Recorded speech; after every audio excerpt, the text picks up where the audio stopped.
Hello, everyone. Welcome to the lovely world of Hades. If you have not seen this game before, you play as Zagreus, god of blood, the son of Hades in Greek myth. You are working to escape the underworld and find your real mom. In order to do that, you must traverse perilous combat encounters, make friends in strange places, and utilize everything that the Olympian god sends your way in your aid as effectively as possible. For the run today that I'm doing, it is all aspects. As you can see in the courtyard here, there are 6 weapons floating on the pedestals. And each of these weapons specifically has 4 different variations.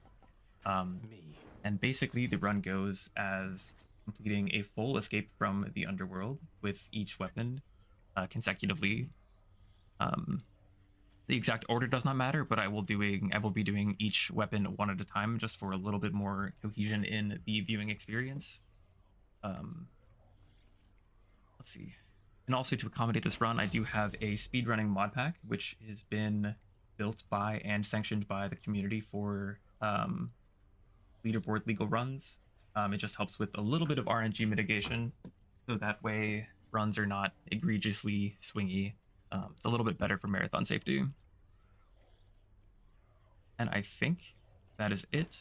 In order to, I also am going to be working to make sure that this is a leaderboard legal run. So one of the things that I do need to do is show a quick death to prove that this is unseated. You're going to be using the quick reset feature, and hopefully this is the only time you'll have to see that. And then I will start time once I return and open up the menu, and then I will pass it off to commentators and we'll get going. Oh, let's do this. All right. Time's going to start in 3, 2, 1, go. Well, time to go get And Steps, over to you. Okay, hi everyone, this is Steps and Ladders. You can call me Steps, pronouns are they, them, and I'm going to be helping commentate this first leg, what's called the sword, one weapon only journey. So we're not assuming any familiarity with the game Hades. I'm going to talk you through some real basics in these early runs, and later on in the perhaps 6 or 7 hour marathon, you'll get a little bit more knowledge about builds and speedrunning tactics. For now, I'll tell you that Zagreus there in the middle has a few basic moves. He's dashing, he's throwing his red casts, and you'll see that most of what zyruvias is doing here tactically is using his dash strikes and his special. So the special is the big circle swing that goes around, and the dash is when he kind of chucks like that. There we go. So each room has different rewards that you're going to be choosing between. When the rooms have multiple exits, one of the tactics that you're thinking about is what reward you're getting. Here we're getting Chaos, who's a special god who can give a special type of bonus that you can't get anywhere else, stacks with other bonuses, but comes with a penalty in exchange. So here you see you get something bad, and then a few chambers later you will get something good in exchange. So as you can see, Zyruvias is just really going through these menus quickly, speedrunning tactics. I'll try and give you all the context you need to just get a little familiarity with what you're seeing. So we've got traps on the floor here. We've got a bunch of different enemies, witches, stones. They shoot projectiles. There are explosives. There's a lot going on. Here's our first mid-boss and our first summon. This is a very powerful thing to summon. You call on a friend to help. They do a huge amount of damage. You can do that 5 times in a run. You might be able to buy a few other times. The mid-bosses are meant to be sort of a difficult encounter, but because they are always the same and there's not as much RNG, they're actually some of the fastest rooms because we've learned as speedrunners how to get there quickly. Rooms like this, where a lot of enemies are spawning in kind of slowly, tend to take a little longer because you can't kill them any faster than they spawn in. So right there, we've got a palm, which improves the quality of the boon. The boon upgrades, your attack, your dash, your special, and the palms make them a little more effective, whether that's doing more damage, doing something faster. And here we're coming up to the hammer. The Daedalus hammer is a really big part of any build. It changes the fundamental functioning of the weapon itself. For sword, with the mod pack, we are guaranteed to get what is universally agreed to be the best Daedalus hammer, which is the double edge, or dedge as we call it. And what that does is this dash strike that Zyruvias is using as his main damage source now does twice as much damage. It hits twice. So this is extremely powerful, and definitely the most powerful hammer for speedrunning. And you can see, once you see some bigger enemies, that those health bars are going to drop a lot quicker with each dash strike. Those little pests there, the little, they look just like vases for casual players. They can be a real bother, and later on you'll see something called bothers that are bigger versions of those. They hide amongst the vases, and you sometimes can't see them. As speedrunners, you're just moving through stuff quick. You're destroying everything. You destroy all the vases. Some other things you're paying attention to here, we've got these are not, void stones are later. These are someone in the chat will know. But we've got the big muscly broad-shouldered guys. Those are the wretched thugs. The disembodied arms are ringers. They can grab you. Those are tough because if they get you, you actually are stuck. And now Zyruvias already coming up to first boss of the biome. This is Megara, one of the Furies. And at this point in the game, you can see she had two other people with her. That's her sisters, Alecto and Persephone. They help out and make the fight more difficult. We have that difficulty on for reasons that we'll get into a little later. But for now, just know that Meg is a pretty difficult boss early in the game. But later on, once you've got some power-ups, once you've kind of got to the end game content, you can learn the patterns. She's not quite as tough, and boom, we're through. So with Meg being done, we're going to come up to our first mid-biome, which is a chance to maybe heal a little bit. You'll see a little box where you can trade out a keep. So there's your heal, keepsakes, which are little gifts that can give you power. That's the well, where you can sell, or sorry, that's the, you can buy something at the pool, the well you can buy something at, and the pool of purging is where you can sell boons. All things to trying to modify your run, give yourself a little chance to refresh your build. And now we're coming into Asphodel. I'm going to hand it off to my commentating partner, Sophie, and to keep us going. Yeah, thank you, Steph. So, yeah, my name is Sophie, my pronouns are she, her, and I will be talking us through Asphodel. It's the second biome in the game, and as you can see, the floor is lava. If you stand in there for too long, you can take a lot of damage, but sometimes the fastest path is through the lava, in which case we say that health is a resource. So yes, any run will have 4 of these biomes to get through, and then every biome has its own set of enemies. The enemies of Asphodel, there are a new type of witch. There will be skeletons, some of whom will shoot out lasers, or swipe at you, or throw bombs. The skeletons really like jumping around a lot, so you can get in a situation where you're just running after the skeletons all the time, but hopefully they will behave.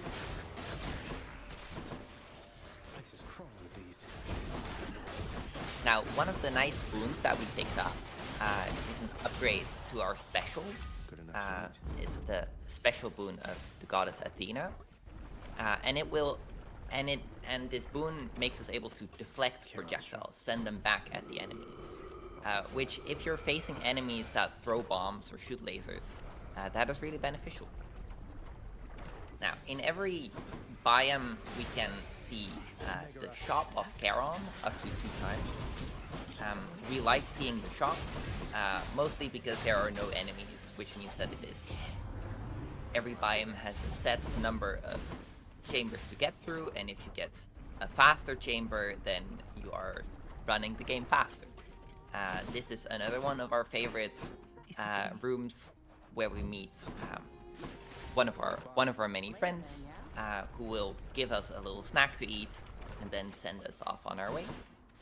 And this is already the second shop of this biome. Every biome, like right before the boss, you find one of the 2 shops. And with that, we are into Lurny, the Lernian Bone Hydra, or Lurny as a cute little short name. Bosses tend to have multiple phases, and between phases, things can happen. So for Lurny, what happens is there are 3 phases, and between every 2 phases, it can summon these little heads, and you have to first kill the little heads before you can proceed onwards to the next to the next phase. The different heads have different colors, which means that they have different attack patterns. But Zyru is making such quick work of them that we will not be able to have enough time to really see the differences here.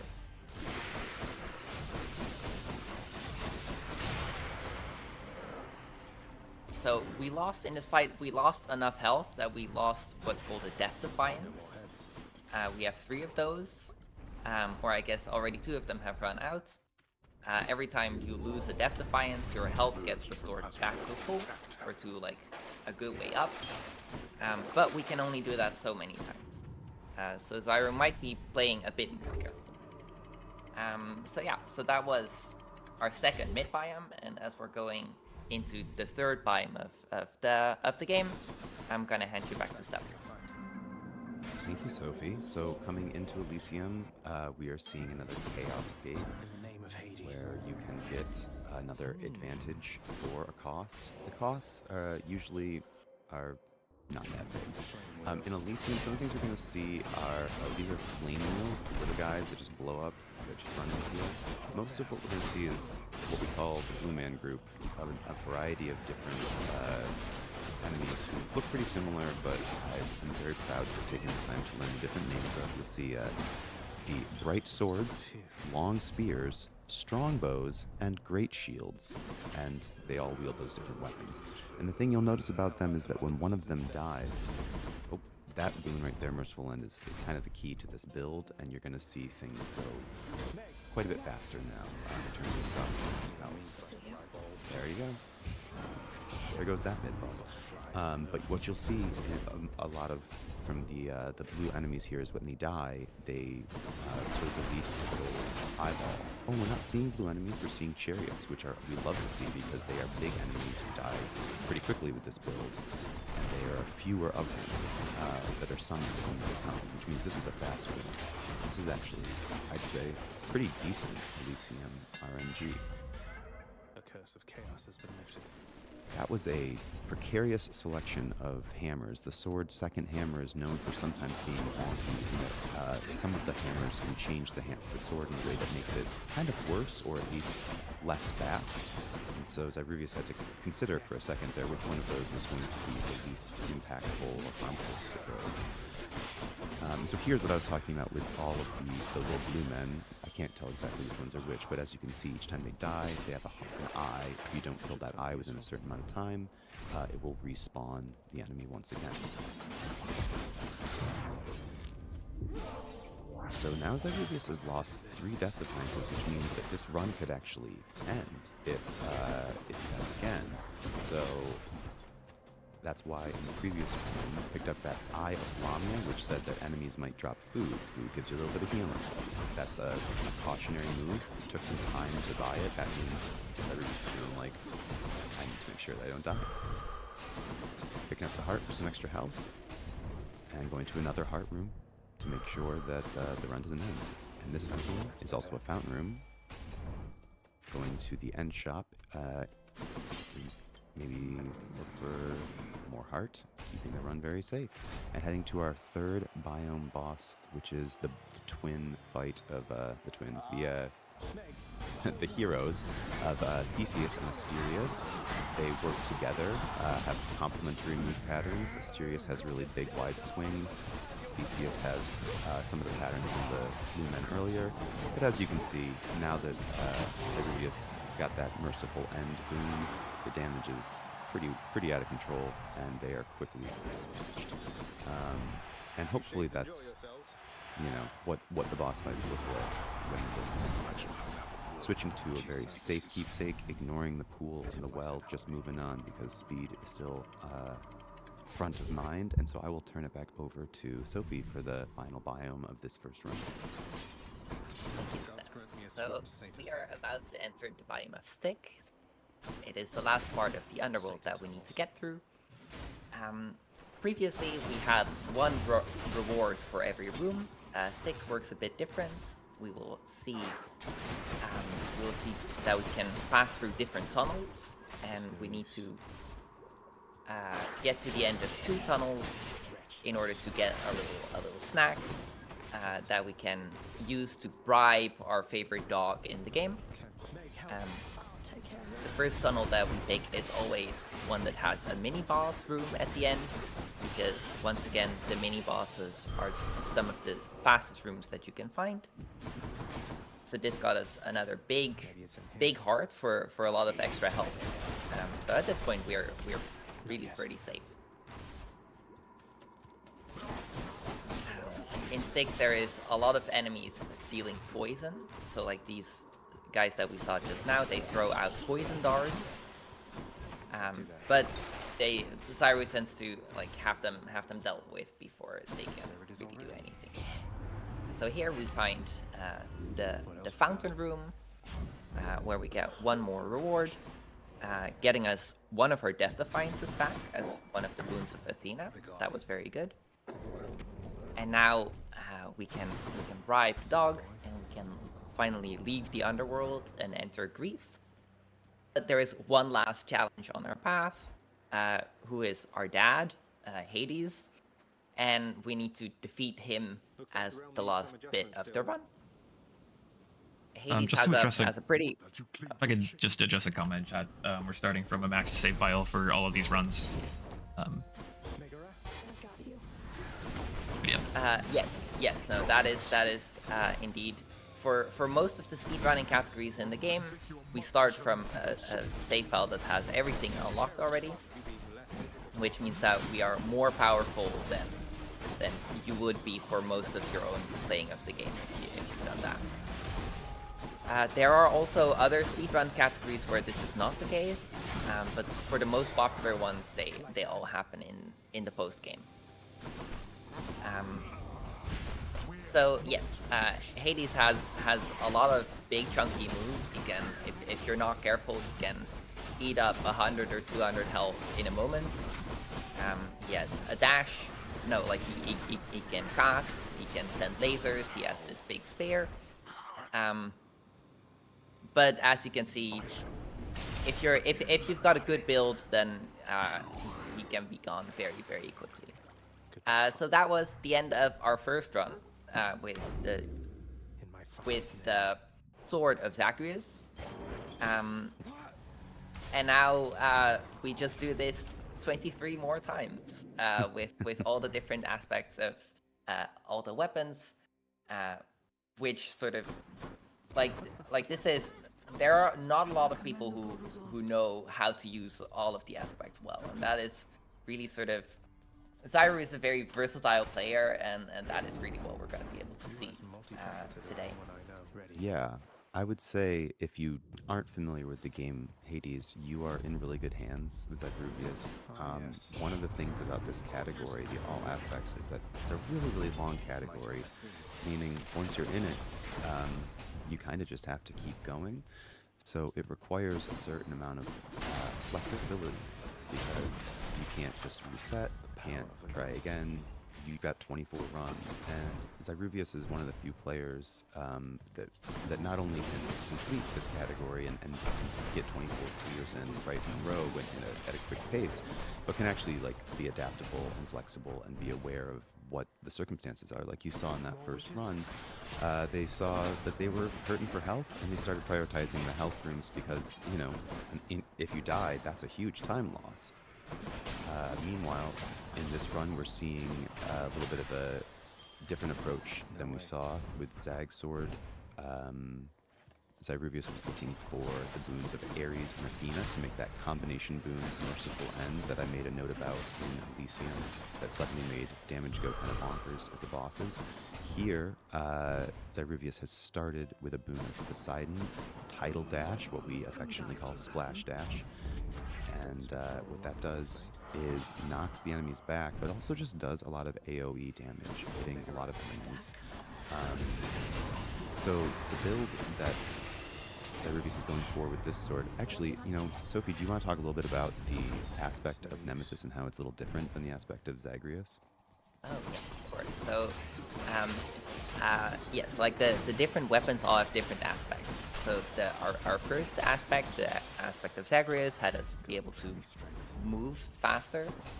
This is the aspect of Nemesis, which gives you that every time you use a special attack, you get a little duration where I think your attacks and dash strikes are able to crit with a certain probability for like 3 times the damage. Which is like it's a good little upgrade that you get. Like Nemesis is one of the fastest swords in the game, but it's somehow this is not actually enough to build the run around. So we will actually see that a lot of the damage that we're dealing will keep coming from the splash dash. Just like with the previous sword, we will be looking for the double edge hammer. Yeah, we just got. I think that's the only hammer we're looking for on any of the swords. It is that good. There's really no reason to look for another. One thing that is important to note is that with the mod pack, we are able to choose the first hammer, and there's different choices that you can make for different aspects.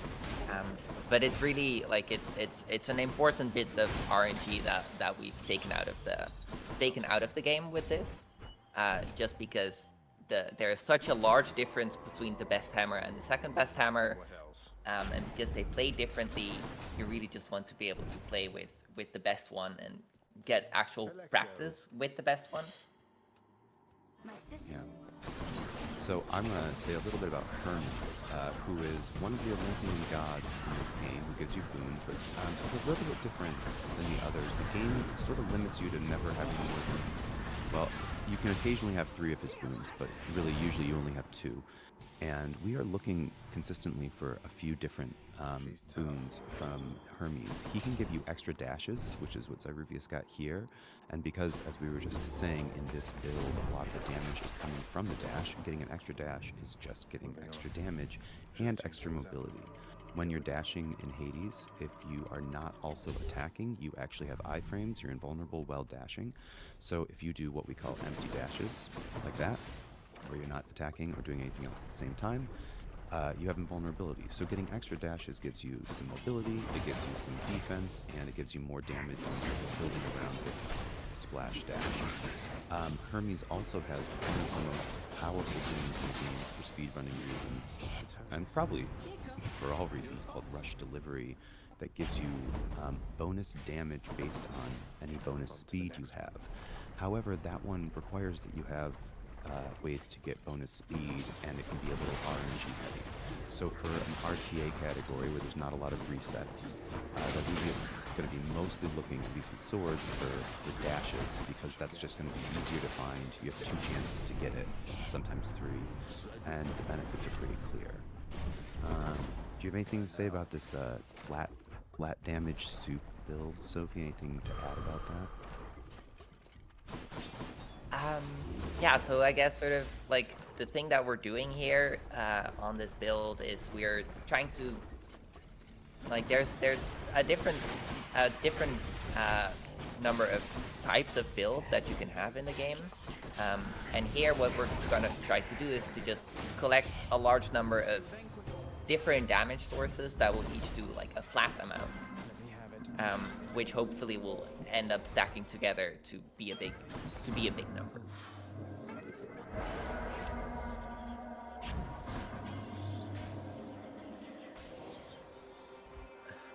Did we get slowdown here from the? Yes.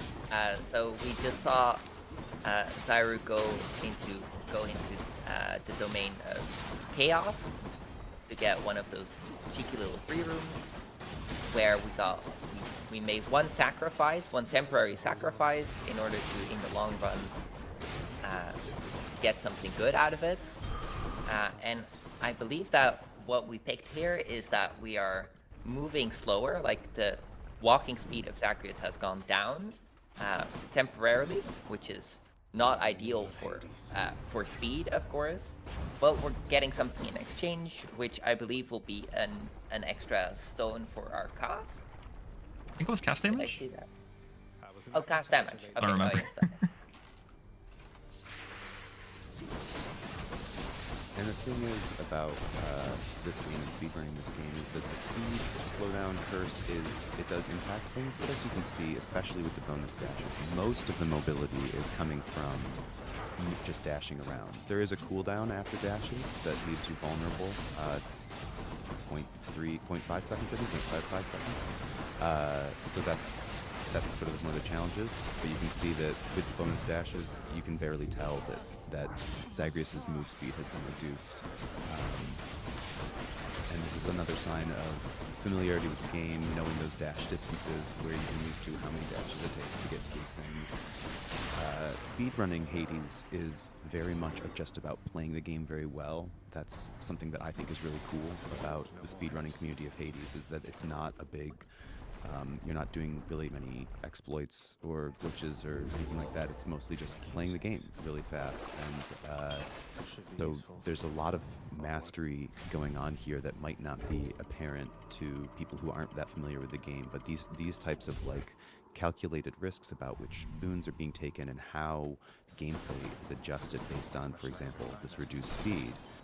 Knowing those distances, it's the type of thing where if you've never played the game, it might just look like, yeah, this guy's running around, but this is some very high-level play, and I find it very exciting to watch the level of precision. Notice that Zyruvias is grouping enemies, trying to lead them towards where he is, so they can all get together and get damaged by this. He's using the Breaking Wave boon, which causes additional damage when enemies hit walls, to knock enemies into the walls and do bonus damage there.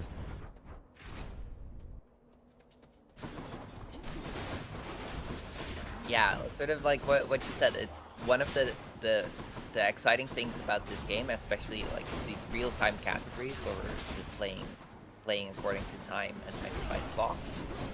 Is you have to make all these trade-offs and do all this decision making really quickly. So maybe we don't always get the optimal choice, but we do always get a fast choice, which in the end is maybe the more important thing.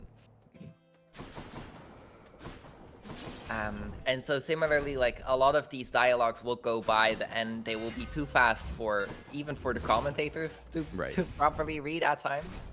But if you're an experienced runner in the game, then you know exactly what the different options will be, sort of what can be offered to you, like just how long the different text segments are, and so there's not a lot of reading involved if you're very experienced. Yeah, very often it's just looking for a particular thing, or having one or two options that you're just looking for and you know what they look like visually, little things like the boon symbols, or just the length of the text, or looking at rarity. As you can see, the boons, most of them are just neutral colored, but some of them have a blue wraparound, some of them have purple. That represents the rarity. So these ones are all common. The ones that have blue are rare. The ones that have purple are epic. That basically just means it's more powerful or more effective. Sometimes that can affect your decision making, but in general, you're looking for the effect of the boon, and that's going to supersede whether or not it's a rare version of maybe a worse boon.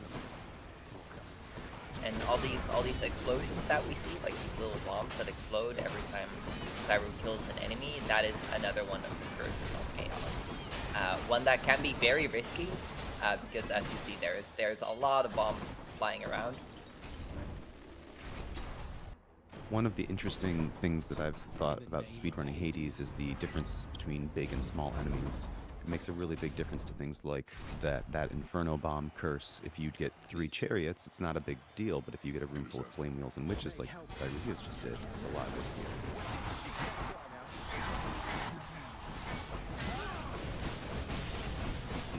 As you can see, those fields around them mean they phase, usually hit either a third or half.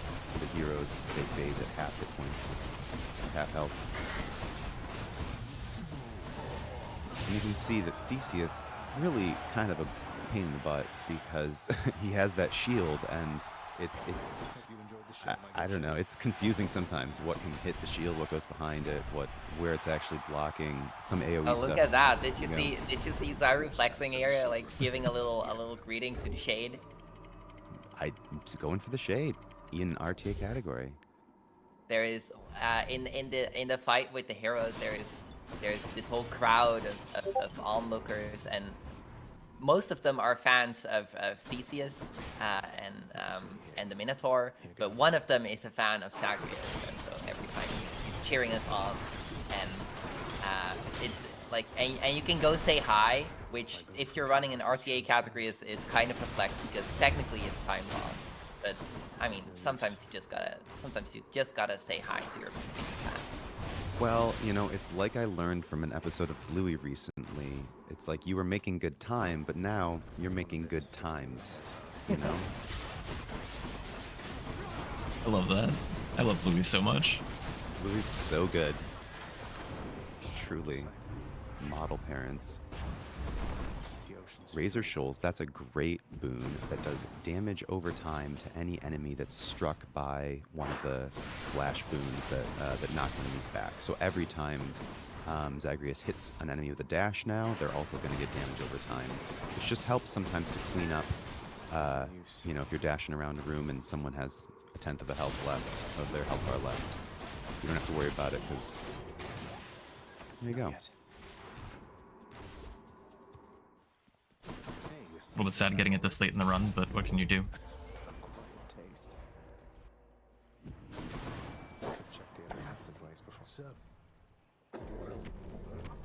Zagreus offers to check the other passageways before going, but we don't do that.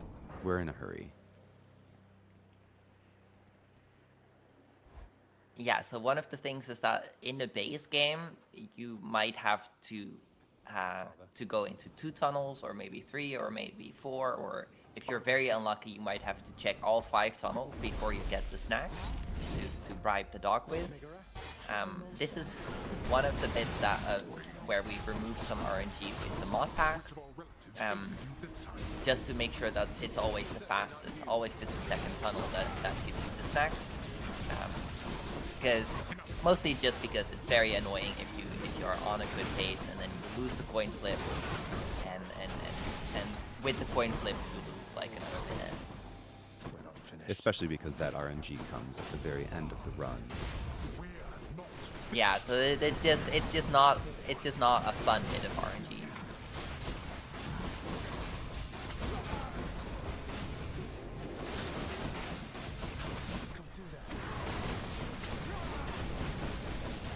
So when Dad shoots out all of these lasers, there is actually a safe spot where you're not getting hit, and it's if you stand right next to your dad. Like if you give him a hug, he won't laser you. That's right. It's symbolic.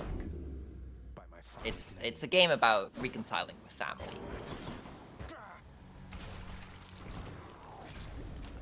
Okay, and there is run number 2. We are now going to be moving on to Poseidon Sword, and the special thing about Poseidon Sword is that it's supposed to be sort of a cast weapon, meaning that it has an advantage to your cast.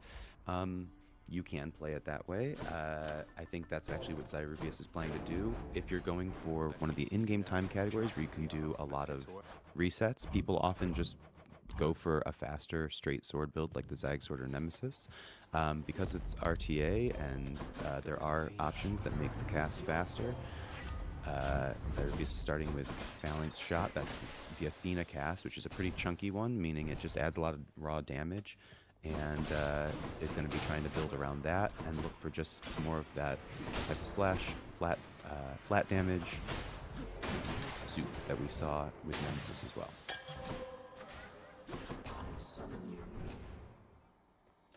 Now here, Zyruvias made an interesting choice because we're in RTA. The Chaos Room is technically a skip, meaning there are no enemies spawning, you can just run right through it, but there's menuing. You have to click on Chaos and look at the dialogue, there's options, and it comes with a disadvantage.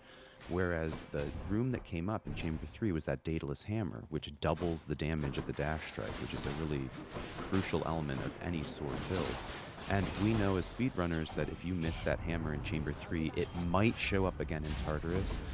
It might not show up till Asphodel. It might show up in one of the shops, but it can really hurt the strength of your build. So Zyruvias decided that this early on, it was going to actually be a bigger time save to get the damage from the double-edged sword than to take the room skip. And again, that reflects the sort of flexibility and adaptive thinking. And there's another skip competition. Have we seen Sisyphus yet? I don't think I think that's the No, first we time. haven't. Yeah. Sorry, buddy.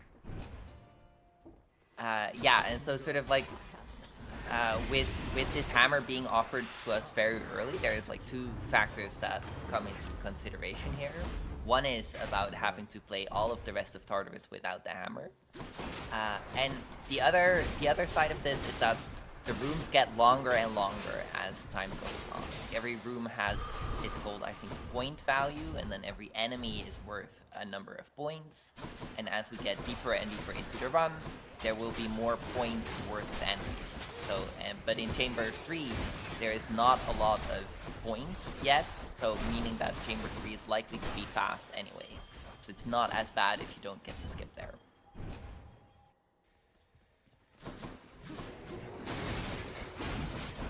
So more speedrunning things, those big enemies with the yellow bar, that's armor. It means they have extra health, but in general, it's just easier to kill fewer enemies than more. So we're always looking for the big armored enemies like those thugs, louts in Tartarus, the big inferno bombers in Asphodel, and the big chariots. And also witches, which, as Sophie was just talking about, there's values given to these enemies. Armored witches are not especially difficult or large enemies, but the game gives them a pretty high weight, so we like to see them because it means that there's not going to be a super busy room.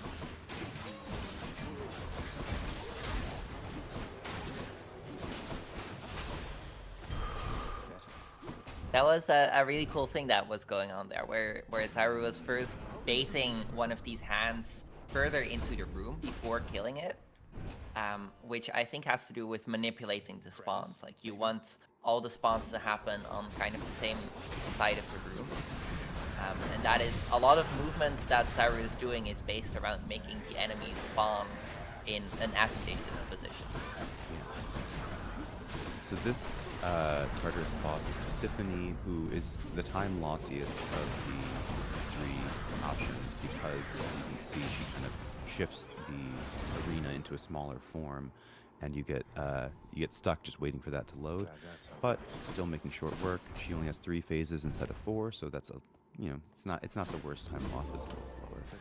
And I am going to have to run now for real life reasons, and I'm going to hand off some commentating to Chelsea in space for the next couple hours. Thanks for having me, Zyru. Good luck on the rest of the run, and enjoy the rest. Yeah, thank you, Stephs.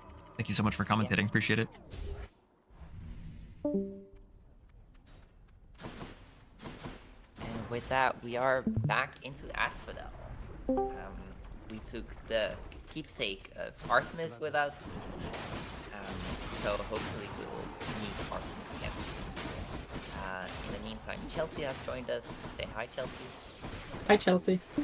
Wait, no. Oh, yeah. Hello, I'm Chelsea. Chelsea in space. I usually run the fist weapon in this game. Unfortunately, today I will not be seeing any of that. But I will be here with you for the next 3 or so hours. And yeah, I'm very excited. And with that, I believe we have entered a room with Hermes. So we're going to see what we're going to get for reward there. I believe that we have the Artemis boon that we were looking for. Zyru picked up Artemis's attack boon. Ooh, And we see another Yeah. great Hermes boon here. The +3 Purple dashes. Yes. Yeah. It was alluded to earlier that Hermes can be very impactful, but it's really cannot be understated that a lot of our runs, when it's single run categories, live or die by what Hermes blesses us with. So seeing several +3 dashes already in this long category is quite fortunate. And we picked up another very rare boon right afterwards, the dual boon. Between Zeus and Poseidon, if I saw that correctly.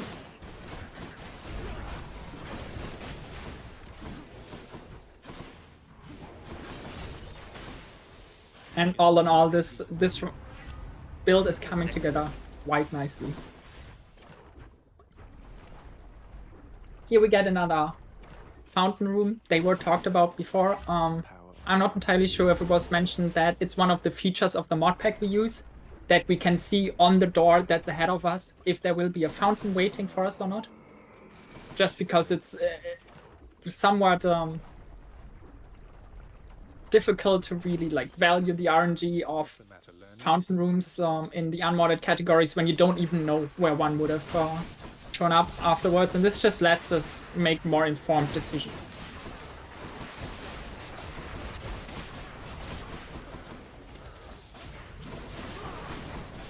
The one thing I believe we haven't mentioned yet is that we are playing the learning fight with extra added difficulty. The game has some built-in difficulty modifiers, and we made the learning fight more difficult than it is. Like, there's more lava on the ground here to hurt us, but that is because the more difficult arena is smaller. That's what you get. Which means that like there's less walking we need to do, and we're running faster. Yeah, Steps mentioned that that's the reason why we see the Fury Sisters support each other. It's called Extreme Measures, and we activate 2 levels of Extreme Measures in the so-called Pact of Punishment for the reasons Sophie just outlined. And the side of the effect of that is that the Mega Era fight or the Fury fight, whichever of the 3 shows up, gets harder, but it's still worth it just for the time it saves in the learning fight. Some other options we have activated, for example, are Forced Overtime 2, which means enemies will move faster and attack us faster, which, I mean, technically that makes the game harder, but we are speedrunning, so if they spawn in faster, because the spawn animation is affected by this, and run at us faster, that's actually good for us, right? Because we wanna kill them as fast as possible. And lastly, we have an option activated that puts a time limit on our escape attempt. The actual time limit itself, super inconsequential. You can see the timer ticking away in the bottom left corner. It's based on in-game time and it's magnitudes of what our runs actually take, but activating it has the side effect that certain types of rooms are deactivated. This plays into differences between the in-game time categories and the real-time categories in this game. This is obviously a real-time category, so even when the game is paused or in a menu, when it doesn't increment its built-in in-game timer, the real time is still ticking. You can see both the in-game timer and the real time in the top right corner. And there are certain rooms that pause the in-game timer, but take very, very long in real time, because they're a test of survival, for example. Simply activating this time limit deactivates those sort of rooms, and that is, as I said, beneficial for our real time. To my health, although I'm full. Lost mini boss, unfortunately. Yeah, sometimes the conflicts of certain rooms that can be rolled can be quite detrimental. The worst one is usually when we don't see a shop in the middle of the biome at all. I don't think it's happened during these runs so far yet, but there are certain biomes where it's not uncommon to unfortunately not see the shop in the middle at all, which obviously loses time because you don't get a free room, but also you lose out on like crucial resources. Here it's kind of being made up for. Free room, yes. Like Yeah. we're in chamber 33, so that is like almost, that's one of the longest rooms in the game normally. So skipping it is a big deal. These rooms are even better in in-game time categories, for example, because they also pause the timer, but since in real time we still have to run through every room, even if it's a room where nothing happens at all, it is still a great amount of time saved compared to what we're seeing here, where it's like a mix of decent and a mix of kind of poor enemy spawns, given the point value that we're working with. Always a pleasure, Charon. Ooh, There's that- another wonderful boon. Yes. Prepare. Meg, hold on. And I have a feeling we're gonna see a pretty fast heroes fight here again.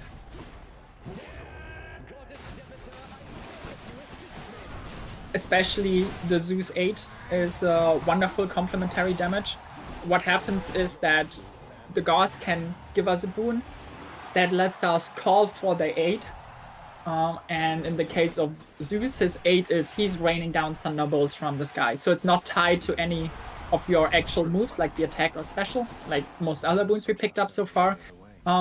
You just have to build up the little bar in the bottom left under the health bar. And as that fills up, you can spend either individual segments of it or the entire bar at once to call for the god that you have picked up the 8 of to send some help your way. And it's a great auxiliary damage source because it can be tacked onto nearly every build. Yeah. So here we are choosing a tunnel that will give us a reward of health. That is not because we are in danger of dying. As you can see, we still have all 3 of our death defiance and are at full health. Probably the reason why Zyru picked this reward is just because there is one less menu to navigate.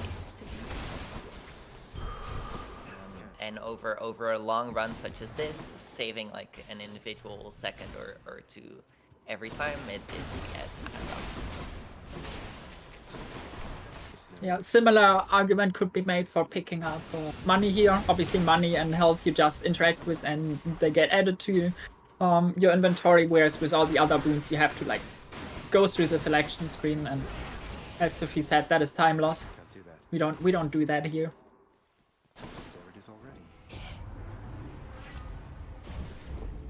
Finally, we're seeing some more passive damage buffs, unfortunately rather late and not of high rarity. I think we haven't really talked about the rarity system in the game, have we? Not in detail. No. Yeah, not it's much. not terribly complicated for the most part. Usually boons just show up in 3 of different rarities, in normal, rare, or epic. And they're just stronger, obviously, with higher rarity. Then there are certain ways to increase their rarity beyond epic, but you can never just find them naturally that way. You have to either trade one boon for another to get that higher rarity level, or find some other reward or boon that will upgrade certain rarities. And then obviously there is the duo boons, the green ones, which we've seen quite a few of. They are often what makes a build really tick. And they are based on boons of 2 other gods and then get unlocked once you have the prerequisite boon from each of those 2 gods, and then you can get a combined effect from them. For example, the Zeus Poseidon combined boon is that whenever you push away an enemy with the Poseidon Splash, added Thunderbolt by Zeus will strike them. And lastly, there are the legendary boons, which are each god has legendary boon, and they have more specific prerequisites, sometimes several of this one specific god, and in theory they're supposed to be very powerful or very flavorful, but they rarely actually become relevant for our speedrunning purposes whatsoever. And with all that yapping, I believe we are already on to our last run with the sword. Yes, so that was our run with the Poseidon sword, and now we get a little treat, a sword that is more different than the rest. It is the aspect of Arthur. It is somewhat slower to attack, but the attacks are really chunky. And what we also get is some extra health to start with. So this is not one of the fastest aspects in the game, but it's definitely it's a fun one to watch. It sure is one of them. It is one of the aspects for sure. It has a little special effect on its special, how fitting, where it puts down a field that I think reduces damage you take. I'm not entirely sure about the details because they never matter really for us in speedrunning. it is interesting. Yeah, there we see the that protective one. field. It's beautiful at least, but yeah, it's not that useful for speed. So also one of the less successful or popular aspects, unfortunately. Here we're gonna be picking up the hammer, and once again, the hammer will be exactly the same as on every other sword. There's just no reason to consider anything else, even on this aspect that has a quite significantly different moveset. And that is something we will see more of as we go through the different weapons. The first three aspects of a weapon are roughly similar in that their base moves use the same like animations and speed and often damage values, and then there's just a little twist to it added somewhere that makes it different. Whereas the last aspect is a so-called hidden aspect that tends to actually change up the base moveset. Yeah, they also get unlocked relatively late in the game. Yeah, and with very weird special conditions sometimes, if I remember correctly. But there can also be some of the more powerful examples, and there are some of them that I'm very excited to see, for sure. Holy.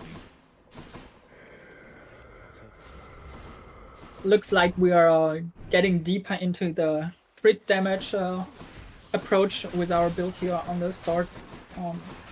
Like with many other weapons that are not particularly great or don't have like some special mechanic that can synergize with the boons in the game, we are just kind of looking for all sorts of different sources of damage.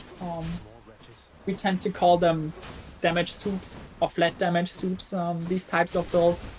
And mainstays of these builds tend to be Poseidon and Zeus, as we see here Artemis with the crit.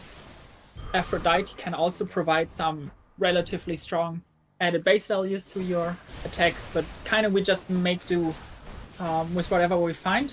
So one thing that's interesting to watch about speedruns of these aspects is that the build requirements and build outlines are not really stringent compared to some of the meta aspects that have one specific established approach to how they should be built. Yeah, what's sort of cool about Arthur to see is that we see Zyru using the cast, which can bounce between enemies. Sort of the cast is used to deal with most of the small enemies that can die with just a single cast, because the cast is a very fast thing. Whereas our attack on this weapon does a lot of damage, but it is a bit slower. And so you can really see the attack being used on the chunkier enemies.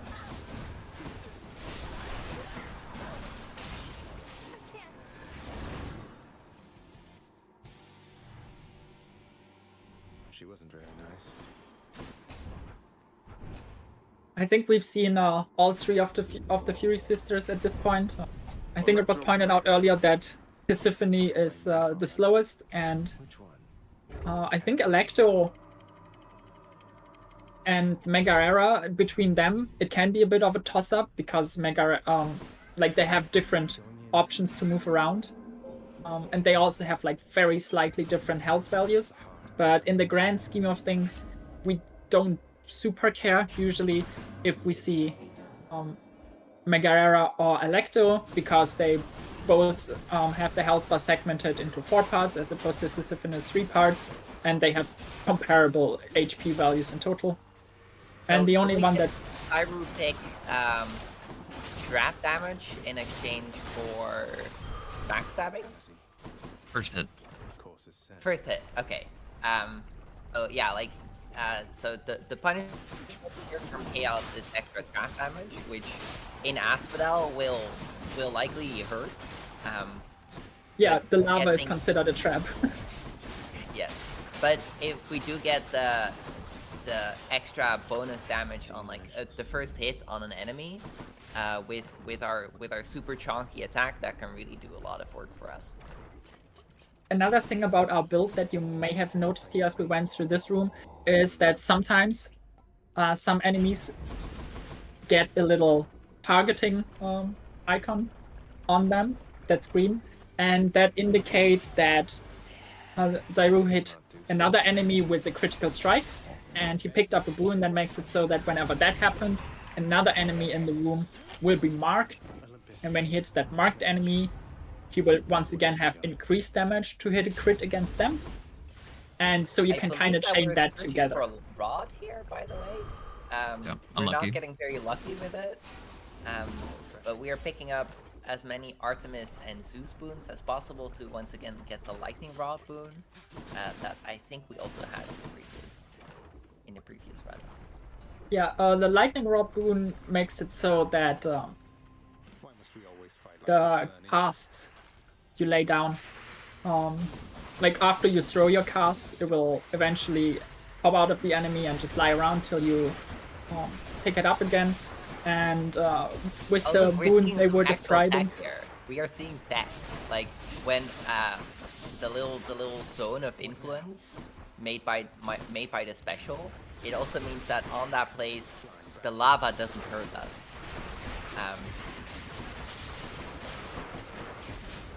So do that you want is. to finish explaining what the rod does? Oh yes, sorry, I interrupted. Go ahead.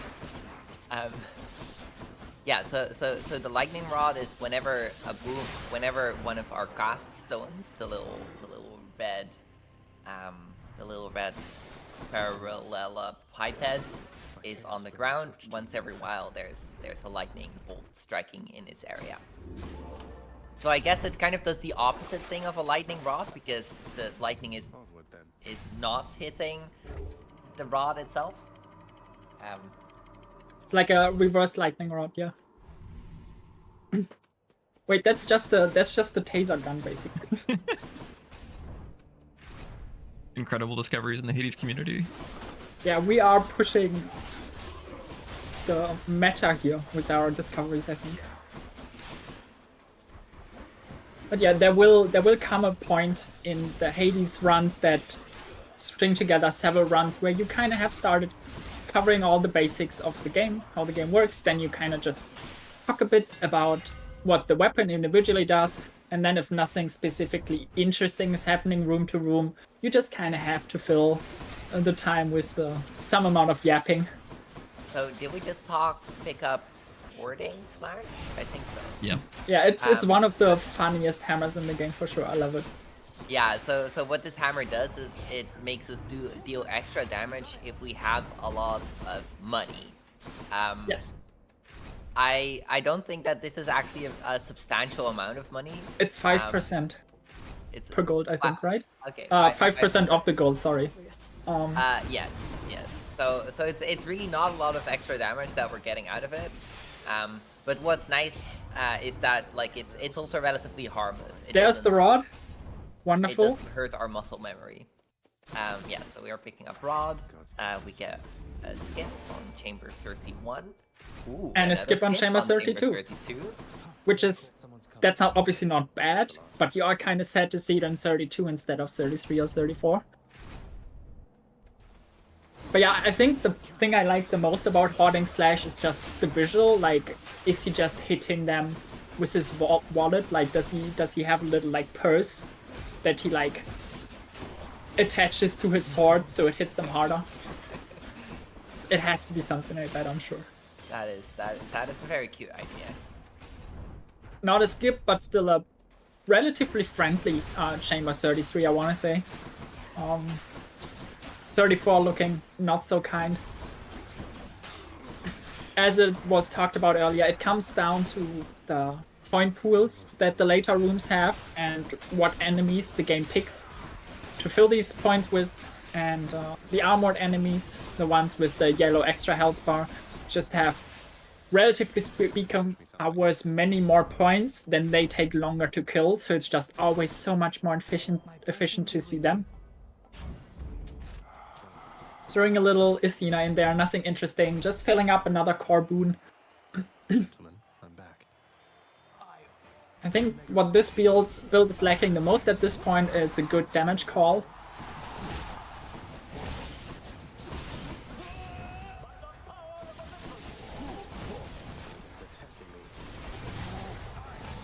Also, a fun little detail that some viewers have probably already noticed. Theseus, one of the heroes in his second phase, will basically do what we call a God's Aid, where he uses their call. He calls to them for help, and they rain down some AoE or something to support him. A lot of the enemies actually kind of use moves that have a certain equivalent that to Zagreus movesets or certain boons that he gets.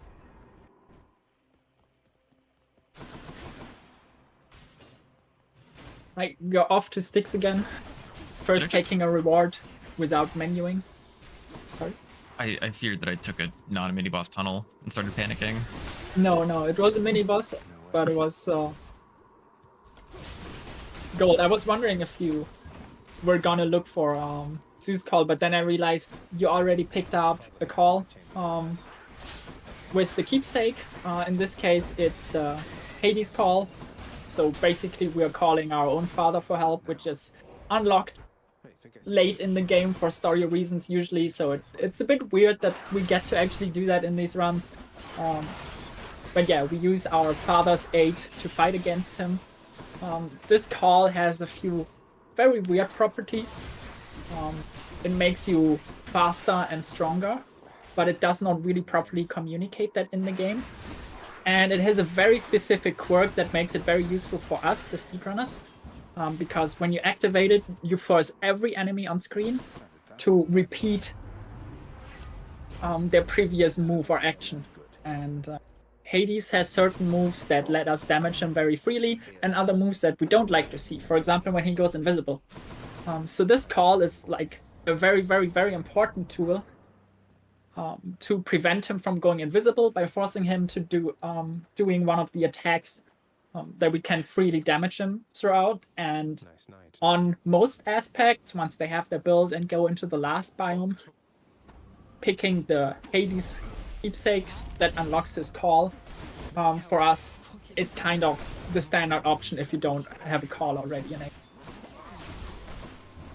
I think this Arthur run's gonna end up being the fastest sword, actually, which is surprising. Usually that it's is the slowest. Rather strong pace, in fact.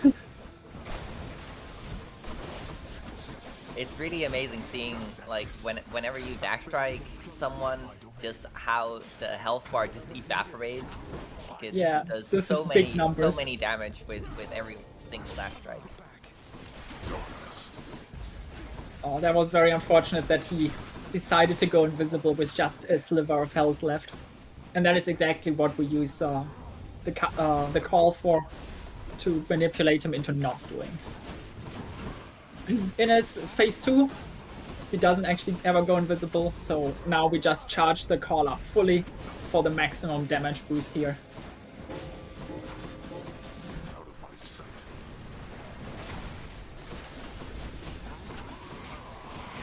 So there you... Oh no. So what we could see here was that Zyru was playing kind of carefully, because they were at, like, almost losing a Death Defiance. And in that case, you would rather not lose it, just because, like, the death and the respawning animation, it takes up some time. So that, I think, is what Zyru was trying to prevent. But unfortunately, there was, like, a cheeky little hit that got in anyway. Right, but a very strong Arthur run, clocking in with under 14 minutes in the real time. For a marathon setting, I think that is quite the treat to see, honestly. I would love to see that in like real attempts that I'm resetting for, so very happy with Yeah. that. Now, for the first time today, we are switching weapons entirely, and once again, with the spear, we're starting with the base aspect, the aspect of Zagreus, which increases the damage and speed of the special of the spear. Do you want to talk a little bit about the base moveset that the spear comes with? Yes, of course. So the spear, it has, like, every weapon has an attack special. Your cast always stays the same, and then there is let me think. So for the spear, we have our attack, we have a dash strike. You can charge up a spinning attack. That one will likely not see on Zach's spear, but will come into play some of the later player aspects. Good enough. Yeah, and the regular spear attack is just a jab with the spear, which has like medium range, and the specialist throwing the spear over quite the long range. It is not very integral to this aspect of the weapon or our build, despite being the thing that makes this aspect unique. And Sophie is correct in that. More of this later. Sophie's correct in that we will not be seeing the spinning attack on this aspect, because we already picked up the hammer that replaces it entirely. Now, when we hold down attack instead of loading up a big spin, Zagreus just stands in place and strikes extremely rapidly.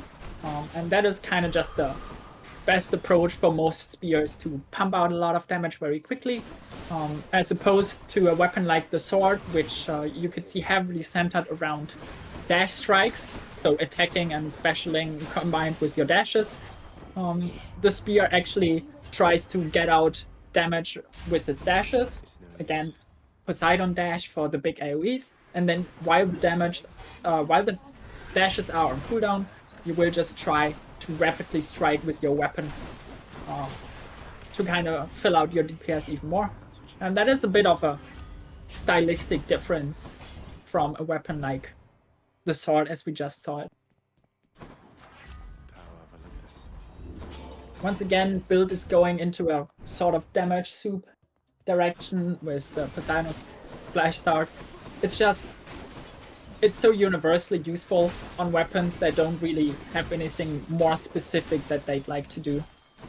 So we're gonna be seeing it quite a bit today.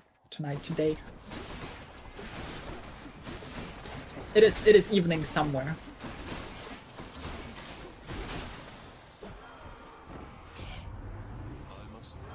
So this is gonna be the fourth god that we pick up this run. Hades has 8 different standard gods that you can meet just anywhere, however many times you want. But for any run, there will only be 4 of them that you can see. And so now our pool of 4 gods is complete. So these are the 4 gods that we've got. Yeah, the game will not naturally offer us to pick up boons from any other gods at this point. Beyond the 4, an exception are Hermes and Chaos. They are always eligible and follow a different set of if they're like allowed to be spawned in or not. But we could theoretically force the game to offer us another boon that we haven't yet encountered by picking up their keepsake. That is generally what a lot of our keepsakes do. In this case, for example, equipping the Zeus keepsake makes it so the next boon the game offers is guaranteed to be by Zeus. This is one of the few ways we can get around the 4 gods limit that we otherwise would have hit at this point. And yeah, keepsakes are extremely integral to making our build work. We always start these runs where we want the Poseidon dash with the Poseidon keepsake to make sure we get it. And now going into the second biome, we force a different god as the other integral part of our build. And it's really a blessing that this exists in the game at all to give us a certain amount of control over what we encounter in the speedruns. Rolling a lot on the Hermes here and unfortunately not hitting what we were looking for. We have not had a chance to talk about it yet, but we will be sure to point it out when it comes up, because it really puts into perspective why Hermes can be such a game changer all by himself. Yes, and so in the game we have a limited number of times that we can re-roll the boons off a specific god. Like on the screen, you can re-roll and get 3 different options, and we have only a finite number of those re-rolls. So planning how and where to use those exactly, that is a big part of the decision making, where you have to spend wisely, decide where you're gonna use them. If you're running single run categories and you're like, oh, I should roll this down and hopefully I see the boon I want, and then you don't see it often enough, you just reset, because first off, you didn't get the boon you really needed, and getting it later is time lost, and secondly, you just spend all of your rolls. You are total mercy of the RNG in the game from here on out, and that can be a little frustrating. Here though, without any rolls necessary, we just get the epic Zeus Call Wonderful directly into the story room, which increases the rarity of... I think we No. took palms. Yeah, we took... Yes, sorry. Yes, we Yeah. get 4 randomly distributed palms of power, so that is our different boons are getting a little upgrade. Did we explain palms yet, individually? Like, by themselves, what they do? Yes. Okay. I was rudely interrupted by advertisements when I was following the first part of the stream, so I did not catch everything that was said, unfortunately. So yeah, so there are full pomegranates that give us 3 different options for which boon of ours we want to upgrade. And there's little slices of pomegranates, which will just pick one at random. They are cheaper, but we have less control over where they land. And The fact that there's sort of like the palms get distributed over the different boons that we have also means that sometimes you have to decide. You might not want a particular boon, or you might think at some point, oh, I have enough boons now, because you want the upgrades, the palms, you want to have them land on the boons that you want instead of the extra boons that you picked up that are not contributing. Yeah. The classic is having a build that heavily centers around one boon for damage and wanting to put all your palms into that boon. And the second you pick up a force boon that can be leveled up, it will never actually offer you to level up the original boon just to spite you, probably. can be a little upsetting, and that's why we generally avoid boons that don't actually do anything for our build, right? Like, technically, obviously, for the gameplay, for the going fast, there's no downside in picking up a boon that doesn't do much or doesn't do anything, right? But because of the leveling system, because of the palms, there are certain boons that we just want to stay away from, so they don't eat our precious levels. And in general, keeping the build more slim than not can be very, very important for builds that rely a lot on additional levels for their damage output.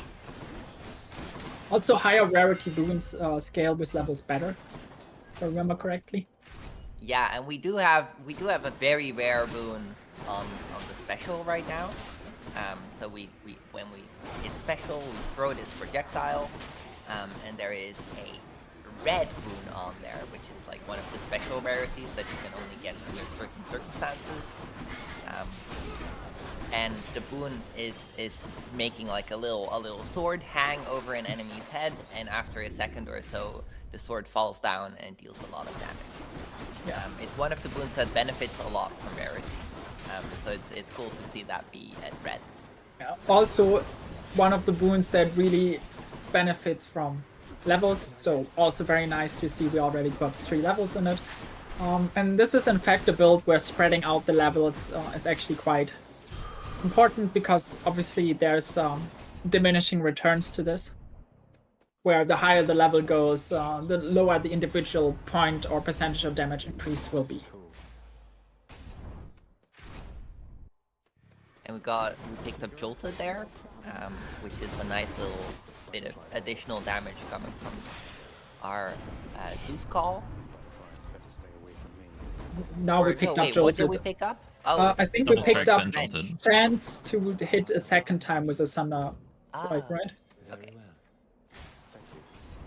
Yeah, the gods have a lot of like secondary boons that only do something with in combination with another boon of theirs. So, for example, Jolted makes it so that an enemy who tries to attack you gets kind of electrocuted after you hit it with any sort of like Thunder Strike or Bolt. But obviously, you can only actually find that. Zeus will only offer you this boon once you already have a boon that throws the lightning at the enemy to even apply it in the first place.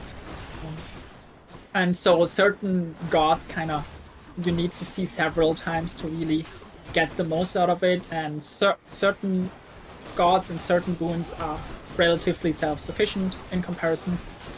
And then certain gods are also just worse to pick up certain abilities from, because in doing so you offer up a lot of useless secondary effects instead of the individual good boons from the gods you'd rather see later on. So here's something interesting happened. There was a gate to chaos on the ground, and normally we really like chaos, but in this case, we were already in the last combat room of the biome, and if you then take a chaos room, the biome grows one room longer, so it would actually not be helping us. So that is why we didn't enter chaos, and instead we just went on to get to the boss as fast as possible. The reason for that is that the game is kind of like forced or required to always show you the shop room as the last room before the boss. And if you are in the last room before the shop and take a chaos gate, then it has to show you the shop room after that chaos gate, thus causing what we call an extension. And without those extensions factored in, the first 3 biomes are always the exact same length. And there we see Purple Rush Delivery. Please tell us something about it, Sophie. Ooh, Purple Rush Delivery. Yes. So Not yet. Rush Delivery, it's one of the strongest boons that we have in the game. It turns all of your bonus movement speed into bonus damage percentage, which by itself is already really cool because you can get a lot of movement speed options throughout the game.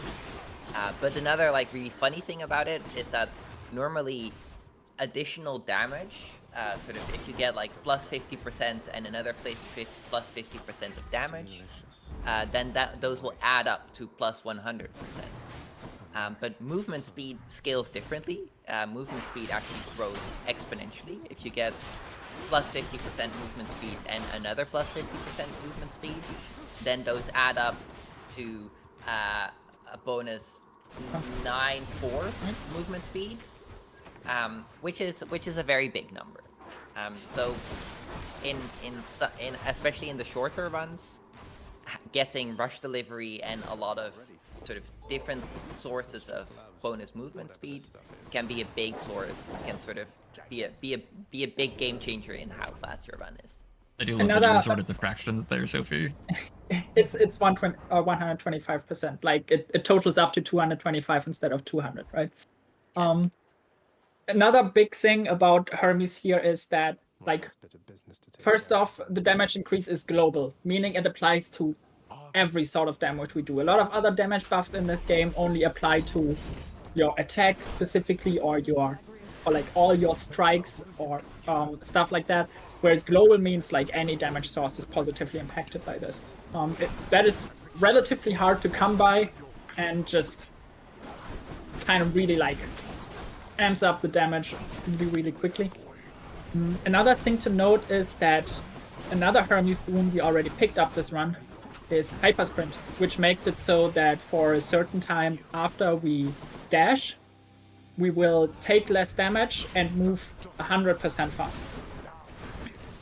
That, in combination with Purple Rush Delivery, means when after every dash, we just deal 100% more damage. Just like that. Just by the combination of those 2 boons. And since we're dashing all the time anyways, as like part of how we play this game, we basically have this movement speed buff permanently.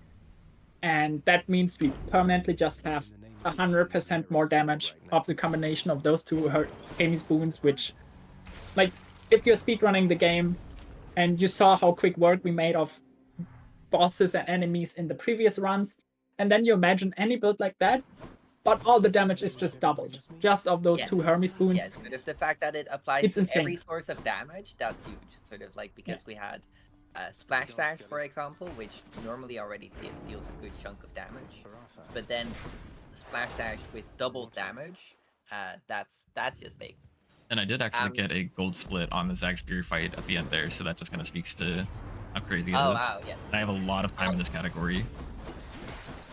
Hyper Sprint and Epic Rush Delivery is like the holy grail of making every build work in regards to just sending the damage to like high heavens. Like a flat 100% increase on anything is just cannot be overstated how good that is. With all that said, we are already off to our next weapon, the aspect of Achilles, which is a very cool and fancy aspect in my opinion. because your spear special, where you throw your spear, actually becomes very important here, because the special ability of this aspect is that after you throw your special somewhere, like your spear with your special somewhere, you can then press special again. So Zagreus will dash to his spear, pick it back up, and get bonus damage on the next few attacks and casts. It makes for some very fancy looking movement, because now you have like the ability to throw your special and dash to it on top of your regular dashes. And it also is like, first off, it's obviously just a good buff to damage, but it also enables some like very unique and interesting build choices for this aspect specifically. But it is quite intense to play. We're gifting Boldy in the RTA category. This is Zyruvias showing off here. Yeah, please. So Boldy to Boulder is like so in that room we meet King, what's his name? Sisyphus. Sisyphus, like the one who has to like roll up the boulder up a hill for all eternity. But he became good friends with the boulder.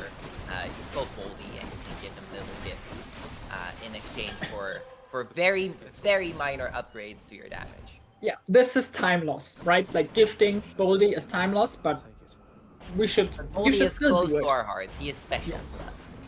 Oh, this is that is a a fun fun duo boon. In the wrong Yes. order. Yeah. It's then exclusive access. That's unfortunate.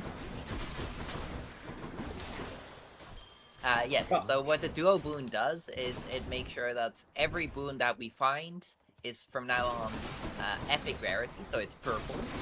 That is really good.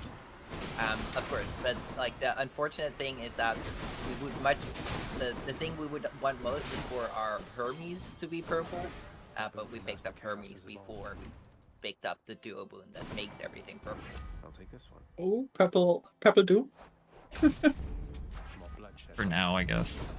No. Don't let me influence you. I mean, this is the kind of thing I do what- anyway. I'll sell it off later. It's fine. Okay. Yeah, so Achilles is one of the faster aspects that we have in the game. I think it's the oldest aspect world record. Like we track world records for every different aspect you can play with. And Achilles is the oldest world record. Yeah, it also, coincidentally, Achilles was the first weapon to get a sub 5-minute in-game time run, which was kind of mind-blowing at the time. Keep saying It took quite a long time be to fair, like, actually beat that. Yeah, like sub 5 minutes in in-game time, that is still mind-blowing. Like, and anytime it happens, there's kind of a party. Yeah. Achilles has since been kind of like overtaken by some more meta aspect that took like a little longer to marinate. And it really needs to be said, Achilles is a very, very challenging to play weapon.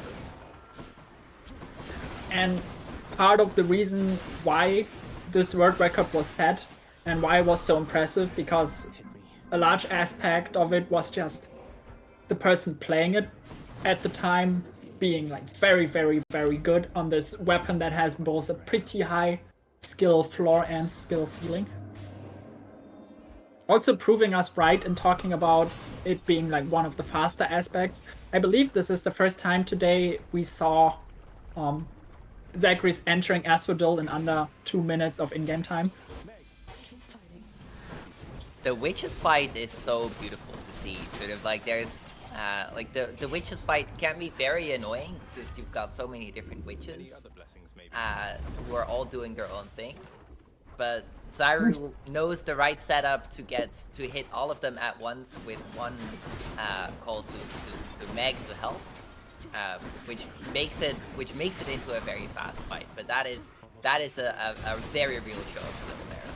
Yeah, I remember for the longest time, the video that was being passed around only showed off the strategy to hit 3 of the 4 witches, and then whenever someone was asking about how to use mech on the witches mid boss, people had to go and like find other clips of how to do the 4 witch setup consistently. It actually took quite a bit for it to like really be like ingrained in the community.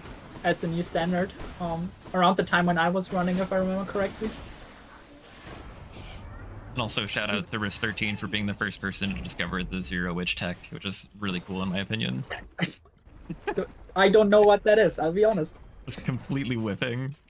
Okay, I mean, It's that I zero could have witches guessed. with your attack. That is requires its own kind of precision.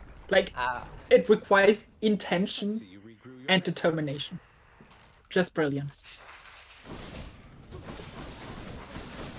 Also, another thing I'm just once again noticing, I'm not sure if this was pointed out yet, but Asphodel is the only one of the 4 biomes in which Zyru plays with the colorblind mod enabled, which adds these little blue outlines to Zagreus on enemies and destructible objects.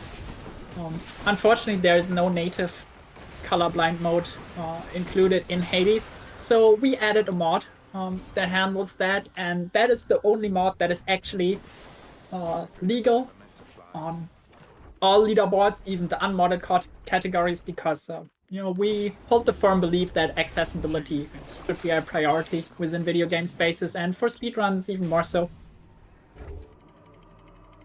Yeah, it's one of the things I really appreciate about like our speedrun community is that everybody like it's a very accessible community. Everyone is always very friendly and welcoming, and we're just cheering each other on to get better times. It's honestly one of the friendliest online spaces I've been in. Yeah, also just the fact that even in the unmodded category, it wasn't even a big debate if the colorblind mod should be allowed or not, right? Like, that's a question of like technicality and purity, and I'm sure there are certain speedrun communities where people would be like, oh, you know, if you added the colorblind mode with a mod, it's not really unmodded, is it, right? But not even a debate for the Hades community, which I think is... that's just how it should be, in my opinion.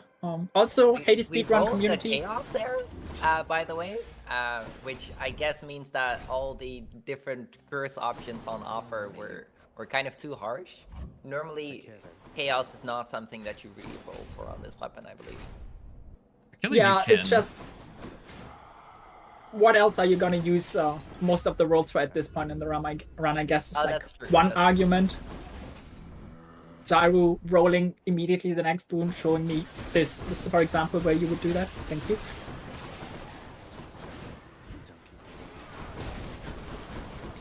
But yeah, we picked up a cast that we have not seen before today, if I remember correctly, and it's a Dionysus cast, which, you know, it lingers after exploding, and it creates these little fumes, I guess, of alcohol. But the real kicker is that the initial explosion, when you throw them, is just very, very high base damage in a rather large area. And since the damage buff Achilles gets after you jump to your special applies specifically to attacks and casts, this is a good way to take advantage of that bonus damage by using such a high area of effect and high base damage value. Casts also need a little bit of movement tech here. There are 2 doors, you don't know which one you want to take. You walk to one and throw the spear to the other, and then you just either jump to your spear if the door you walked to was a bad choice, or just go through if it was the right choice. But, you know, just saving like fractions of seconds here and there in a way that's just not possible on other weapons is really what makes this weapon so cool to watch for me personally.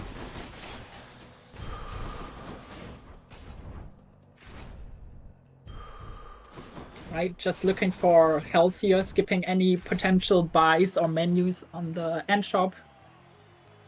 Really pushing the pace here.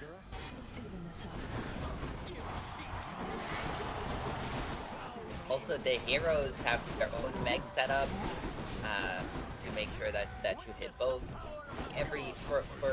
For every one of the boss and mini boss groups, there's been some thought that goes into where should you want your meg charges, and exactly how should you set it up to hit everyone that you need to hit.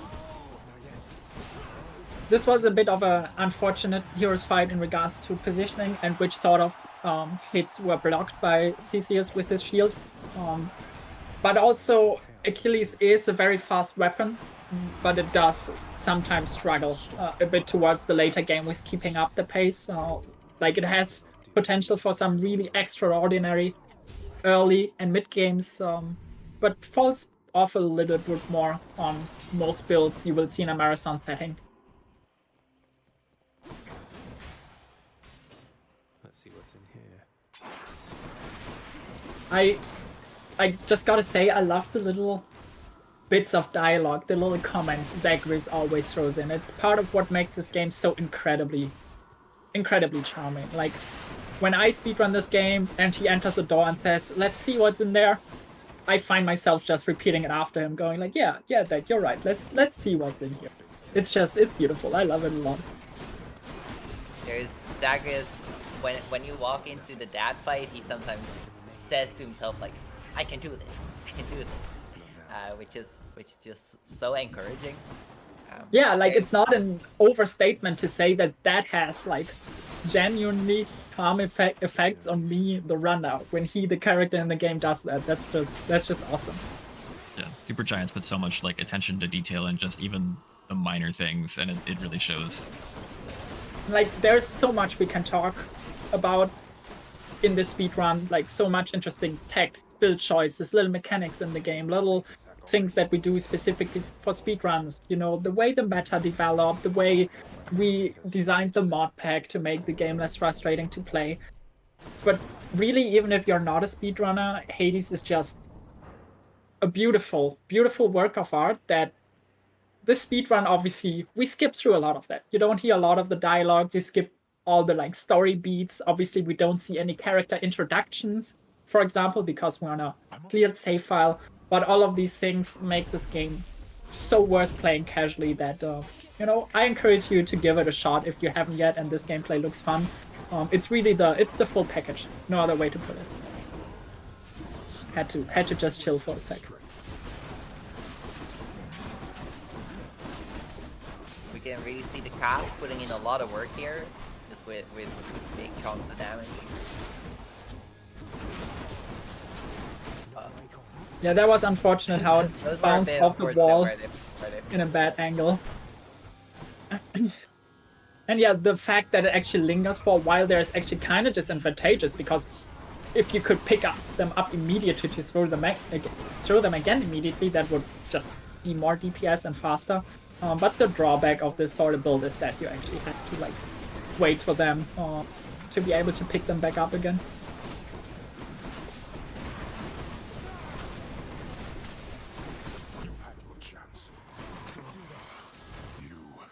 But all in all, a very solid paced and very beautifully played run. Fastest time yet for any aspect so far, which is nice. Yeah, I guess there's something to be said about the fact that Zyru just plays these runs in weapon and aspect order that the game presents them in.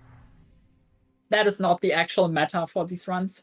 Usually, when you try to like grind this category out and PB in it, you will start the runs with the worst weapons. Because then, if they get absolute stinkers of runs, you will know you don't really need to come with it. But for showcase purposes, we're just nicely going by order. And as good as Achilles is and how much we just talked about it, the first few weapons in this game are really not the very strongest. So, Spear of Hades. Moveset, once again, very similar to the previous spears. The holding down attack will cause a big sweep to come out. But on this weapon, we actually use it for once. Because the aspect-specific buff is that this sweep is bigger and applies a debuff to the enemies that makes them take more damage afterwards, if I remember correctly. So with every other spear weapon, we just got rid of the spin as fast as possible in favor of like this faster standing strikes, as we explained a little bit earlier. But here we're actually gonna roll with it a little, because the spin is so big that we can cover like most of the screen as enemies are spawning in between waves. Yeah, and what we're gonna be aiming for on this weapon is it's gonna be the same build that we were looking for in the first run that we did, the Merciful End build, which means that we are starting with the attack of Ares, the one that makes a little threatening sword above an enemy's head, and then we will be looking out to see if we can find Athena, the one who gives us these boons that deflect projectiles back. And they have a very powerful duo boon that hopefully we can see. But of course, yeah, there's RNG involved, so we'll have to wait and see if that actually happens. Yeah, it actually lucky. did show up in the first run, but the pace of the commentary was just a bit too tight, introducing all the mechanics in the game to actually go in depth with like how that duo boon worked. But seeing the Athena Look at here is that! just Look at that! beautiful. Here we also get into the territory of like prerequisites actually being relevant, because not every Athena boon will make you eligible for the duo boon here. So it needs to be the special or the attack. And since we already have our attack filled with the Ares attack, which is our main source of damage for now, we specifically need Athena on our special in this case, which is the spear throw, which we don't really use all that much except to like finish off far away enemies. And the other cores have been filled for now, but the dash is most likely gonna be sold. Yeah, and there we picked up the fourth boon, the fourth god for the run. So from now on, like our god pool is full, like all 4 gods that we can meet have been met. So these are the 4 boons, the 4 gods that we will keep seeing, which is good because we are still looking out for more Ares and more Athena in order to hopefully get that precious field. The Poseidon was like nice for some extra early damage with the Slash Bash that we've mentioned a lot today, but we probably don't want to see all that much more by Poseidon from here on out. But it's still better to have like only 4 gods possibly show up than any of the all 8, and we needed to pick up a 4th god to force the game to only show us these 4 gods. For now it doesn't super matter anyways, because we are gonna swap keepsakes again over to Athena. We sell the dash that Poseidon gave us. On the Athena that we found just before the Furies fight, you could see Zyru was rolling, like re-rolling his boon choices very, very aggressively, looking for the duo boon. He will have a couple more shots at that. He has 1 more roll left, and now we get, through the keepsake, the guaranteed offering of an Athena boon soon. Yeah. And hoping... Hopefully we find the Merciful End duo boon, but if not, we will also be happy taking the dash boon of Athena, because we need like to trigger the duo boon, we need to first apply Doom and then hit the enemy with a deflecting effect, which can be either the special or the dash. And once we get that, we will be able to fire off Dooms just rapidly and deal a lot of damage.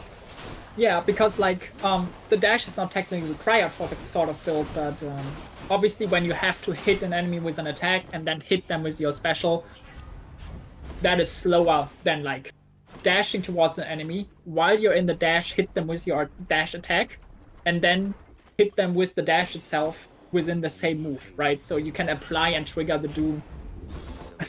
That was And a we very get funny plus three event. dashes. After hyper sprint, this is the Jesus take the wheel build. You go over the screen, like, so ridiculous. So we're moving very fast right now. On an Emmy build, you're not unhappy with +3 dashes, let's say. Moving on. Usually. What would be some exceptions to that, do you think? I think spears in particular are usually like relatively slower on like doing all of like the doom proc per dash. Their cycle is not as ideal, but it's better than nothing, but it's not preferred, I think. But wasting the last remaining roll on rush delivery was probably not justifiable there when we don't even have Merciful End itself yet. So, you know, some conservative decision making, I suppose you could call it, or rather like, you know, reasonable. If you're playing just one run and you want that one run to be as fast as possible, you can try to high roll every RNG event in the game. But if you're playing these really long categories, you really have to learn what is just good enough, right? And like +3 dashes, yeah, sure, it's maybe not ideal as I would just explained, but like, it's still pretty good. You know, you're not going to be super unhappy about it. Considering the game could have offered you maybe just +2 or +1 dashes or nothing that's actually useful at all, right?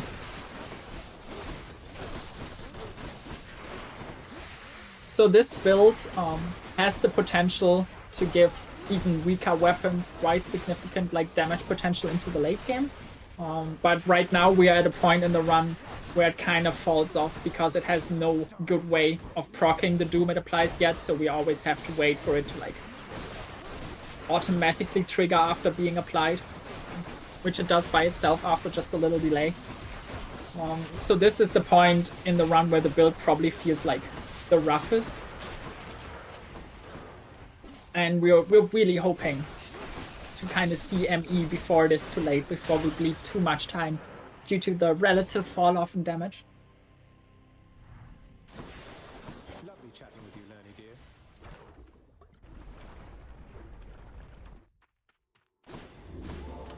Try another one, maybe. This one. Closer.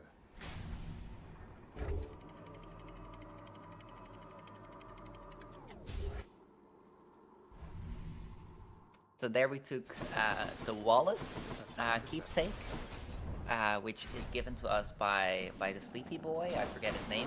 Hypnos. Hypnos? Hypnos, yes. Sort of, which gives us like a bunch of extra coins. Which is probably we picked out just because there's not that many alternative choices, but having a little extra money to throw around, it can be a big advantage, especially if we need to buy more boons from shops. And we were talking quite a bit about wanting to see Asina to hopefully pick up the duo boon Merciful End, but since it's a duo boon, obviously we can also get it offered by the other part of the duo, Ares, so this was an easy choice. And for now, we get a strong supportive boon instead. Skipping that Asina probably hurts, but a free room is a free room. And this is just kind of the worst choice to be offered here because there are 4 gods. We're gonna see 2 of them on like a door, on like 2 doors that are next to each other, and are both a boss room. And we are happy seeing 2 of them. One thing to say about the boss rooms in the game is that I believe that there are 2 different mini bosses that you can see in Elysium by default. Either you have a first encounter with the Minotaur already, or you have the butterfly boss. But the mod pack, the official speedrunning mod pack, makes it so that you always see the butterfly ball, because the Minotaur fight is accompanied by like a lot of talking, a lot of just slow animations. Just what I need. There is the duo. Now we're cooking. Now we're looking for like more pumps into both the attack and the passive buff to the Doom the attack they applies that we picked up a little bit earlier. But yeah, an interesting thing about the like bosses and how we implemented this mod pack is usually the pool of bosses is like determines the amount of doors that will show up that will offer you a boss, right? For example, there's a category where you can only encounter one specific boss in the very first biome. So if you see a door that has the boss sign on it and you don't take it, you're not gonna get it offered again. Here in Elysium, we only can see this one boss, the butterfly ball, because we modded it that way. But because of how it was implemented, the game is still able to show us 2 boss room doors next to each other, the way it should be if there were 2 different bosses it's actually choosing from. So technically it is still choosing from that boss pool. It just always picks the one we consider like acceptable for speedrunning purposes. bit of a One technical rant interesting there. thing that we could see like a few moments ago. Everything goes by very quickly, but we got the story room in chamber 34, which is kind of the optimal RNG because the final room of Elysium takes a very long time. So when you get a skip specifically on 34, that's pretty good.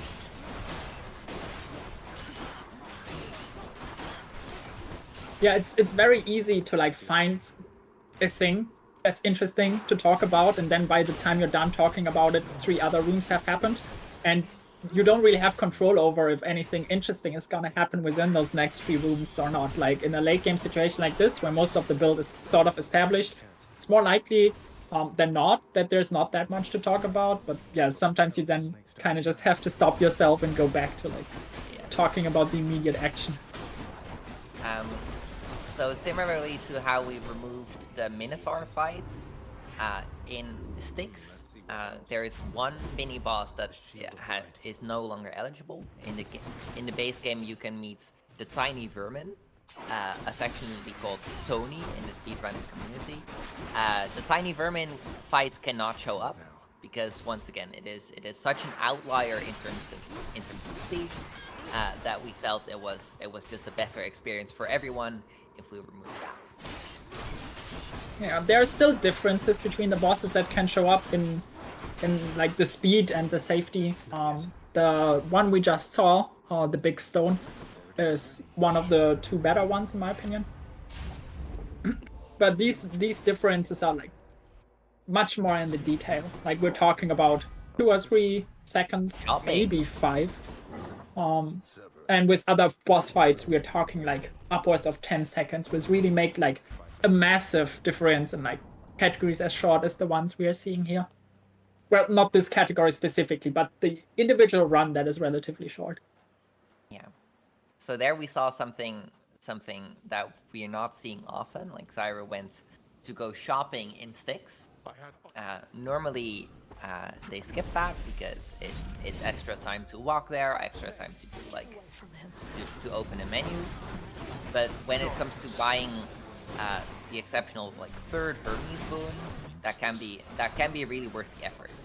Because if we had gotten like the rush delivery boon, that would have more than made up for the time it takes to walk there. But yeah, all things considered, we lost the gamble.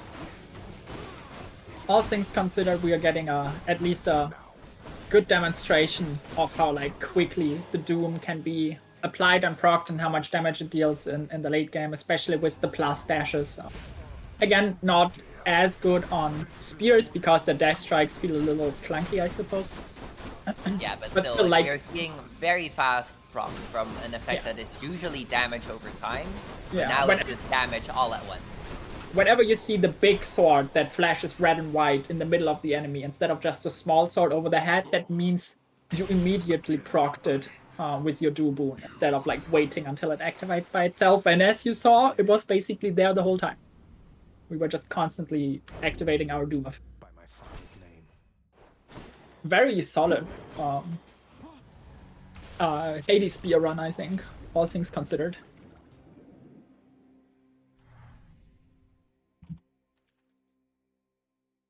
And with that, we are once again off to one of the more unique aspects. So this will be the 4th and last aspect of the spear. It's the Guan Yu spear.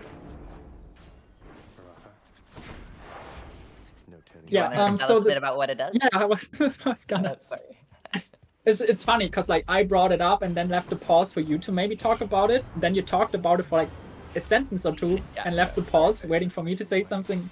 But yes, Guan Yu, it also has the spin that you can charge up, but unlike the other spears where you do a big spin around you, instead it like throws like a smaller spin ahead of it, which the special property of this spin is that it heals you as it hits enemies. And this is an advantage that was deemed so strong by the developers that they offset it by reducing the amount of HP you start the run with on this weapon specifically. So this this is the sort of run where HP management will actually become, a little relevant compared to most other weapons in this category anyways, where we barely care about HP at all. Here we might prioritize health pickups just a little bit more. Another thing that the aspect of Gonyu brings is like a more powerful special.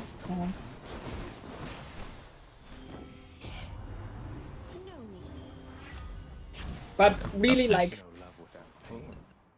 yeah, this is a very high base damage upgrade to the weapon. Aphrodite specifically has one of the less relevant secondary effects because it doesn't deal damage. It just makes it so enemies hit by her boons or your moves affected by her boons deal less damage to you. But as a trade-off for that, she brings the highest increases to the damage because, like, when a boon affects your attack, most of the time it will be like, oh, your attack does so and so such and such more % damage and have the secondary effect. There are some exceptions to this, like for example the Doom attack does not actually increase the base damage of your attack at all. It only makes it so that attacking enemies applies the Doom effect to them. But Aphrodite, it has a secondary effect. It is not a super strong or impactful one, and as a trade-off for that, she gets the highest base damage increases to the moves. And that makes her particularly useful for weapons or like moves of weapons that have especially high base damages, as for example the Gonyu special has in this case. Hope I was able to put that somewhat succinctly. It's actually rather verbose, but it's fine. So, Zyru, can you say a bit, like, you keep turning off and on VSync? Yeah, Is there a reason sometimes for that? the input lag and loading just feels a little bit differently with VSync on and off. Kind of in a weird spot where sometimes hardware, it's dependent on hardware, but I lost my train of thought. But basically sometimes there's like, it feels like your inputs don't register as effectively with VSync on. Then also if you have VSync off too long, it's like the game slows down a little bit. I think it's because of a memory leak, but I'm not actually certain. I don't think anybody really understands the dark magic that is VSync, so. Okay. What number of FPS does the VSync lock to in your case? Just your display frame rate. I mean, yes. In my case, it's 240, yeah. Okay, well, that is extremely high for a VSync FPS number anyways. Don't mind me, Father. Let's see here. And that is part of why it's like hardware dependent, right? Like if your PC can't even push those 240 FPS, then it will be a different experience altogether anyways. But if your display only like supports 60 or 120 frames, then it will also still feel different. Even if your PC will like technically be able to produce the full 240 FPS with VSync on, it will get synced to the refresh rate of your monitor. And different people will get very different things out of actually activating or deactivating it for that reason. Yeah, some people claim they have no problems at all with VSync on literally forever, and I don't understand that. I don't know what is particular about their hardware architecture that does that, but it might just be some weird interaction with FGG's custom engine and different architectures. I really can't say. Nobody really understands. Maybe it's interesting to mention here that like if Zyru doesn't understand it, that really says that like people don't understand it, because Zyru knows a lot about the internals of the game.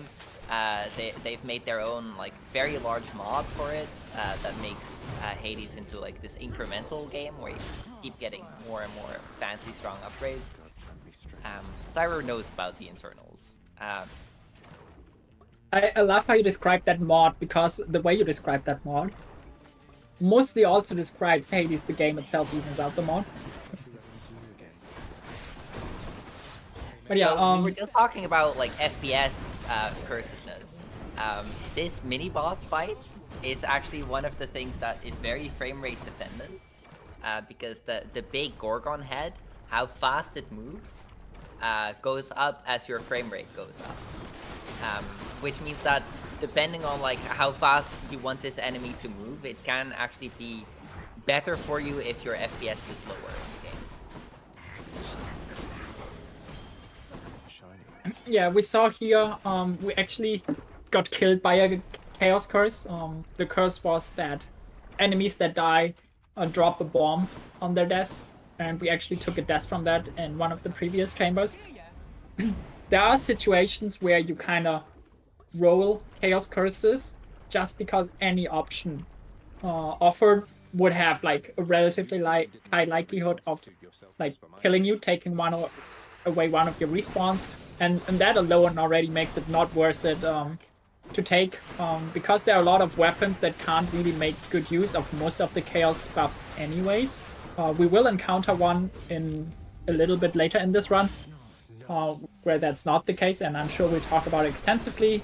But for the most part, chaos is nice because you don't have to play a combat room. Like, it replaces the combat room, and then it can be nice a little bit depending on the weapon because of the buffs it gives. And then lastly, you also kind of want or need to avoid like certain very harsh curses in some situations. But here we took it took away one of our respawns. Doesn't really matter still. We're gonna be fine. It was ironic too because I was taking it because it's going to grant more max health for safety and to hopefully not die. But then, you know, It's an investment.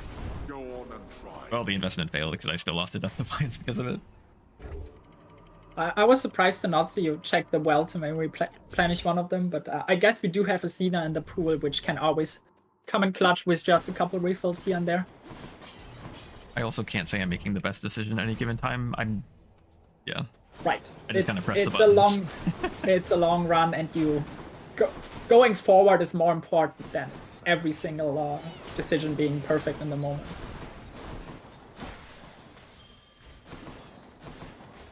Yeah, RTA categories are really like quite mentally taxing. I've noticed that when trying an RTA-based category that's just a single run long. Because for a lot of the community who only do single run categories, the in-game time is like the metric that matters, right? But for any category where you play several runs in a row, the real time matters because it factors in all the tech that you do in between runs, for example, which we also haven't seen today and probably won't be seeing, but that can actually matter depending on the category.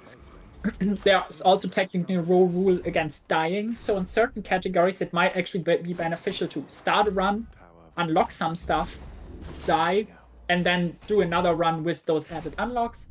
There's a lot of nuance to it, but really the long and short of it, that running RTA categories like this one is very stressful, because most of us are used to being able to take a breather, or drink something, go to the bathroom, whatever. After a boss fight, in the boon selection menu, we can take as long as we want to make decisions. That is, kind of the standard modus. The standard mode the game operates in for most of us. And then suddenly playing this game in a way that is more akin to like traditional real-time attack speed games, where really like every second count, and even in like the rest areas of the game, you're supposed to like move efficiently and quickly. It's very intense. It can be quite draining to be like so locked in and focused so long, and especially so if you're playing a category that takes nearly 7 hours. Something pretty cool has been happening over the past few runes. We picked up the Lightning Phalanx duo boon between Athena and Zeus, which makes our very chunky Athena cast bounces between different enemies. And then from Hermes, we picked up Flurry Cast, which allows us to shoot out our casts faster in succession, which means that we're likely to be seeing a lot of value, a lot of damage being dealt by casts specifically.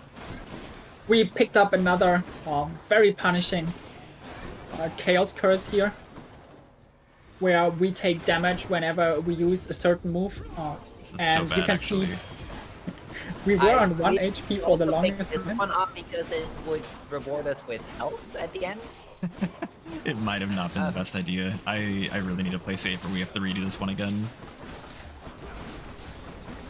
We believe. So the nice thing about the curses where you inflict damage onto yourself is they can't kill you outright. But they won't prevent you from just being at 1 HP until any other hit freaking kills you. I'm actually really nervous for this run, I'm not gonna lie. What move is the curse on? I didn't see Special. quite that fast. Special, okay. Well, maybe don't press it all that much during this fight.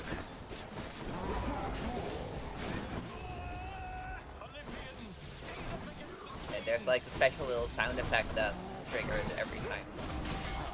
And like a little visual effect so you can see just how much, despite everything, Zyru is still hitting the special button quite often.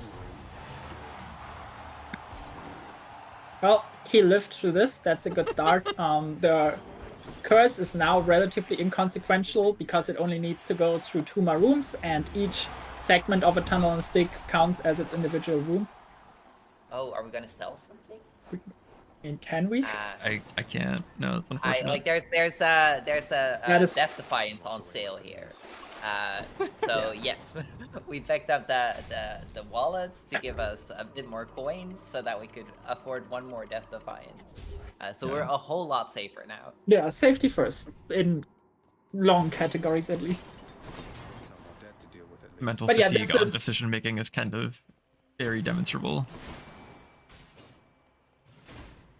Yeah, at least there's a big heart there as well. Yeah, Maybe that helps too. a little bit. I can't.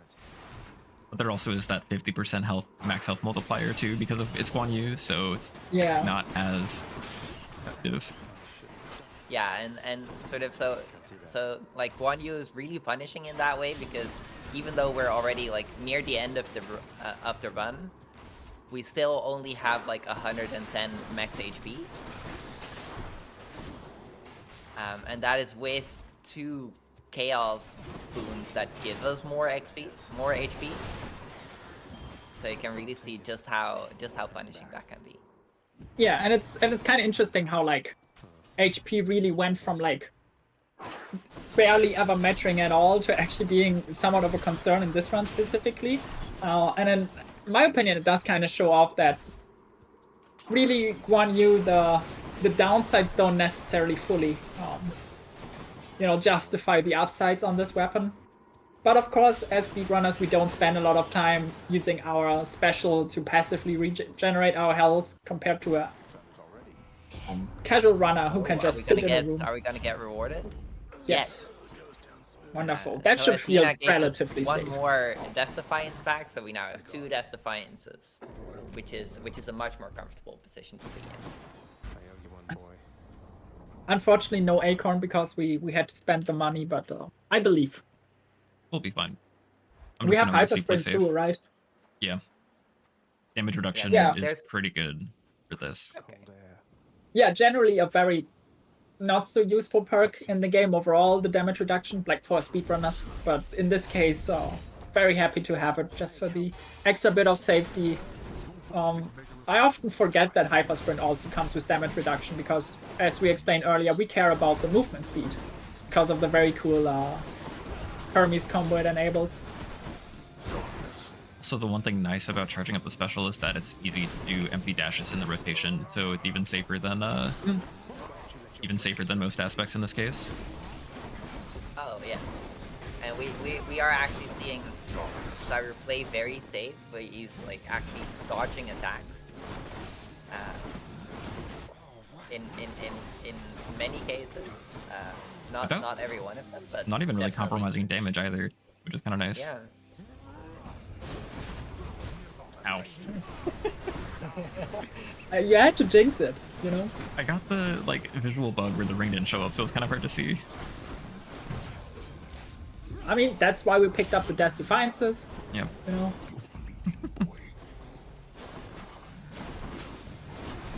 Now we're just gonna ride it out, spamming call for save damage and all that stuff.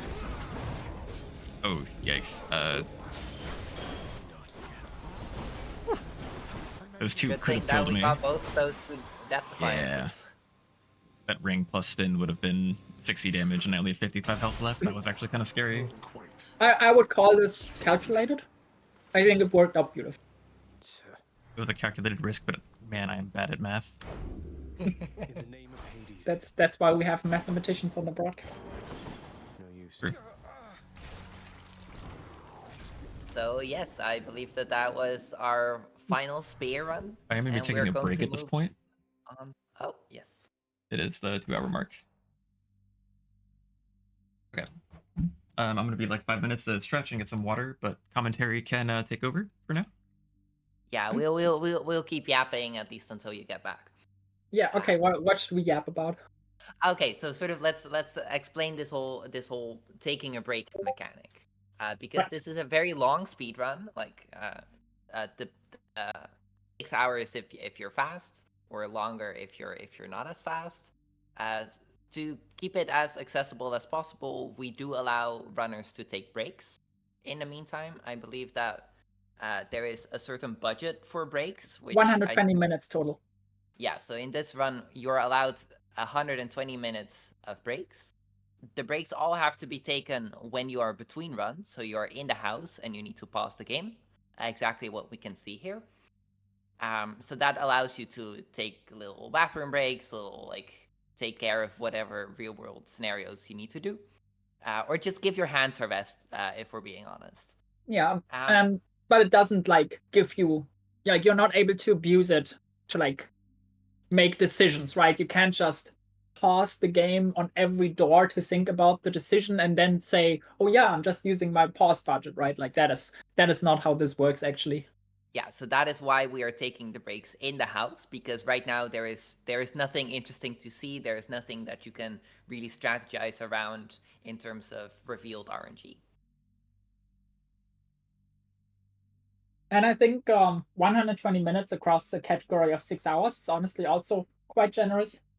Just another little thing kind of showing that the Hades community is very happy to just meet people halfway, you want to run a category that is 6 hours, sure. You can take a total of 2 hours of breaks. That's pretty cool. Yes. One of the sort of other nice things that we're seeing in this run is Zyru is playing the aspect one weapon at a time. So first we did all the swords, then all the spears. Now we're going to soon move on to all the shields. The reason there's different runners have different preferences for what order to do this in. One of the advantages of this order, doing one weapon at a time, is because there's also other speedrun categories. For example, we have a category for doing one run with every sword, or one run with every shield. So by organizing this very long 24 run category in this way, it means that it contained inside of the one recording, there is also a valid run for the all swords category, and a valid run for the all spears category, and so on. You forgot the funnest fact here. These categories are called obos. One weapon only. Yes, yes. We had a vote for that at the time when we were first deciding that this was going to be a category. There were different proposals, but we settled on one weapon only, abbreviated as OVO. And fun fact about Zyru, the runner we're watching today, he holds the world record in Svovo, sword one weapon only, Spovo, spear one weapon only, and Fovo, fists one weapon only. Which is, that's pretty impressive. That goes without saying. But it also shows off why he's such a good candidate for running this categories, where basically you play 6 overs back to back across all the weapons. He also has third place in the all weapons category, which is different from all aspects in the sense that you play one run with each weapon. So from each weapon you pick the aspect that goes the fastest or that you like the most. So you play a total of 6 runs in that category. That is a bit more of a refined and optimized and specialized sort of category, where you can get away with only really knowing the really important meta aspects. But for this category where you have to play literally everything in the game, it's really good to just have as much experience in the game across as many categories as possible with all these weapons. And I mean, being the world record holder, oh, I forgot, he also has Showa, the shield one weapon only. He holds 4 out of 6 one weapon only records individually in the modded categories. So like, you know, he's basically, that alone basically is like amazing like training for this categories where what you do is just play all the 6 overs back to back. Yes. And sort of like Zyro has a couple of other achievements that really just showcase how versatile of a runner he is. So he has for every different aspect of the game, I believe that he has a sub 7-minute run. In-game time. An achievement. Yes, in in-game time. That is an achievement which, on the meta aspects, is not too bad, but especially on the more difficult aspects, like getting a sub 7-minute run, that's a big deal. Zyro also has 50 heat clears on every aspect, I believe. So that all just really goes to show that like Zyro is a very versatile runner, and that really shows in a category as broad as this. And with all that yapping, we are already back in business. We got a hammer start, I believe, which is on the shield weapon quite integral. The shields can feel a little clunky, but with the hammer we picked up, we make it so that when we charge up our regular attack, which is part of the base moveset of the shield, is that you can charge up your regular attack and you hold out your shield and block incoming damage during that duration. Instead of then like jumping to wherever you're aiming your shield, or like rather like sliding there, dealing damage in your pass, you just send out a shot ahead of you without actually moving yourself, and then gives the shield, which is traditionally like a short range weapon, like a lot of versatile tools for dealing with enemies on a range. It also just feels extremely satisfying, I gotta say. We'll end up talking about this a lot more, I think, on one of the later aspects. But if you ever played this game casually and you tried playing shield and you were like, oh, I don't really like this, all I'm doing is kind of like sliding around and not dealing all that much damage, and try getting the hammer for a charged shot, is what it's called, and enjoy that your shield is now a gun, basically. Yes, and there's so I was talking about this with some of the community old heads, where apparently it took a while for people to realize, for just the speedrun community to realize just how good of a hammer charge shot is. But with the modded with the mod pack that we're using, because we are now able to choose which is going to be our first hammer, people have been getting a lot of practice in running with this specific modification of the weapon, and nowadays everyone agrees that that this is the fastest option by a mile. Yeah, I mean, it's a bit counterintuitive, right? You can see that when we were playing Achilles, we were talking a lot about how great it is that you have the added mobility. So you're maybe wondering, oh, is it really worth it to like give up the mobility on sliding around with your charged shield attack in favor of like making it like this shot kind of thing where you don't move around? And people, you know, when we were exploring these options, people kind of thought it might not actually be worth it. But eventually, like, again, the mod pack making practicing these things much more accessible really helped like speed up the discovery that this is just the optimal way to play the shields. Where really they don't have much to do with shields anymore. The blocking mechanic itself will also not matter too much in these runs, specifically in this category. But they are, for that reason, an excellent choice for the high heat runs, like the high difficulty challenge runs of the game, where you try to clear the game with as many like negative modifiers enabled as possible. The shields are actually top tier in that because they do offer this like mix of like safety and damage that no other weapon has. And I think a lot of people, when trying to clear casually, have learned to appreciate block functionality of the shields as well. I am curious to see what is going to happen in this mid biome, because we have picked up the prerequisites for Merciful End. But Merciful End is not the initial plan that Zyru had for this aspect. I'm So not going curious to go to the see Merciful End. There's... No, you're not. mean, Okay. I mean, if the gods will it. Okay, we've sold special. We're no Sometimes you longer have to say not eligible. today to the gods.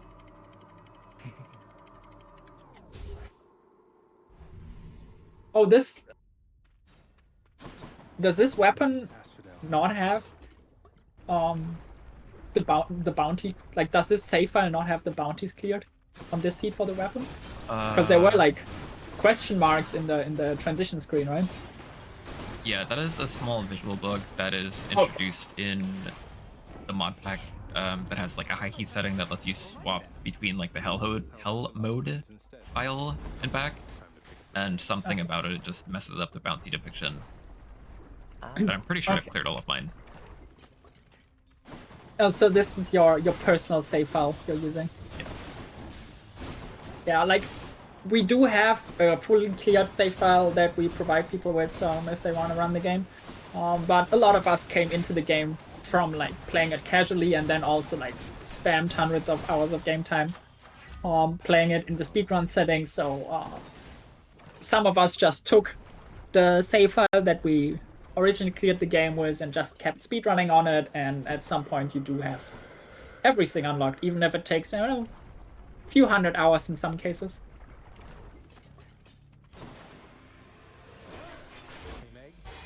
And like, if you're playing the game casually and you're just trying to unlock everything, it does get rather grindy. I'm not sure if I like totally recommend that just from a fun level. But if you're speedrunning anyways, you're gonna be playing the game so much just to be getting runs in and practicing that eventually it will just all be maxed out. In the name of Hades. So we are, I think, in a bit of an awkward spot with the build here right now. I don't think we have had the opportunity to pick up too many secondary effects and damage sources. Actually, we have shoals already, right? What am I talking about? Doing okay. Yeah, no, we have shoals. We're fine. Yeah, we have Souls, we have Breaking Wave, we have like I think one supporting boon from Zeus, although I didn't catch what it was. Good enough to eat. Vengeance, I believe. The Doom attack is also not even that bad here, because you can tag very far away enemies with the charged up shot attack from your shield, and then just leave them be and they'll die to the Doom proc. First Hermes always like big moment, and we did a big whiff. We That was not gambled great. and we lost. Yeah, that is speedrunning Hades, the video game, in a nutshell. What have you been up honestly. to since I last destroyed your multitude of heads? So is there something up with like Lurny's body, because Yes. he seems very hyperactive. The segments are spinning very rapidly as part of a visual bug. I also don't know what's causing it specifically. But it's not supposed to be this way, no. Is it specific to this arena? To like EM2? That's a good question. I don't know. I feel like I should know because, like, you know, I actually play categories where I see it both in EM2 and not EM2. I will pay attention to it next time I play Flashfire. It could also be another thing that is just introduced by the mod pack, you know? Although I'm not entirely sure why it would be the case. Right, sacrifice another Death Defiance here. Just because, you know, not dealing damage is just not as fast as just dealing damage, even if you die for it. Yeah, we call this the Lurny tax. Take me And it's caused by both just the attacks of Lurny covering a lot of area on a very small arena, as well as, you know, the floor is lava, and sometimes you gotta stand in the lava for reasons. Yeah, even for Zagreus, two things are certain, Dash and Texas, and most of the time they're the same thing for him. Good, I like that. Thank you.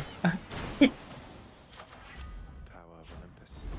Right, kind of just pumping up our secondary damage source with some more pumps here.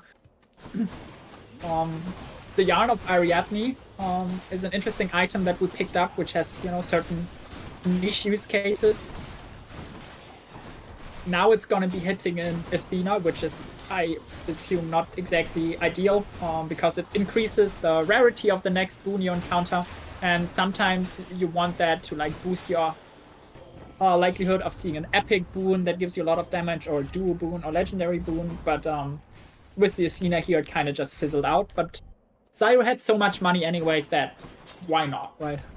Yeah, and so there we picked up the Sure Footing boon, which makes you take less damage from traps. Sometimes that's a nice boon to have by itself if you're a bit worried about your health. So here we only have 60 health, so it's not a bad choice.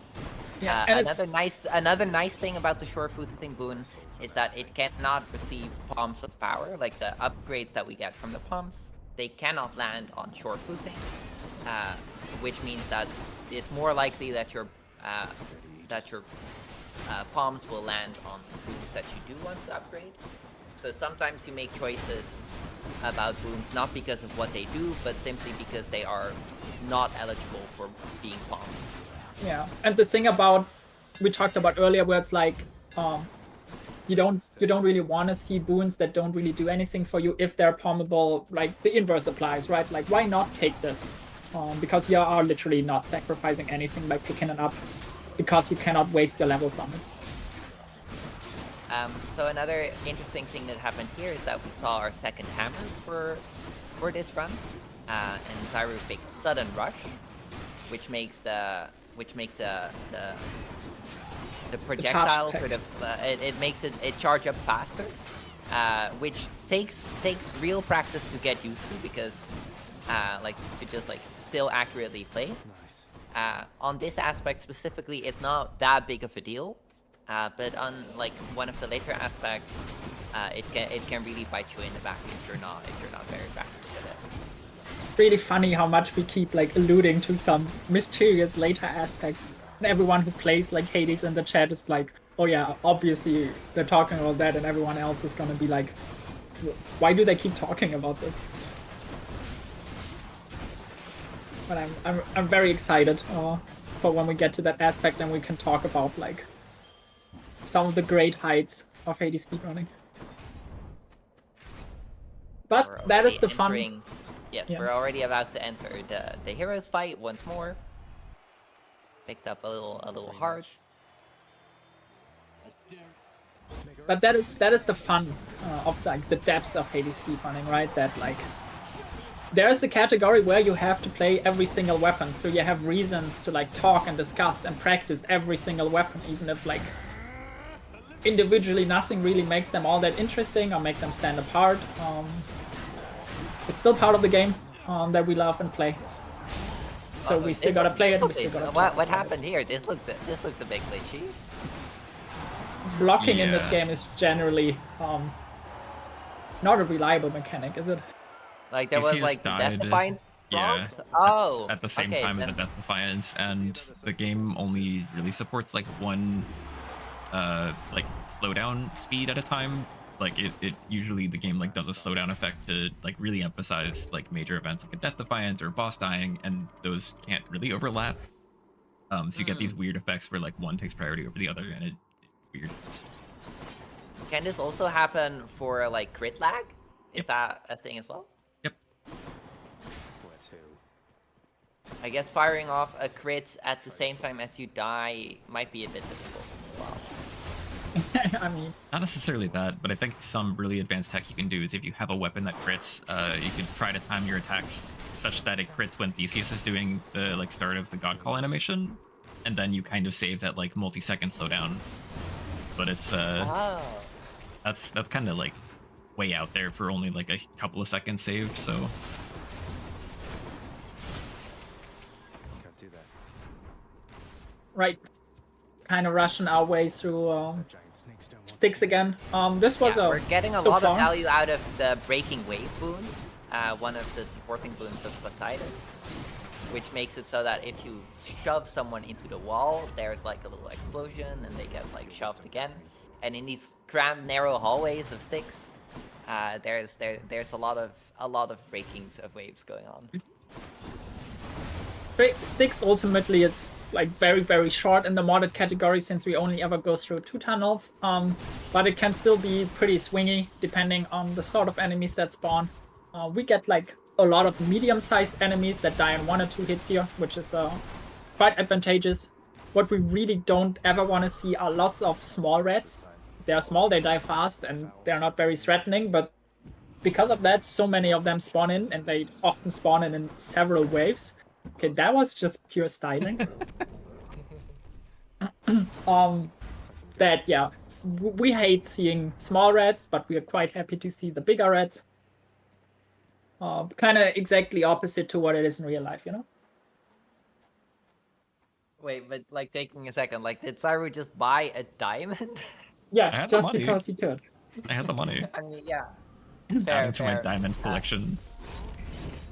If you've got like 1,000 coins to spare at the end of the run.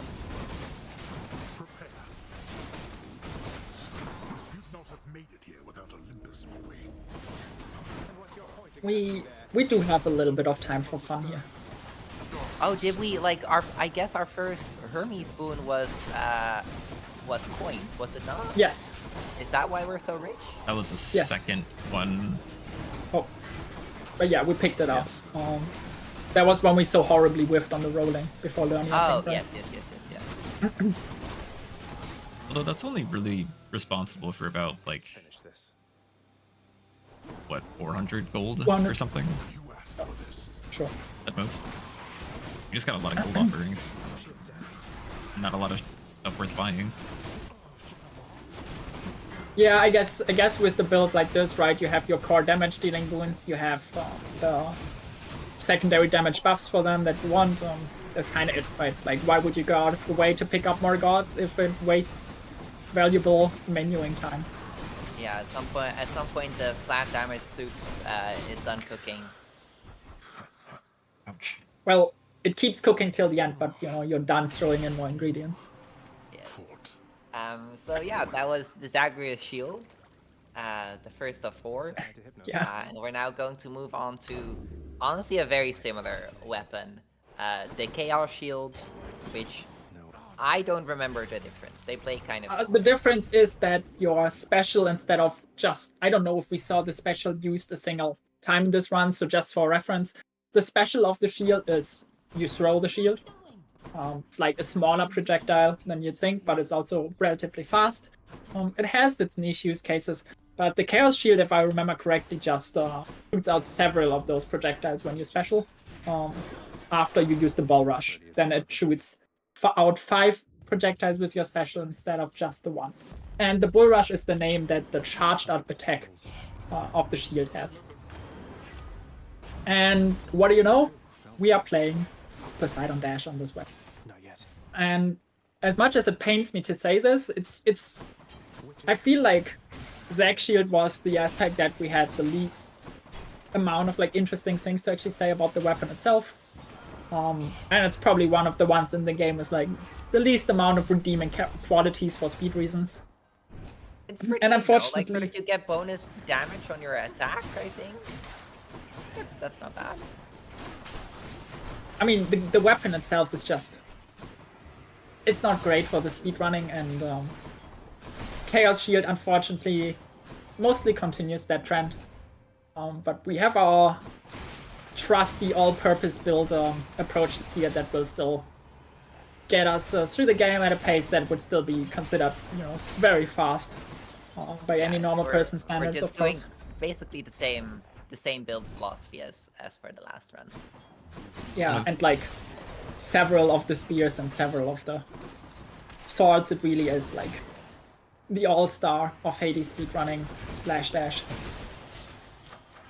One of the fun little quirks about it, you may notice that there are seemingly odd voice lines being spoken at the bottom of the screen, but those are actually from Chaos, which will Chaos will just like kind of commentate on your actions in the run while you have Chaos Shield equipped. So That is something I did not know. That is Uh, brilliant. Thank you.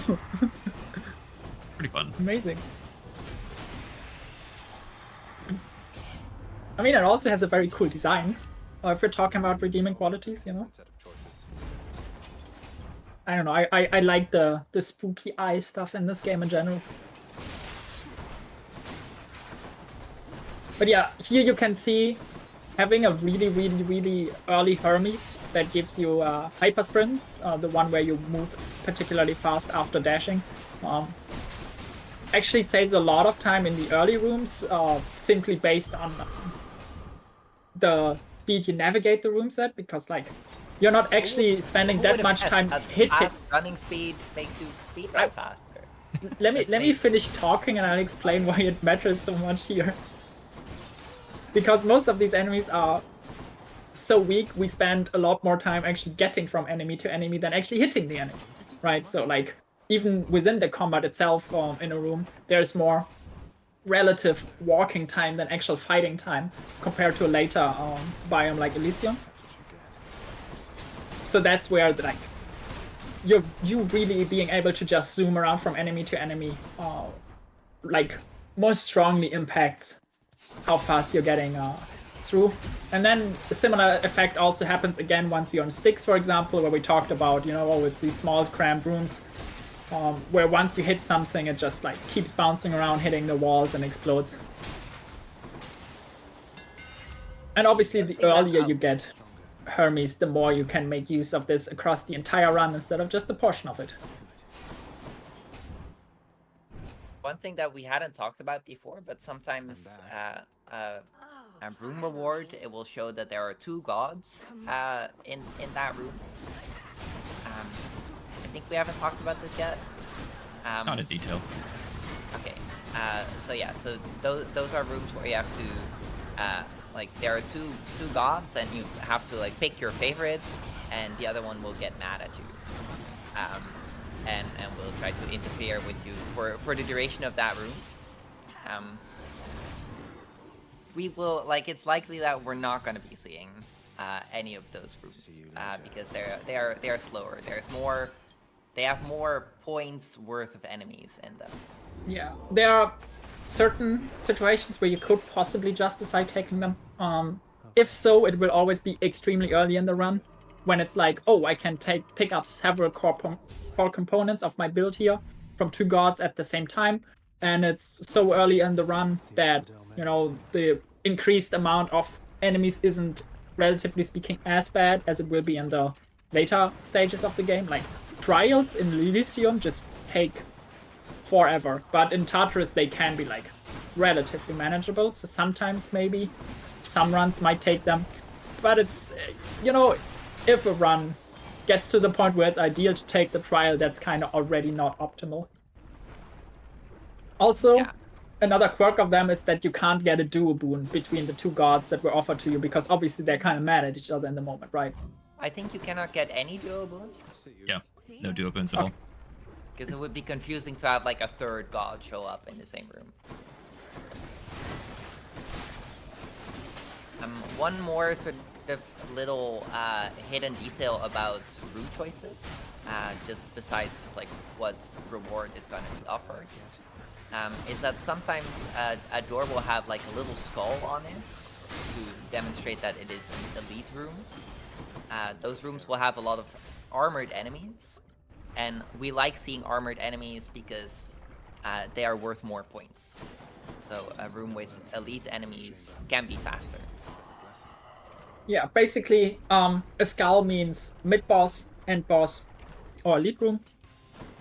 So whenever you see like a skull on a door where you know, oh, I've already seen the mid-boss and this is not the end-boss yet, you know that it's gonna be a room specifically with standard enemies, but with like extra armor and stuff.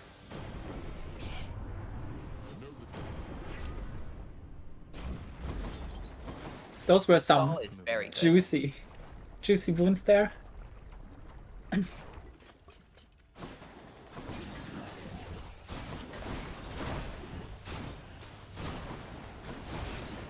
We like to wait around before picking up call, because ideally you have both of your Hermes boots before you pick up a call. because the Hermes boons that improve your call are not very good, and Yeah. some of the other ones are very good. But if you see a juicy call, then you might accept the slightly worse gamble. Like from an all-purpose perspective, picking up epic Zeus call is just like the best thing you can get. So like, why not?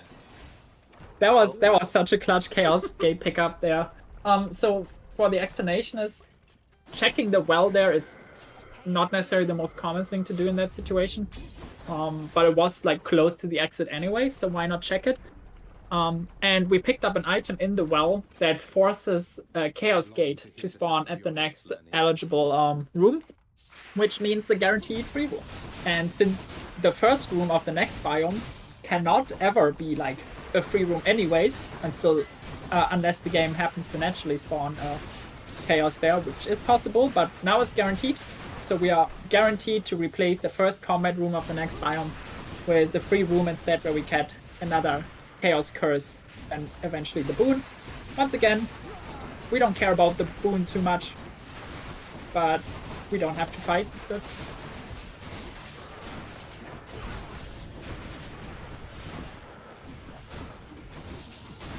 So is this a safe choice, or is this kind of high rolling? I'm not entirely sure, because the bad thing, like sort of like, it's nice that you get the skip, but the downside of getting the chaos early means that you cannot get the chaos late in the biome. I think Elysium like is long enough that the lockout ends before the biome is over, no? No, not in a No? not in a way that's beneficial. Wow. Okay. Oh, wow, Christ. second X? That is so funny. So these will be used consecutively, not at the same time. So one item will be used up to spawn a Chaos Gate, then we'll exit the Chaos Gate into a regular room, and then the next Light of X, is I think what they're called, will be used up to spawn another Chaos Gate. So now we get 2 free rooms guaranteed already. Yeah, so this could be a very fast Elysium. But as Sophie pointed out, in Elysium, you definitely would rather see the skips later in the biome than earlier. I do think that this is a perfect room, actually. Normally, when you get 2 Ixos going into Elysium, due to the way that, like, the number of chambers and whatnot that you need to progress through if for certain rooms to appear, normally the situation conflicts with shop most of the time, but this tile in particular does not offer shop for weird internal reasons, so we can just safely... Crap. Wait, do we have enough HP? No, Nope. right? Or so one of the Light of X there was kind of going to waste, because to even enter a Chaos Gate, you also have to pay an upfront health penalty. I don't know if we talked about that. Rarely comes up. In this case, we actually had not enough health to use it, which is obviously more likely to happen if you have to pay the health penalty like twice in very quick succession. Although we got another skip to save us. Yeah, you know, like, might as well. We actually have a lot of, like, different damage sources going on here. Like, the casts will do damage as they're just sitting there because of the lightning rod that we got earlier. We can, like, when we first throw out the cast, they will just bounce their way through the room, slowly dealing damage to everything. And then obviously we got our, like, core damage set up to actually apply the damage with as we're dashing around and hitting enemies. Yeah, so this Would have been is funny to take support fire there just to put more stuff on screen. doing a little chat with a little unintended chat with Charon there. I mean, maybe he's happy to have some social interaction every now and then, you know? Yeah, sometimes you want to buy something, but instead you talk to Charon. He's probably doing that intentionally, just to like have someone to talk to. Yeah, I wonder if Charon ever feels like, you know, the grandfather that was just dumped in a retirement home. Like, except his retirement home are the shops, you know, where no one ever has to, like, bother with him. And he's maybe, like, I think feels a little Charon left alone loves by his family. running his shops. Like I think he's having a great time. I mean, he's certainly passionate about it, as you can see when you try to steal from him. So one of the interesting things that we see in the shops here is that, like, sometimes there is like a sack of gold, and that you can steal from him, which enters like the most difficult boss fight in the game, where like you and Charon have to battle it out to see if you can keep the money that you stole. This is a feature of the mod pack that makes it appear in every possible location, because there is one speedrun category where you want to beat Charon as soon as possible, and so for the purposes of that run, we made it so that the money sack is always there. But in a normal run, you would never do this. It loses a lot of time. It's a very long fight. We got the funny orange Zeus spoon. Oh, yes. Splitting bowls.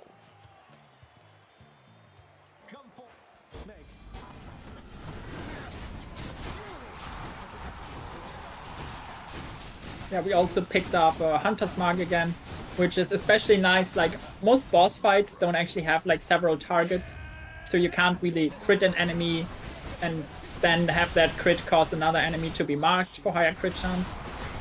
But these two, obviously, you know, they're just standing around, 2 guys of them, and once you crit one of them, you can have the other marked. Crit him, put a mark on the first one, and just juggle that around. That really sped up this fight quite a bit, I wanna say. Hope you enjoyed the show. You won't get through me quite that easily. I can do this again. Once again, taking the acorn keepsake. Yeah, it's just a standard choice to go for if you already have a call. And if you don't have a call, you just take the Hades keepsake to get your dad call, as we affectionately call it.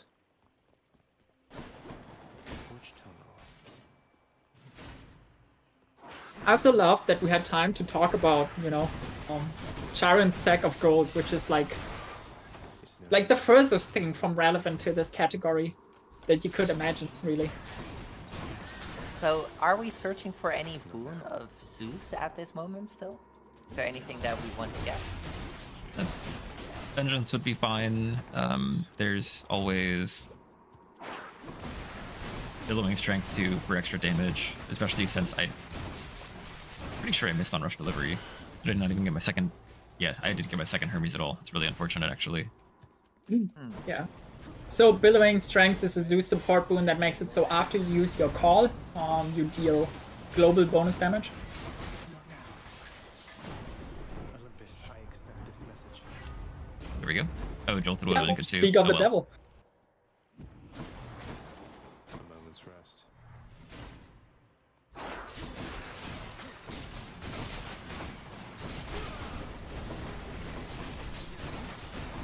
So there, like, we're now taking a money room.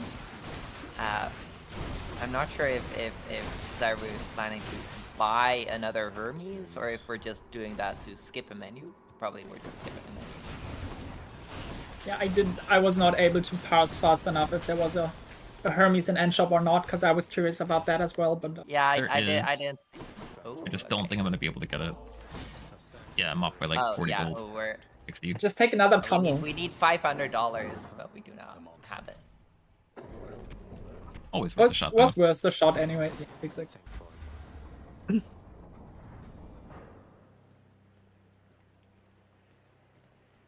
So, I don't think we've really seen you use the special during this run. I don't want to say at all, but like to a significant amount. But feel free to correct me if I'm wrong. Yeah, it hasn't really been a reason to. Megara. The special is just it's a pretty slow weapon, and it has to compete with charge shots. Charge shot just deals a lot of base damage. Like I think it deals 80 damage before bleeds, which is a very large number in this game.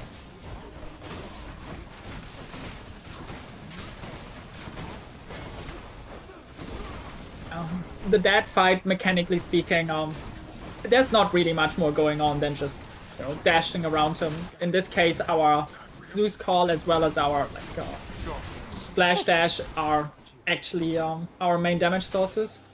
We saw a really nice cancel on the darkness there. Like, not really something you can do on purpose, but always happy to see it happen, where Hades yells darkness and is about to go invisible, and then you just barely deal enough damage to him to push him into the next phase and cancel the invisibility.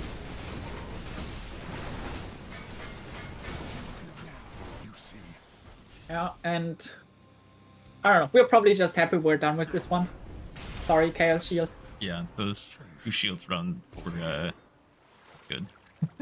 This was maybe one of the slowest runs. This this was quite a significant amount. The slowest run so far, I think. Zag Shield itself was a minute slower than anything else, and then this one was 48 seconds slower than Zag Shield. This was not a marathon I would reset at this point, unfortunately. Well, lucky that this is a marathon and you don't really have to worry about pace all that much. Really?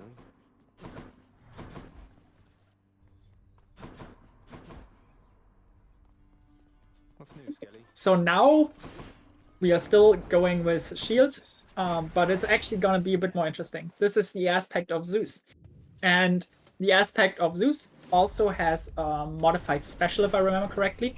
But instead of like doing a quick, fast, small shot with your special, you actually send out like a slowly spinning big disc as your special.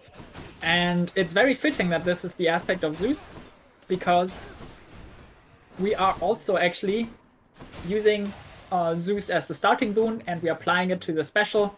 So the shield of Zeus, with its very special is applying a boon by the god Zeus to its special. So you know it's extra special and Zeus and special.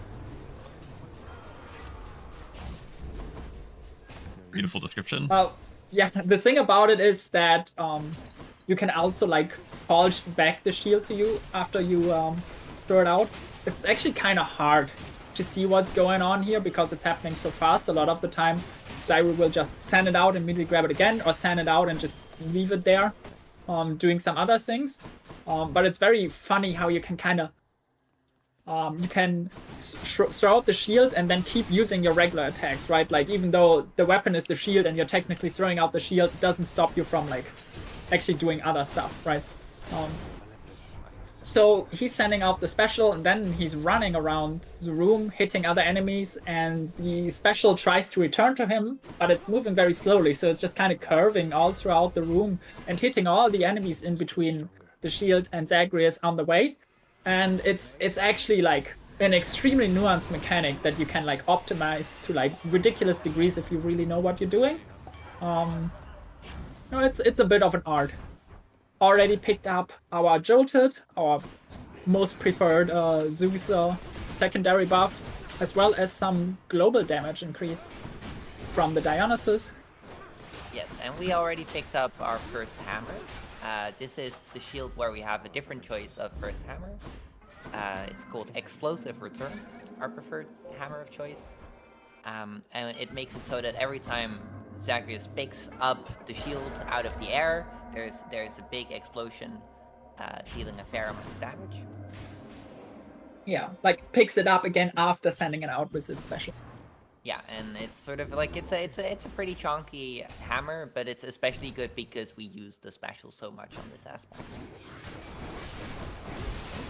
Yeah, and I think Zeus, at least to me, Zeus is kind of like, it's a bit weird in its own way, as in like it plays very differently than anything most of us are used to. But I think that makes it like incredibly charming and interesting to watch, even if it's not necessarily the best aspect in the game. Which, you know, people who play a lot of high heat might actually debate that, because within the high heat challenge run community, Zeus might actually be the best weapon in the game. Yeah, like the shield of Zeus. There's one thing, another interesting thing going on in the run right now is that we got into a Chaos Gate, and the sacrifice that we made there is that for a while we cannot immediately pick up our cast stones. So if we shoot out a cast and then it drops to the ground, it takes a while before we can pick it back up. There are some aspects and some builds. This is a very punishing condition, but here like we're not making that much use of our cast. So we don't even have a boon on it. Instead, we're seeing another very uncommonly seen boon here. It's the Demeter dash, where every time you dash, there's like a little puff of like frost, like a chilly gust in front of you whenever you dash that like freezes up enemies, like it slows them down and stuff. Very rarely seen, not necessarily really bad in its own right, but if you are playing like a dash-centric build, you already know what we're picking instead, right? So it's one of those boons in the unfortunate spot where it's like, yeah, this isn't terrible probably, but it's just, if you really need something for this specific purpose, there's just clearly better options. So you're always going to be taking them. This is actually so cool, by the way. Like, Zyru just picked up the plume, like the keepsake of Hermes, which is like it's there. So there's a lot to say about it. So sort of the main function of the plume is that every room you get like a little speedrun timer, and if you clear the room fast enough, then I believe the plume gives you dodge chance and movement speed. And movement a bit of speed and dodge. Yeah, yes. Movement speed and dodge. So the dodge is not that big of a deal. Getting bonus movement speed is good, but I think the main reason why we pick it up is because there it is. If you like the rush delivery boon that we talked about previously, it's tremendously powerful. It's like global damage depending on your movement speed. And if you wield Hermes' keepsake, you are always eligible for it. Yeah, basically rush normally delivery. You would first have to pick up hyper sprints or haste in order to like get some movement speed bonus before you are able to find rush delivery. So this makes it more likely that you're able to obtain this very powerful boon. Oh, that was a mistake. Oops. It's fine. Don't mind me. Yeah. Wait, you wanted to pick up, what was the other option? Cast and? I don't know, just not the call before the second Hermes. Right. Yeah. Okay. So yeah. But yeah, right it's cool. Right now, rush delivery is not doing a lot for us. But if we hit it big on a movement speed bonus with the second Hermes, then we will be cooking. Unfortunately, whatever the plume has stacked up will be gone again when we unequip it, so that's not actually a valid strategy to like keep running it, probably for the most part. And also for anyone wondering if we are hitting the speedrun timer, I guess that's the necessary prerequisite, clearing the room fast for getting the boost every room. Yes, we are. It is extremely we got generous compared to the sort of times we're putting up here. Yeah, we got the purple haste, so our rush delivery is actually online now. And one thing that we might see during the remainder of the run is that Zyru might be looking into all the purchase wells, the purple wells, to find more movement speed. One of the well items can get boost bonus movement speed, and with the exponential growth that is inherent to movement bonuses, that could put in a lot of work. I don't know how much was talked about well mechanics, but all the items you can buy from these wells, like they're just items, not boons, right? So they're not permanent. They're one-time use or for a certain amount of like next few rooms. So they're just temporary buffs. So in certain situations on certain weapons, they're kind of like not relevant for consideration at all. But there are certain edge cases, like this one, when we know the run is pretty deep into the game and we're going up against like the beefiest enemies in the game by now, then getting the extra movement speed from the well, even for just a few chambers, which then leads to extra global damage through the rush delivery. Oh, look at that! Is actually we picked up the keepsake of Charon, I believe, which yes. will make our well items last longer. So indeed, Zyru is betting big on the wells giving us something worth of value.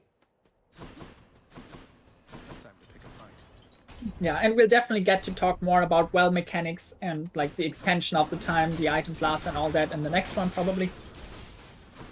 But it's kind of cool that we actually got a chance to talk about it here already on an aspect where it wasn't really a part of the plan.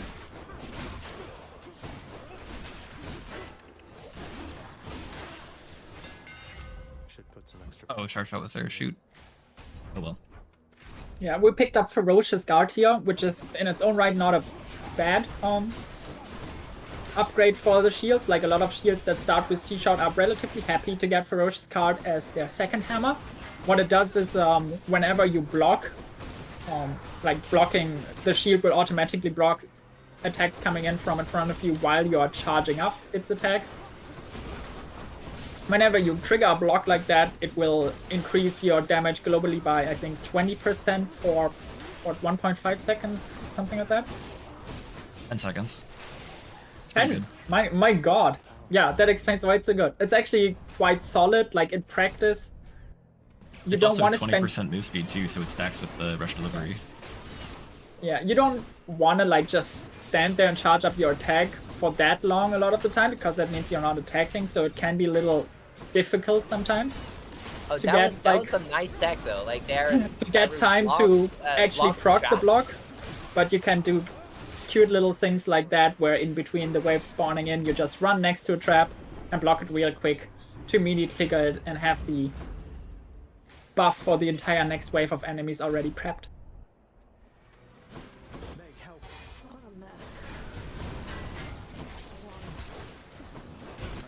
We're just seeing Zyru like show off just every different consideration and little bit of tech that we have in the game.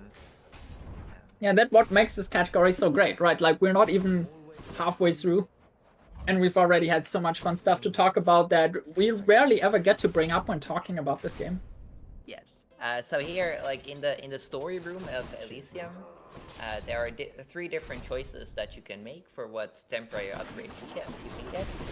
You can either get a full restore of all your death defiances, or you can get bonus attack damage percentage, or like the last option is the one that Zyru chose. For a while we heal up a lot of damage every time we go crit. Yeah, and all of these are temporary buffs. Yeah, but like this is a very good thing to have going here. It's one of the meta upgrades that is unlocked sort of during the game is a thing called high confidence.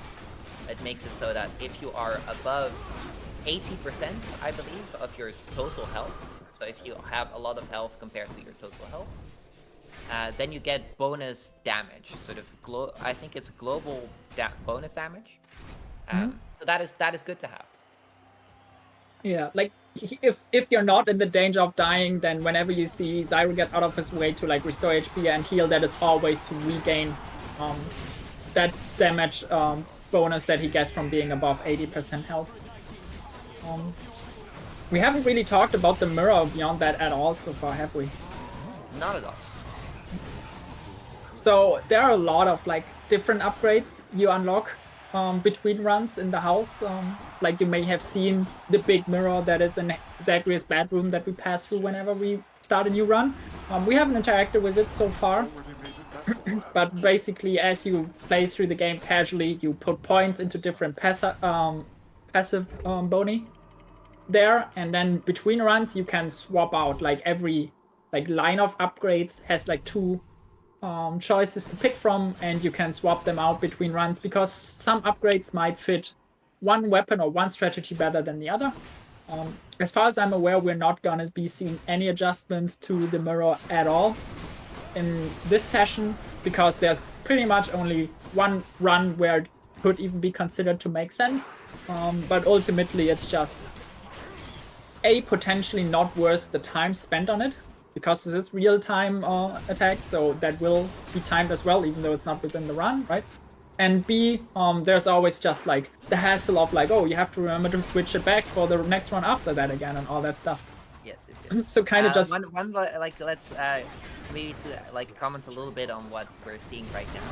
Yeah. So in the mid biome, before unequipping Charon's keepsake, Zyru bought 2 upgrades from the purple well. One of them is this large shard, I think. No, wait, this is not shard. I'm not sure what the first one is. Bonus special damage, if I have to guess. And the second one is a net, which makes it so that every time when we enter a room we start with some amount of God called charge already up. Gauge, So that's every what it's time, called, right? yes, God gauge. So every time when we enter a room, we can immediately hit the call button and get some value out of that. There it is already. Yeah, and as you can see, we're already done with sticks, and there's still several room charges left on each of these items, so buying them at that point guarantees that we still have all these buffs available for the final fight against the big man himself. Yeah, and I believe we picked up purple billowing as part of that last boon. That is the one we got last run, right? Where after using your call, it gives you some global damage. Yes. You're never late, Father. Okay, I'm reading in the chat that the nail is bonus damage to armor, which helps us in sticks and will help us against some of the summons that Dad creates between subphases. All of them, in fact, they're always all armored. Yeah, but doesn't help us against Dad himself because he doesn't wear armor. He only wears capes. Well, he wears a helmet. That's the most annoying part about it. Because that's what makes him invisible. We're learning some lore here. Yes. It's very strange because, like, turning invisible seems such a key part of his moveset, but in lore, it's because he borrowed a fancy helm from Athena that he is able to pull off this move. Called the Helmet of Darkness. Right, that was not too bad, I want to say, compared to what we saw previously out of Shield. So we're moving in the right direction with the time seal. Hopefully I wonder this, if that trend will hold up. hopefully this next run is 3 minutes faster. That'd be nice. Wink, wink, nudge, nudge. Yeah, so that was the Zeus shield, and we are now on to the last shield of the bunch. It's called the Beowulf shield. It's the hidden aspect of the shield, and it is sort of it is the fastest aspect in the game. Period. Yeah, like there's not really that much doubt about it. So there's different weapons that can all compete for top times. Care to join me out? But people Oh, are wait, people are what am I? No, we are not done with the shield. No. Yes, the Beowulf shield, and we start as traditional with Poseidon's keepsake. But which for will different allow us- reasons than you might imagine. Yeah, was like literally previously thinking- we were all. For me. In response to the best aspect, I was thinking some might debate Hera, and then I autopiloted into picking Hera's keepsake and bow. It's no use. Also, Zyru did actually use the mirror there to just change one thing real quick. He told me he would probably not do that, but then he did. So, you know, showing off more mechanics, I guess. Thank you for that. Let's talk a bit about Beowulf. What makes this weapon special? What makes it great? Yes, so Beowulf is one of the cast-based aspects in the game. It allows you to, when you use this bull rush mechanic, where you charge up an attack and either shoot forward or use the shield as a gun, you can load a cast stone into this attack, and then the cast will sort of explode at the end of the attack. This takes away your ability to throw casts normally. But it is sort of like, it's very good. Like you're dealing a whole chunk of damage. Also, the attack itself gets more powerful if you put in a cast zone.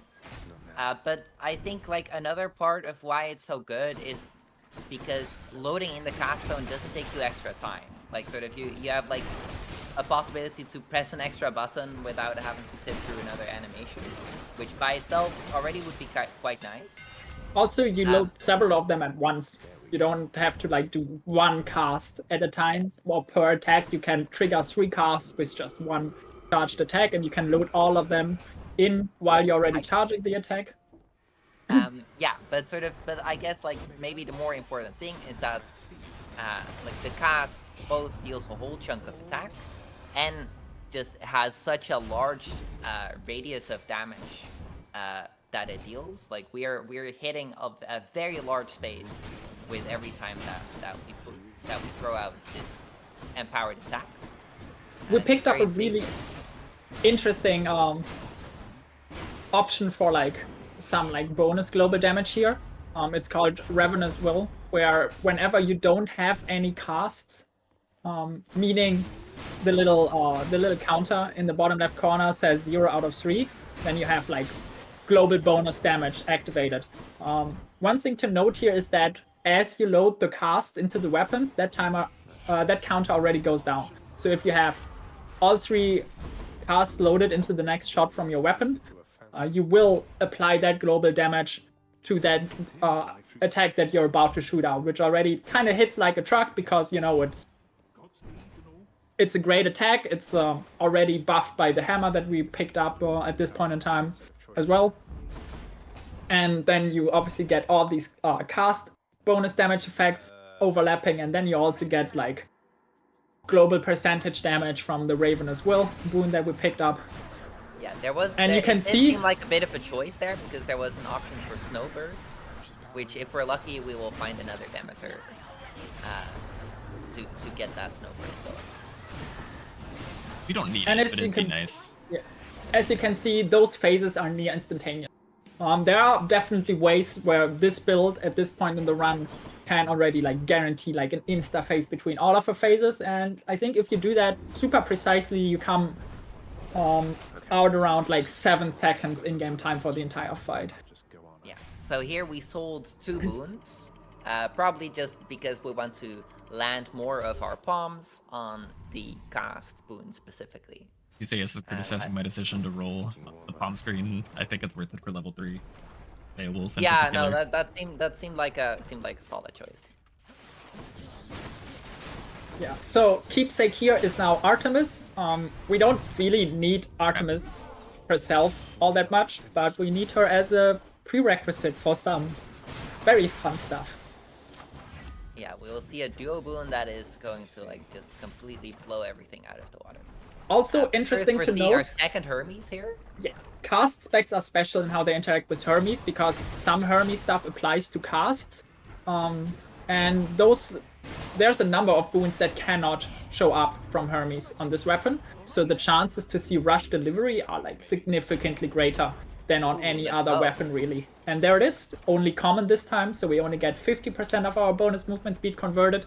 But we have hyper sprints, so we are already starting with 100% bonus move speed. And also on this weapon, it's kind of a nice to have. Like we hyped up rush delivery so much for how much it carries your damage, but Beowulf itself is already so strong that rush delivery is a bit more of an afterthought because truthfully, a lot of times you don't need all that damage.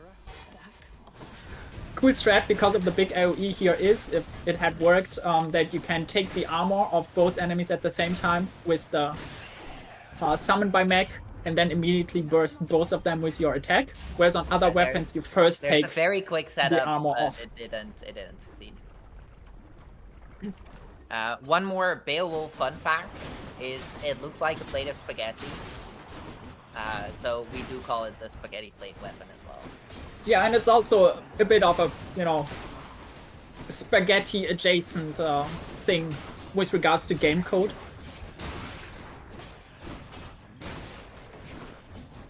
There are several bugs associated with like cast weapons. One of the more relevant ones we can hopefully be talking about soon.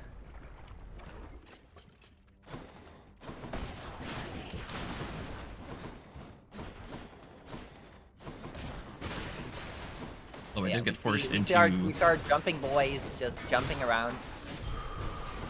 Luckily, after this first few, they started to cooperate more. I did get forced into 4 gods in Tartarus, so we have a 5 god pool now, and it's just gonna be a lot harder to get what I want, so... Thank God. Alright, never mind. There it is. Oh, So, we got it. let's talk about Mirage Shot. We have picked this boon up before in the runs today, and we have not really talked about it, because in itself it isn't super remarkable. It makes it so that when you cast, the boon effect on the cast will trigger like a second time, but only with like 30% of the damage that the first instance of the effect deals. You can see how on a lot of weapons where you're mostly dealing damage with your attacks and specials and your dashes and the calls, It's not really that relevant. But on this, obviously, you're loading the cast in your into your weapon shots, and it's like the most relevant source of damage. But it gets even more interesting because there is a bug associated with this specific duo boom, where if you use it on a cast weapon like Beowulf, the bonus effect will actually not be the 30% that the game claims it is. It will just be a full second instance of the effect. So basically 100%.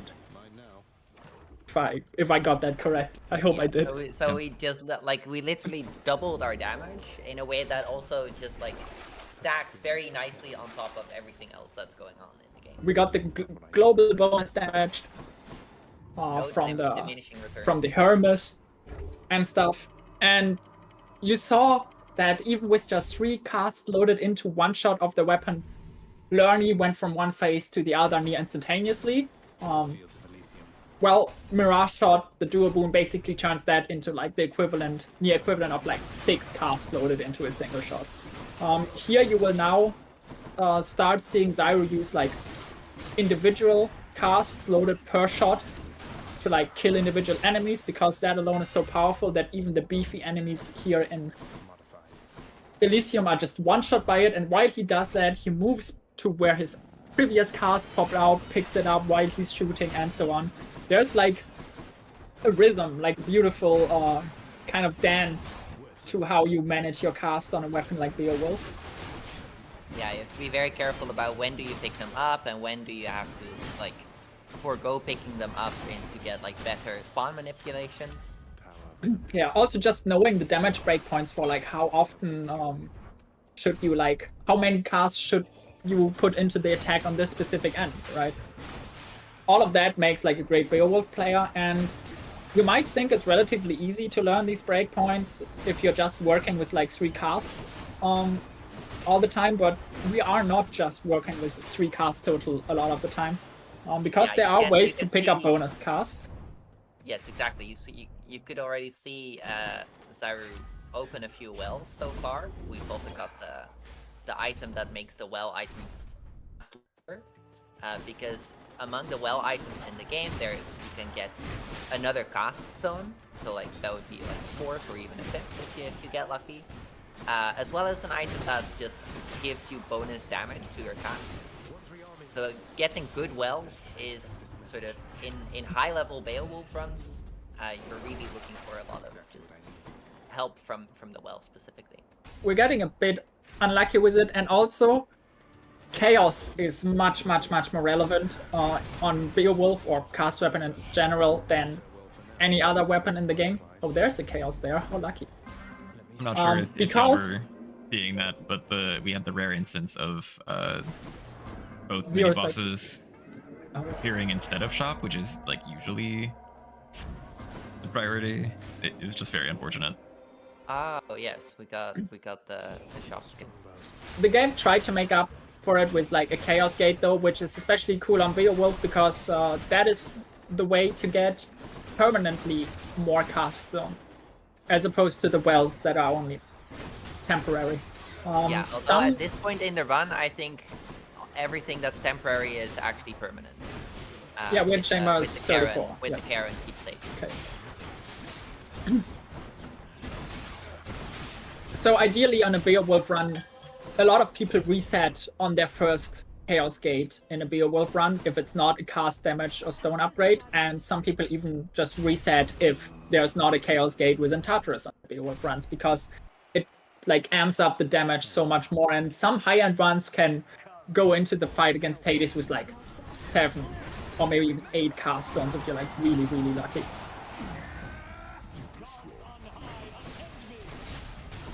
But yeah, you can see how the enemies here are just exploding just from like the 3 casts we are working with right now. So like imagine that with like 5 or 6 casts at this point in time, it goes kind of nuts. And it will also once again be great in sticks to just, you know, press a couple buttons and the entire room just explodes in like splashing waves. I'm almost to the top.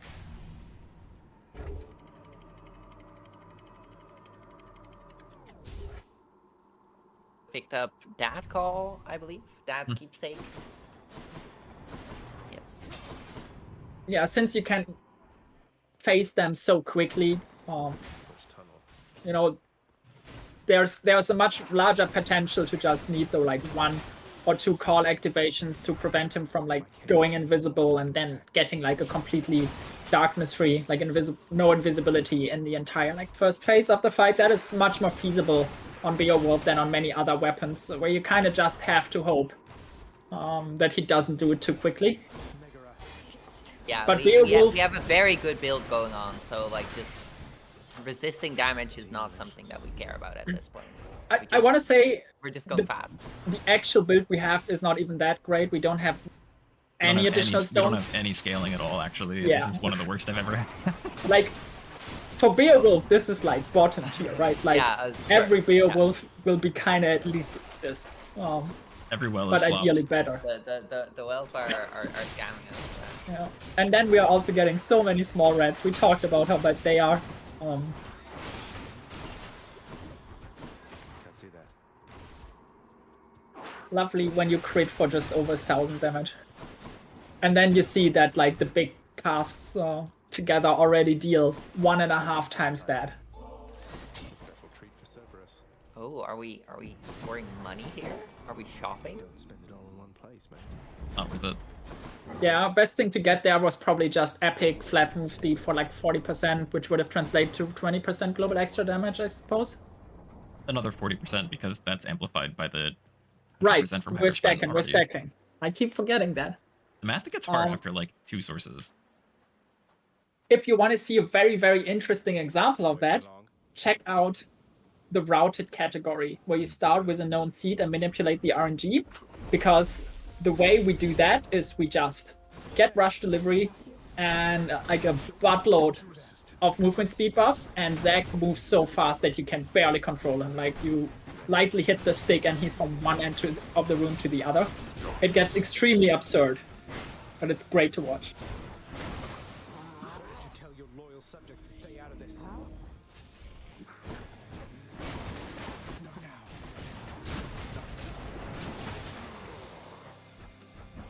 We're not finished. No holding back. All right, we are coming up on the halfway point of this run tonight, with the end of this run, I think. I'm right here. Yeah.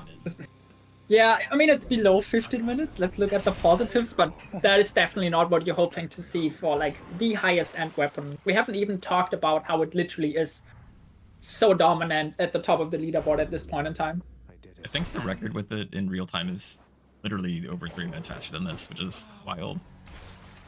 Yeah, and the in-game time record is just a cool like 4.5 minutes, you know, just some super absurd stuff. Okay, now that we've had our final shield, it's time for me to hop out. Bye, Sophie. gonna Thank get- you. Gonna Don't get you mean replaced with bow out? Wonka, who is- yes, I am. So yes, have good luck, Cyru, with the rest of the run. Thank you. Thanks for having me. Thanks for the commentary. Well, time to go get killed again. And with that, we are on to our first bow run, and we are also welcoming our new co-commentator, Oka. Hello, good evening. It's Thank no you. use. That was indeed a travesty of a Beowulf run. A but, full you know, pillow, honestly. Yeah, they certainly do exist. At least with the other shields, you can be like, oh yeah, you know, shields are bad, lol. But when it then extends to Beowulf, I guess that kind of hurts the soul a little. I mean, Yeah. that's just the RNG and it look like for you. Especially across such a enormously long category. But well, we are on to bows now, so tell us what you know about bows, because I don't know much, to be entirely honest. Certainly. So what I did notice, like straight off the bat, Zyru, something that I find very impressive about the way you play bows is that you are a triple believer. With Because, Pseudotech, it's just better. Yeah. Oh, really? So Pseudotech just makes triple way more worthwhile, I see. Yep. So, Give us a word on Pseudotech, yes. Yes, exactly. I was going to ask Marie, do you know what? Sorry, Chelsea, do you know what pseudotech is about? No, that's why I asked you to give us a word on it. Lovely. So you'll get more than one word. Pseudotech is essentially probably the most recently discovered tech, if I were to say. And it's named after its inventor, shall we say, a pseudonym who discovered that if you press special and attack in a specific order, you can forego the special being prepped and instead simply get another attack out much more quickly. A standing strike, if you will. So it's something that you do after you do your dash strikes, which you will do a lot of on bow. That's just the way it is. And with that, So- you can actually get to a lot more. Okay, go ahead. Do I get this correctly that the special itself doesn't actually do anything besides set up a faster animation for the attack that's following? Like, is the special itself cancelled or does it still go out? You animation cancel the special, Not yet. so it does So- nothing. Once again, the special of a bow is not actually useful. See what else. No. Oh, let's go. That's such an early lightning rod. Beautiful. Yeah, we love the early lightning rod. It's just so nice for room clear, especially Also- when we don't have smash dash.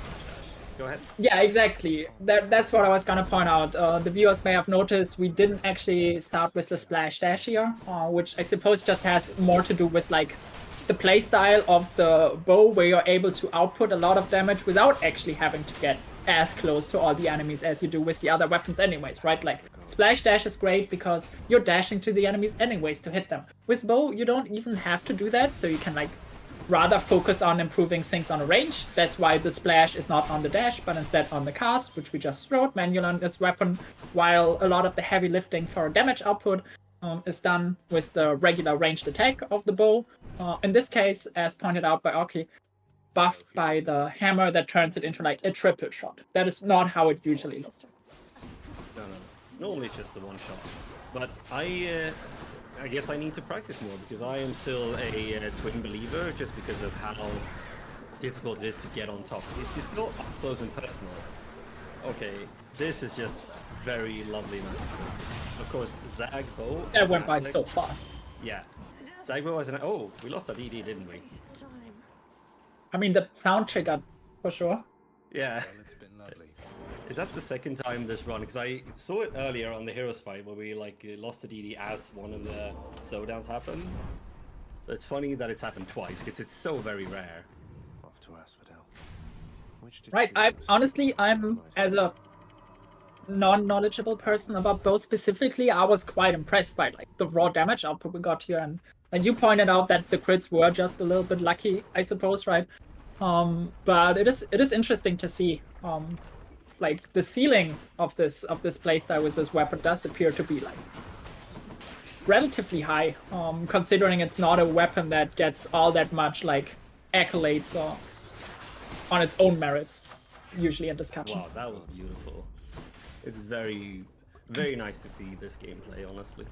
Yeah, Zyro also just makes it look both easy and like incredibly efficient, right? Like that's another thing you have with something that is so specific as the triple shot in like very specific angles.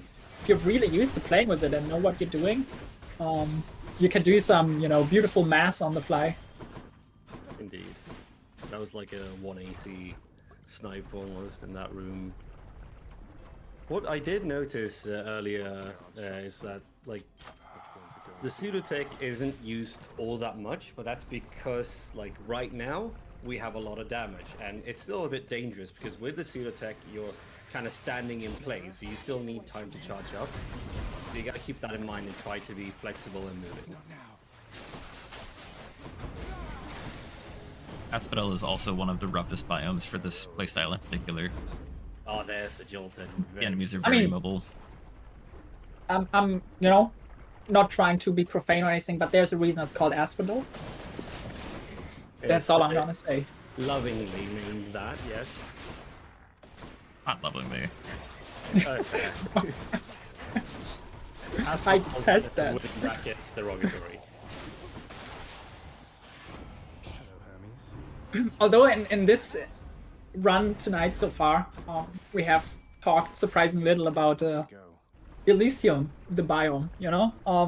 That is typically the absolute heartbreaker within runs, right? Like Asphodel can be very yucky to play, you know, just not very fun, and like a lot of like stupid overlaps between like room choices. But Elysium is truly where like the runs die, because that biome can go on forever if the game doesn't want to let you have a good time. Indeed. I'm surprised you didn't pick the Ares there to shoot for Battle Rage, but then again, it's quite the high roll. Yeah, that So- with like such rapid hits, it's not as effective as you would think. Yeah, exactly. Yeah, So because good, it's just- consumed even if you don't hit anything, right? Remind me, I think it's like that, but when you have Battle Rage, it's all the 3 arrows that get buffed, not just one of them. Right? Yep. Because they come out at the same time. But yeah, this bow playstyle in general is just very interesting to me, because like it has range and like sort of pseudo AoE at that range that I'm just not used to seeing on most weapons, and that I haven't Yeah. really gotten to talk about on like the previous runs today so far. So this is really like quite a departure. I mean, one thing that's very nice with bow, like especially when you're pseudo taking, is you use the entire kit of the weapon. Although you don't see the specials, you still use them to make Yeah. sure that you can get those pseudo takes out. And also, there's one way to like more audibly hear if you're doing pseudo tech or not. The power shots of dash strikes have a different sound from the power shots of standing strikes. So if you get 2 power shots in a row and they have different sounds, that's how you know you're doing pseudo tech. I didn't know that. Interesting. I didn't know that at all. Got anything else? Yeah, again, so many things you can learn about this game and its intricacies.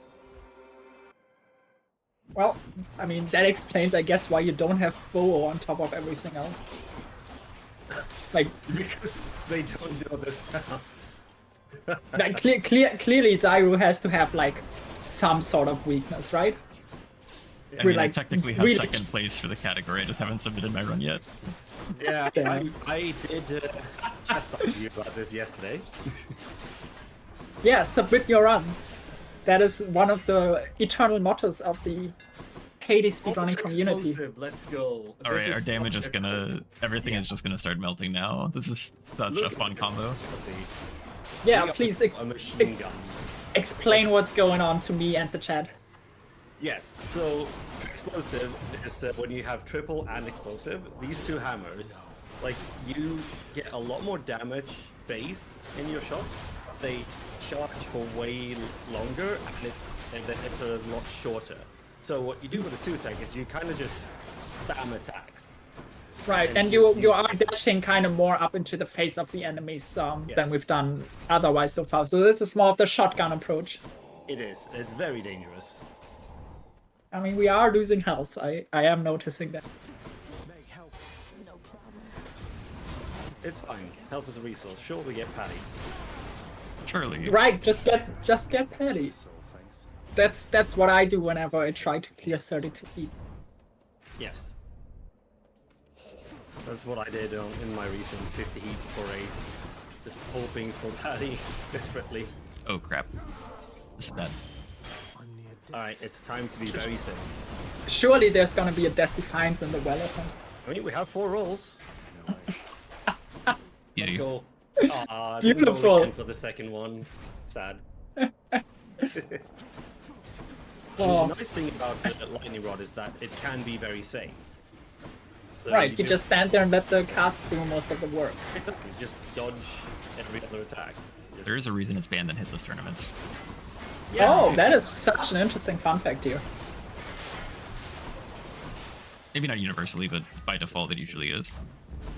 Yeah, I can see that. Oh, Patty. Oh. Shame. I can't believe Patty can do this to us. Luckily, we have enough. Oh, we money just to- barely don't want these with the cast itself. That is unfortunate. That is some seriously beautiful movement though, through that sort of like bullet hell style encounter here. I shouldn't have. Yeah, I was gonna say instant jinx. Oh, we got the funny orange moon though. Right, Would you have maybe taken that trove if it was a health reward? a troll.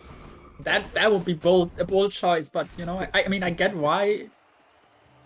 But It's a marathon setting. You gotta think about marathon safety. that's what we got the Acorn, right? Sure is why we got the acorn. Like I've never seen so much Acorn use as today, you know.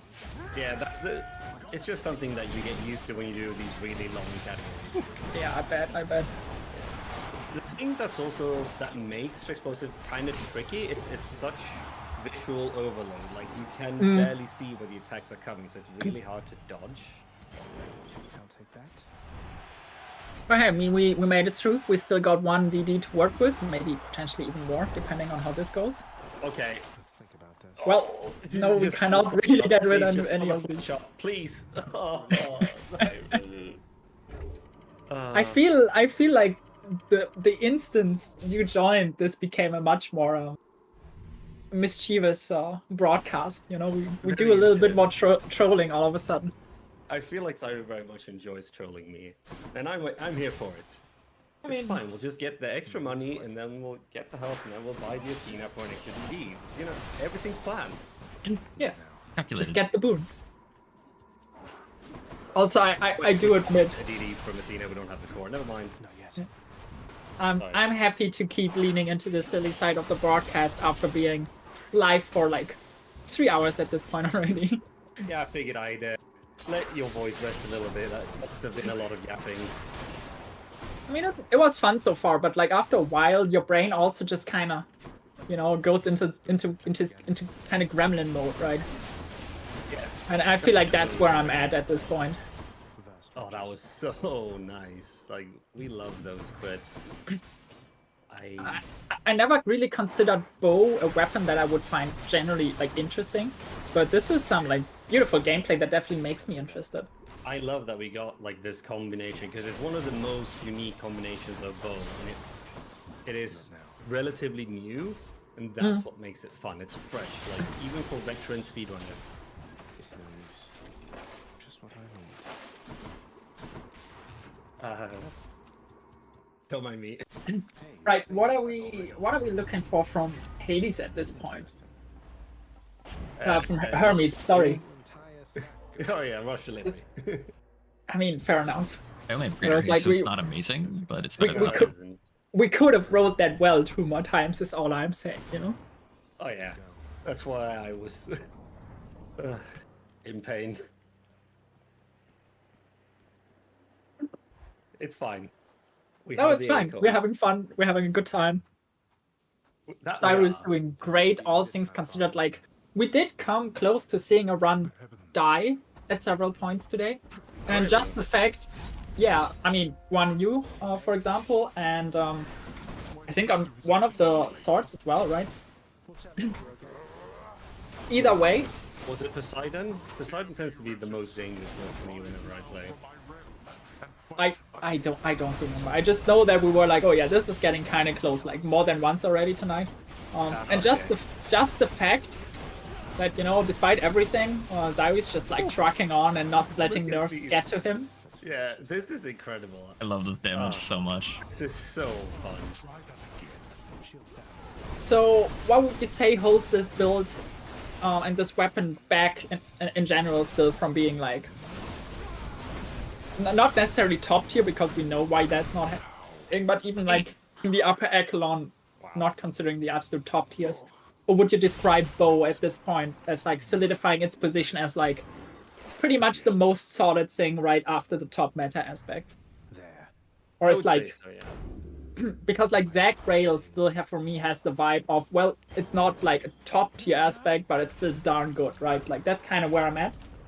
Was considering the strengths of different weapons and aspects, and the fact that Rail just has this like fundamentally extremely solid moveset across all its variations, right? I will say, Whereas- I think that bows have actually, for me, they've gone up in tier after the invention, also the discovery of pseudotech. No, that's fair. So all the bad low range aspects that kind of just have to dash to people and hit them are still all just collecting at the bottom, unfortunately. Yeah, I mean, we'll enjoy 4 of them very, very soon. Here we I have mean, Chiron. Thunder time. luckily I won't be able. I mean, luckily and unluckily I won't be able to witness any of that. I mean, you're welcome to suffer through it with us in chat. I'm sure I will be there after I find some like food. Yeah, I would definitely suggest No that. thanks. Right, we are going for. I mean, I would have expected jolted, but we're not hitting it. So next best thing, I guess. Zeus goal is pretty solid. I did see you eyeing the Storm Lightning just to try for a funny early orange boon. That would have been funny. Normally don't get splitting this much, but I've gotten set up for it nicely like 3 times now. Yeah. This is just like a standard. I have started taking Zeus cast a lot more early on because it just really does well in Tartarus.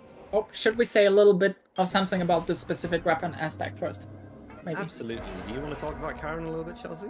No, I really don't, actually. Okay, then I will.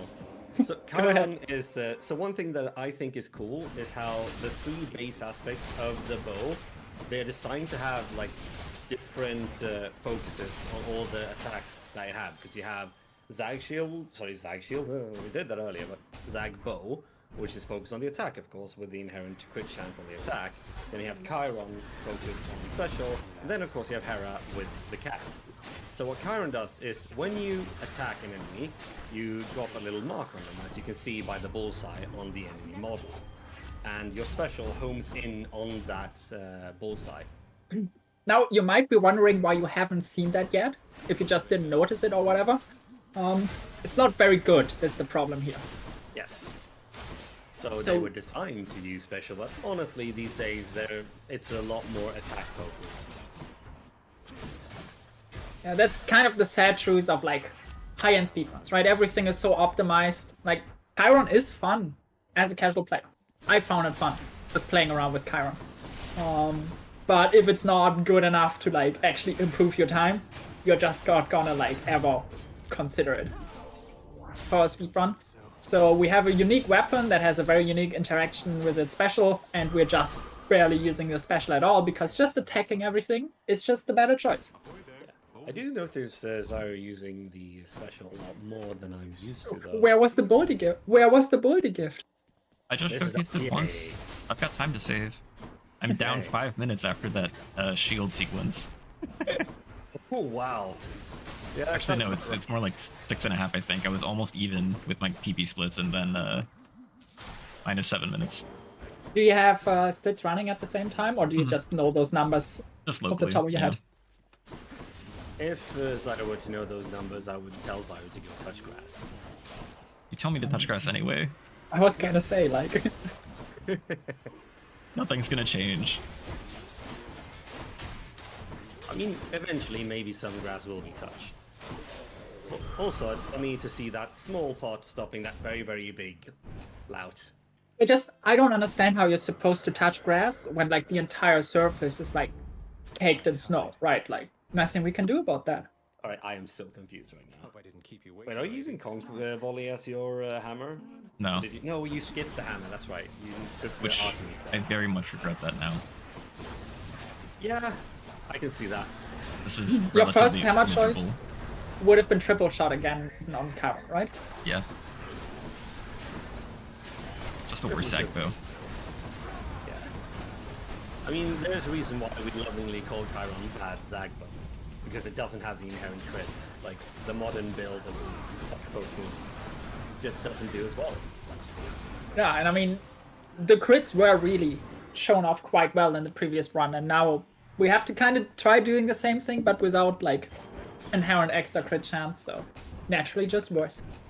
Yeah. Well, father. So what are we going to be forcing here? Okay, more Zeus. Are we looking into focusing for the rod again? Enough Tartarus.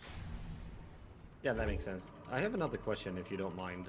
I saw you didn't take the health there. Like, do you think that it's not worth getting high confidence up? There was not a thought in my head when I looked at that well screen. Very fair. You should have said you're doing it for the dramatic tension, you know? I'm doing it for the dramatic tension, you know? Thank you. I would have accepted for the memes as well. You know, this Hades speedrun community, very much a big fan of memes. I don't think that's Especially, true. I love the beloved community member Riced13, also known as Wrist. Nice. I will never get tired of that accidental mispronunciation. Did No. that happen like during an event or? Oh, we saw the special tech there. A video about Hades speedrunning, and I think it was Grand Oh. Pooh Bear who pronounced Wrist as Riced, known for his memes. Perfect. I feel I love that. There's just so much history to be made. I like remember when Zyru was on their honeymoon, and like we had a lot of world records happen, and Seagull made a big sort of meme post about it. The first time like was when I got the world record for like the only time I've gotten one.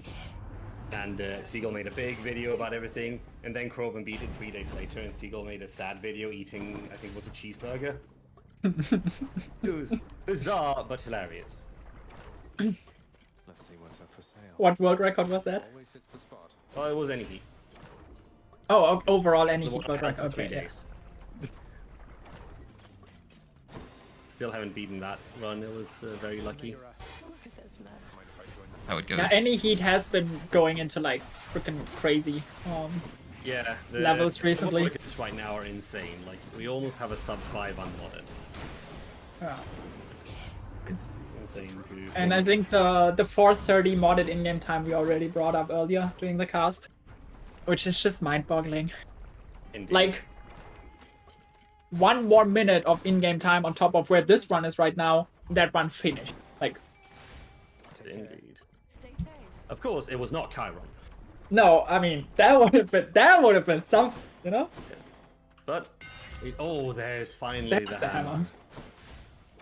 hammer. We do at least have a sub 6 on it. Shoutouts to I this. think there was a genuine argument for picking up that health, to be entirely honest. Perhaps, but in RTA, it's kind of just like no thoughts, head empty. And you Yeah, can just go move for it. forward. Yeah. You know? Because when it comes to IGT, since it's in-game time and time is paused when you're in menus, you have time to mull over decisions and think about it. In RTA, you kind of just have to go, and that will sometimes mean suboptimal decisions. But that's part of its charm, I'd say. For sure, right? Like you bring yourself into situations you would never if you had spent like half a second pausing the game and thinking about what you're about to do. Exactly. I can't even count how many times I've picked something and gone, oh, I should not have done that. Yeah, and I feel like Playing that RTA. that's like an inherent buff for like silly little critters, you know? Who play Indeed. these kind of categories, and I definitely think Zyru are right at home with that. Now, Lenny. I would say so. How we see the rare gem pick up there. Yeah, Definitely calculated. Six hold. Yeah, probably some sort of like secret tech, right? I, I'm surprised you didn't go for the Artemis keepsake to try to get the rod. Me too. Me too.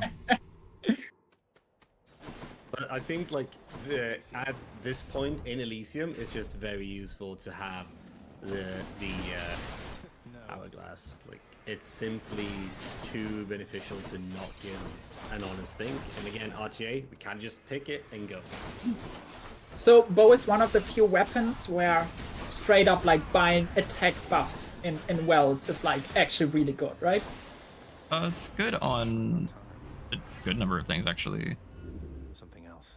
I mean, most Nice, weapons okay. are, oh baby, let's go. Now this build is suddenly like looking completely different, right? Now it's kind of like Zagro. And I mean, Zagro was pretty great. Still missing a little bit of juice, but that's fine. Yeah, I mean, that will always happen. You will almost never get the perfect roll. Yeah, especially in a marathon That setting. would like come in really nice here. So let's hope for another Poseidon. But then again, we always have the issue with that. I was going to mention it earlier, but I forgot. Like how Splash Dash and Triple is kind of anti-synergy. Lost place. Oh, neurons, let's go. Oh, Oh, that hurt. let's kind of go. So we call these neurons because the armored witches, they are worth an absurd amount of difficulty points, which you need a certain amount if they are ruined. And if you get like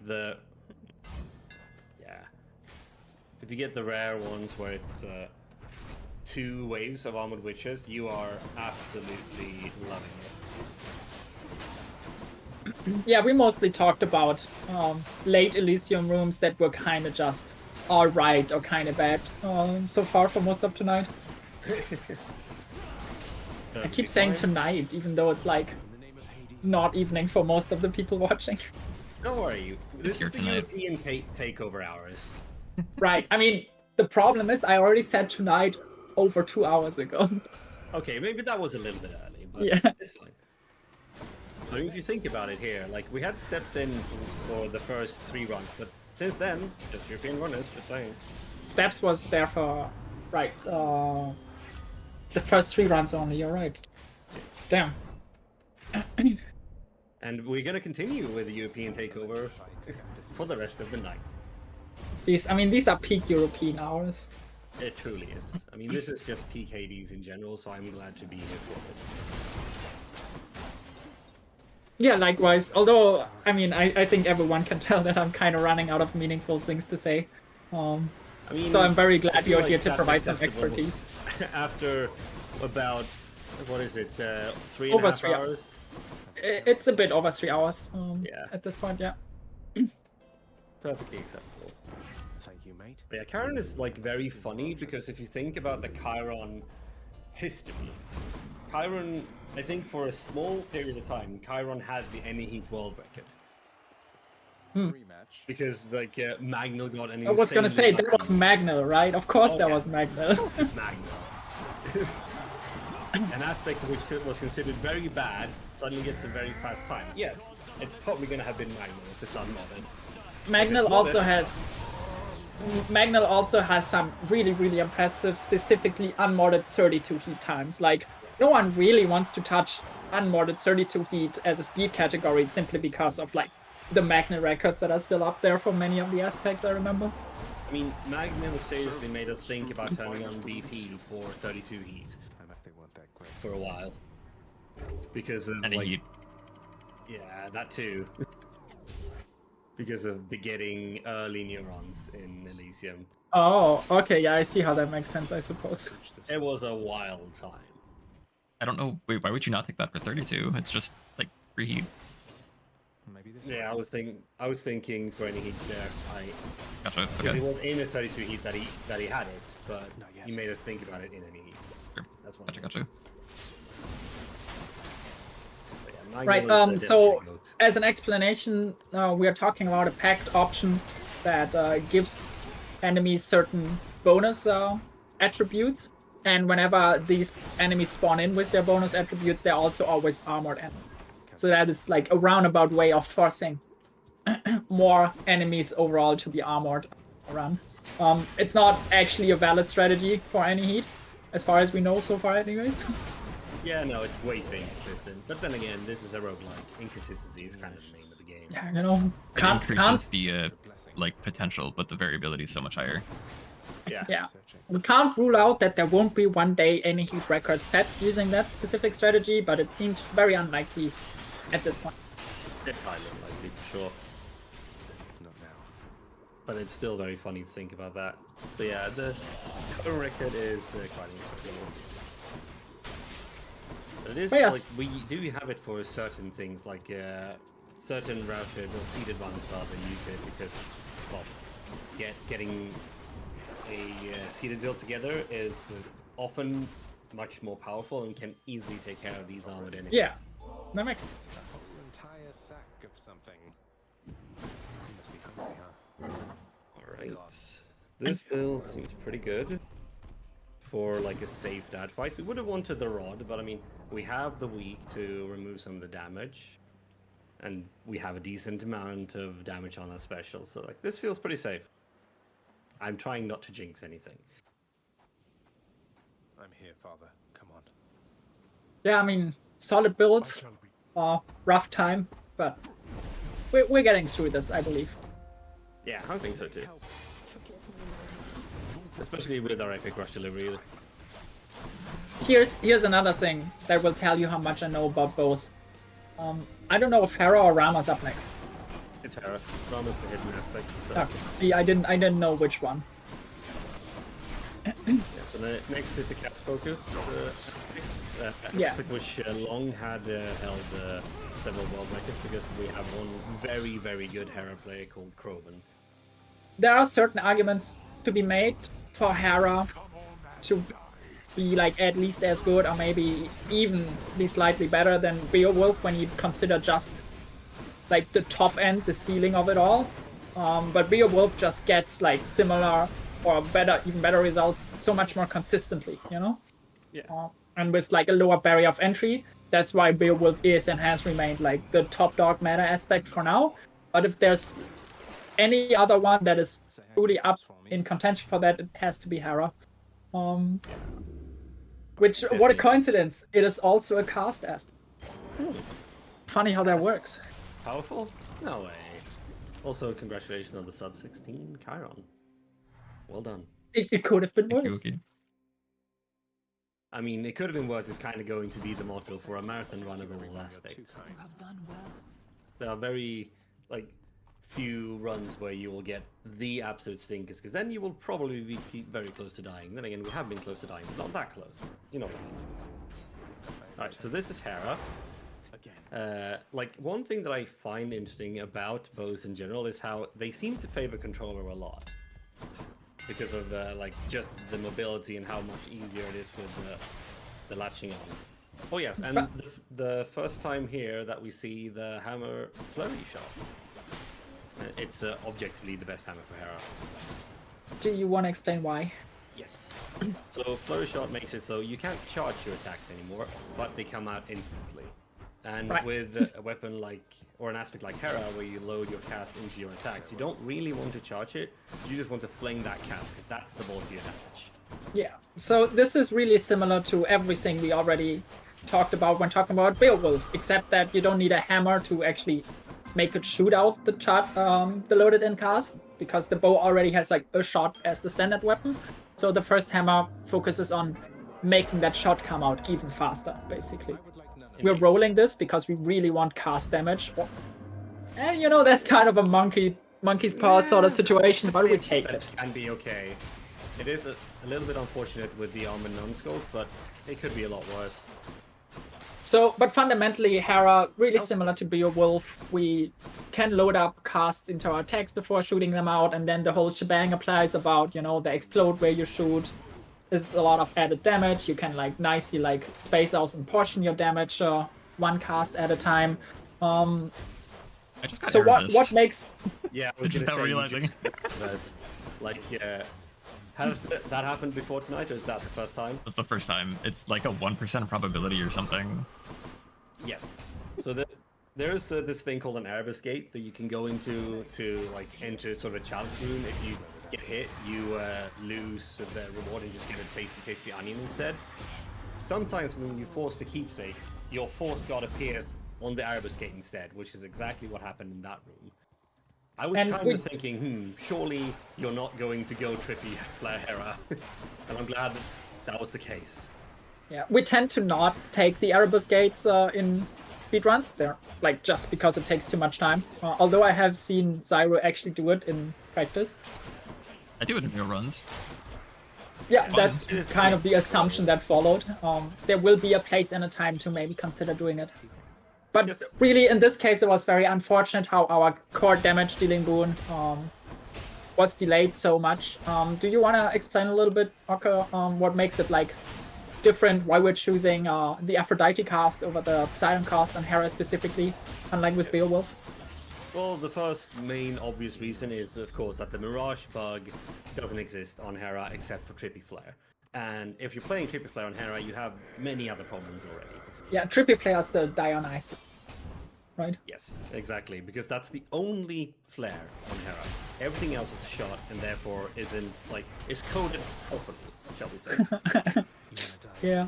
Fair enough. You want to pick the Aphrodite cast because it simply deals a lot of damage and it comes out fast. It's really chunky and it's really precise. Oh no, Speaking no. of, Do it. no. Absolutely not. We want that extra palm. Oh, let's go. So, out of the 3 cast options that are typically like possible considerations for Beowulf, which would be Aphrodite, Dionysus, and Poseidon. Aphrodite actually has like the smallest AoE radius, correct?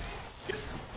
So That's Hera is forced to actually be a little bit more like precise in its aiming and how it places its shots compared to Beowulf, where with the larger splash damage from the from the Poseidon cast, as well as like just the like wider damaging area of the attack you fire out itself, you just kind of hold it vaguely into the Also, this I think is really direction of the important and cool to mention. Did you see Yeah. how Zyru hid behind that pillar to force Meg to go there? Yeah, That's it's because this wall bug. is a bug. Yeah, exactly. We wall bug Meg so we can get our cast to pop out instantly. The thing with this sort of cast is it would usually lodge into the enemy, meaning you throw it at them, you hit them, and then it's stuck in them, right? I'll just be a moment. Yeah, exactly. But with the And- wall bug, it's like something about geometry. Yeah, where it like detects the collision with the wall and bounces off the wall instead of getting stuck in the enemy you're hitting with it. Like, I'm not sure if that's the technical reasons for it, but that's, you know, what we can think see so. happening. I don't know how it works. I just know that it sometimes works. It's kind of like magic. Yeah, and this was a very nice demonstration of that. That is like, you know, fairly typical. As far as like smaller bits of tech used on specific weapons. Indeed. And one thing to note earlier is that how one thing earlier in the run can compound and cause like consequences further down the road. So you might not remember it, but in Chamber 4, I believe, Zyru was trying to snipe a gold pot and missed that. That caused Zyru to have 7 gold too little to buy the Demeter in the end shop. One of my boons But got because stronger. Zyru still had the money left, Easy Zyru could buy the Ixion and get a free skip there. So missing that gold pot was optimal for the speedrun. I'm just saying. Brilliant observation. Also, we got cast damage again from the Chaos Gate, which is obviously, it's very strong, very much like compounding damage. Although I assume at this point we'd be happy to see some extra casts as well, although I don't know how powerful they are on Hera, or like how central to the build they are on Hera as compared to Beowulf. Oh, you still definitely want the extra cast. Like, especially without the Mirage Frog, you kind of do want more cast. And compared to Beowulf with the flares, the way they come out is like kind of staggered. With Hera, the flares just kind of come from the start, from the echo. Oh, that is unfortunate. Sorry, did I say flares? I mean shots. The cast like come out. Yeah, we wanted Snowburst there, of course, Yes. but unfortunately didn't get it. Yeah, Snowburst is a nice supportive boon from Demeter that just makes it so you like do a little bit of AoE pulse damage around you whenever you use your cast. So in this case, whenever you actually load it in. So what you can do is like position yourself close to like a group of enemies, load in all your casts, and they already died from the Snowburst AoE effect before you actually have to like shoot anyone. And it's like one of the things that does sort of help with making Hera faster, because Hera does sometimes struggle with AoE, but Snowburst kind of helps it push over that edge when there's a lot of small, weak enemies. Right, hyper sprint here, that's fine. You know, nothing amazing yet by itself, but happy to see it. And I'm assuming that a lot of the similar reasons for why rush delivery shows up more commonly on Beowulf than on other aspects also applies to Hera. Yes. Hera still has quick reload, Yeah, exactly. which is what I took for the first Hermes. Yep. Which is probably like a clear second best to me, because with Hera you have to wait for the like that cast to pop out, and not needing to wait too long between phases is a very, very big advantage. Yeah. Not yet. Right, that is another thing that is like the difference between like casts that stay lodged in, right? Yeah, exactly. Like one more thing that makes Beowulf slightly more, I would say, beginner friendly. Approachable, With Hera, yeah. It's like there's a lot more positional thinking with Hera. The bloodless failed to stop you once again. We get here from the well. Okay, another Vix. Fair why enough, not? fair enough. Giving up. Yeah, already swapped over to the hourglass again to maximize their duration. Any items we buy at this point will last us, to make sure that whatever we get towards the tail end of this biome will last us all the way into the fight against Hades. Again, like picking up extra casts here would be like the best case. The underworld. We have another roll that we can't take that. That is Okay, too good slow. enough. And this one is fine just because we have all 3 DDs left. So. I mean, in general, stronger aspects, they will tend to retain more DDs, which, like, conversely causes you to play a little bit more aggressively, perhaps, which can be dangerous, but it's fine. Oh, baby! Oh my Is this God. a ship over here? Yeah! Oh, this is good. Here's the fee. The only... Okay, Ah, good. damn. Oh, no. What? Be a 1 exit. Did we skip mid boss, or do we have? We have 2 mid-bosses, so there's always the chance that both will come up on these doors. We're hoping they don't. Right. We need to play through this lovely room filled with dangerous, well, not sorty boys, scary boys, and of course Crowens, as we lovingly call the bowman, because made it. Crowman is the bow person. I feel like Sniper is the only one you... Oh, Might as Yep, well. That is unfortunate, unfortunate. but Well, I mean, we're still happy we got the Chaos Gate in the first place, right? So. yes, we definitely are. oh, thank God. All right, Oh my this is God. coming back. Okay, Finally, a remnant's actually cooperating. Just be careful with, not getting speared to death and bombed to death, etc., etc. That sounds so much it's fun. It does sound very fun, doesn't it? I'm empty. I mean, the nice thing about missing the mid-boss, if you think about it, though, is that now we have 1 meg for the mid-boss and sticks, without needing to buy an additional one. The game is gonna show us an opportunity to buy a mag charge just because you said that. Oh yeah, I guarantee it, because like, when we picked up the hourglass, Oh, come on. we got offered, like, the only thing we really could buy was something that didn't get extended by the hourglass. That's just the way this game works. Running around with 2 relatively dangerous chaos Yeah. curses at the same time is definitely like stressful at this point in the run, I imagine. But at least we get some healing to offset some of it. Let's come back. Some of it, yes. But remember what I said about, better aspects being slightly less prone to dying, and then you sometimes take more risky choices. Yeah, I feel like when I started learning Beowulf, I was on a pace to I had 3 gold splits in a row on the 3 last biomes, on Elysium Stakes Dead, right? Like looking at 3 gold splits in a row, Master Chaos. and then I just freaking died in the dead fight on the last 2 hits or something, and I would have been Come and get it. such a big PDE, and I was so embarrassed by that. But yeah, God. we obviously. blasted ourselves. So that's another fun thing to talk about. Because I'm assuming since this is our sort of... Have we talked about latting No, ourselves? we have not. Please do us the honors. Okay, so you can sometimes be unlucky and have your cast land in an area of the map where you can't pick them up Ooh, again. that was some amazing dodging there. Thank you. I was Indeed. quite proud of that. So yeah, when the casts land like that, we call that latting a cast, because Lat Millard is like one of... Wow, what a gross shot that is. I mean, it's okay. Now, oh, look at that.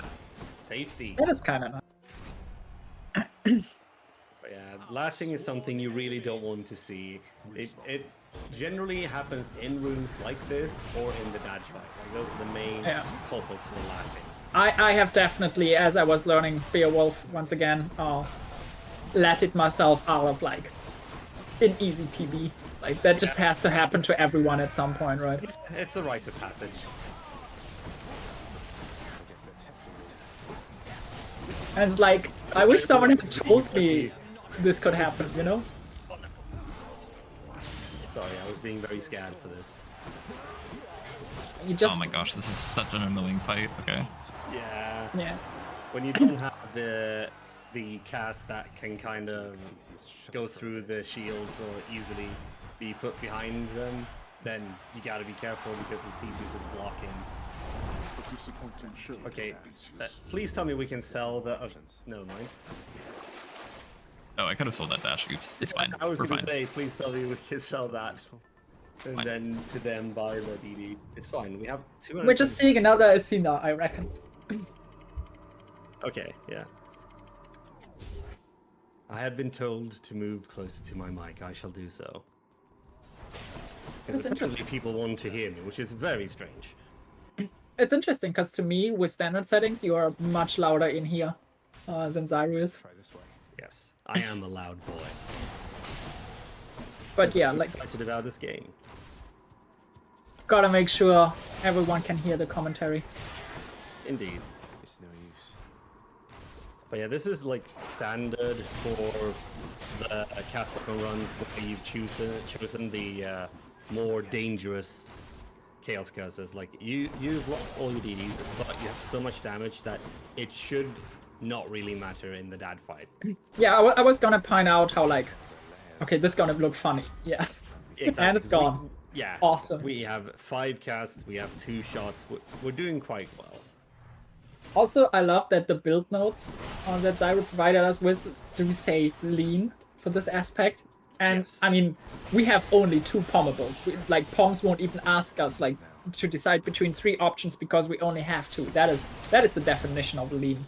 Like It's all very these levels are just going into the cast. It's beautiful. A status sack already. It's great. And we have enough money to go for the Styx Hermes, will we? Maybe I should check We the will. passageways before I leave. Oh, sad. Good, safe choice. Safety. Enjoy that. Yeah, I like it. Thanks, boy. Right, so that can be a bit trickier to try to bait towards the wall bug, but Right. definitely possible. You're gonna use like the pillars for that more, right? Yeah, Or the You can use pillars the will- starting wall too, Yeah, exactly. in the edge of the arena. I should be able to get it on the first phase if I'm I think lucky. with hyper sprint, you should be fine. Just got to be a little bit careful about positioning. Yeah, there Yeah, we go. there we go. Got part of Oh, it. I don't know that why was- only 3 of them bugged, but I also like don't need to necessarily get the bug every time for a quick reload. Exactly. It does help. It still does help. Yeah, it definitely does. Talk to you if you speak of this. And this is another. Which we have like, we pretty neatly cleared this. So yeah, 225 health is very much enough with a damage like this. Deflected we do and the dodged, build. making good use of all the tools that we have. Beautiful. Indeed. Yeah, and now you can just stand there. Yep. I suppose. My shield.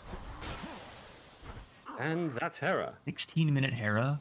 Let's not think about that. Remember what your touches look like, Zyru. Get you. What are you are you implying that I'm dealing with the consequences of my actions? Maybe. Unbelievable. In the name of something But hey. very sore right now. We made it through. That's the important thing. You made it fun and entertaining. Like that's the Exactly. point. And now we're on to Rama. An aspect which has held the Any Heat world record. Because again, not Magnal, but a runner who's like very much a specialist at the aspect, was incredibly lucky. And this is Okamel's Rama. I was gonna ask if you think he really brought this aspect over the hump, but that felt too silly.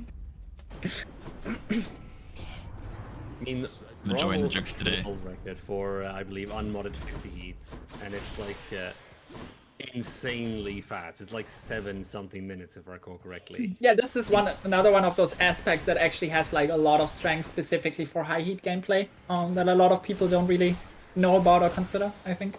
Exactly. I don't really know what the consequences of that will be for the purposes of this run, but I'm excited to learn something. Yeah. So basically, the sort of shtick with Rama is like it's kind of Chiron but reversed, where Chiron had like used both the special and attack, but it's more special focused. Rama is to use both special and attack, but it's attack focused. So basically, what happens here is when you get the special, they get something called Shared Suffering, and damage dealt to any one target with Shared Suffering, or I think it's damage to any target, I believe. It Will deals also damage to apply- Shared Suffering target. Exact. Right. So this is another aspect that like really rewards you for like smartly spacing out your damage, right? Like just quick thinking, quick aiming. And we got one of the... Oh yeah, actually, on Rama, you want to go with Twin Shot because the thickness of these shots can really... It's difficult to harness that efficiently on Triple Shot, whereas Twin, it's far more precise and controlled.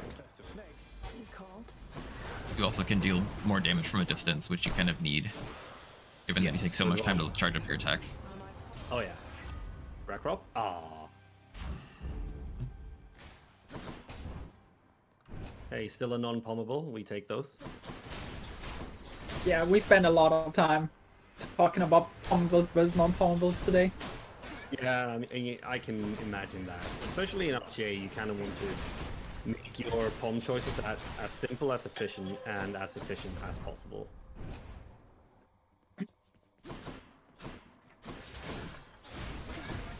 But yeah, for instance, look at this. You can just see how, even when you deal damage to the enemy itself, it takes extra damage thanks to the set Shared Suffering. So it's just... It's sharing suffering with itself. How Yes, indeed. logical. Yes. Fighting from chaos is Now our Chaos Curse has ended and we now get a chunky boost to our attack. Very nice to see. So in I messed general, it the up. build that you want to go with Rama is you always want to have a Zeus special because it really helps with these sort of smaller enemies early on in Tartarus. And then you want to get the Artemis Dash actually. And then you want a high percentage attack, ideally Aphrodite. But others are fine as well, such as you have Athena, you have Demeter, things like that. Preferably not Poseidon, because for some reason Poseidon's percentage on attack is just very, very low. pleasure dealing Ah, business. well, what do you know? Well- Come on. Kind of rude that she makes us roll for it and then only gives us the common version, but It'll do. you know, It'll do. We, we work with what we get given. Yeah, exactly. And now we can nicely go ahead and force Artemis into Asphodel. Oh. So one fun thing, Woo! Ah, messed Yeah. that up. That is some nice phasing. yeah, we have the damage. So one fun thing to keep in mind here with Artemis Dash specifically, if you're playing Beowulf or any aspect that tries to get any duo, most of the time you need any core that isn't the dash. Wish to choose. Do you Right. know which Let's see how duo we'll fare in is okay with the dash? Tell me. Lightning Rod.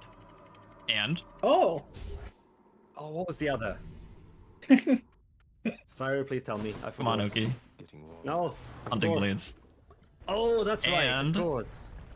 Oh, What's the third one, Oki? I- lightning phalanx. I don't know. I'm just guessing. Lightning Crystal Phalanx is Clarity. not Artemis. Oh, we're talking about only Artemis. I thought Yeah. about any dual wounds. No, the Artemis Dash specifically. What's The the third one was sorry? Crystal Clarity. I mean, nobody cares Crystal about that. That's fair. Clarity. I do it on Poseidon runs as of late. It's actually kind of fun. I mean, it's super But is it fun. I good? think. But... It's pretty good.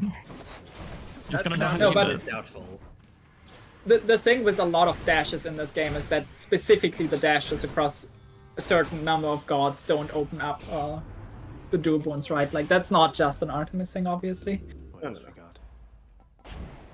Hard sprint. But yeah, Lightning Rod is of course very useful on Rama because we don't have that great of an AoE. Because when we want the Artemis Dash, we don't have the AoE abilities of, say, Tidal Dash from Poseidon. So it's just good room clear. I mean, in general, I am a big fan of Lightning Rod, honestly. Like, I've I guess always one been- thing Yeah. Sorry, one thing I guess I didn't really realize was a thing on Rama is that shared suffering can also just like apply to several targets at the same time, right? Oh, yeah. Like Yeah. for some reason I didn't compounding. think that was a thing, but you know, Come on. Oh, rude. you did us dirty. Exclamation mark Hermes in Zyru's chat.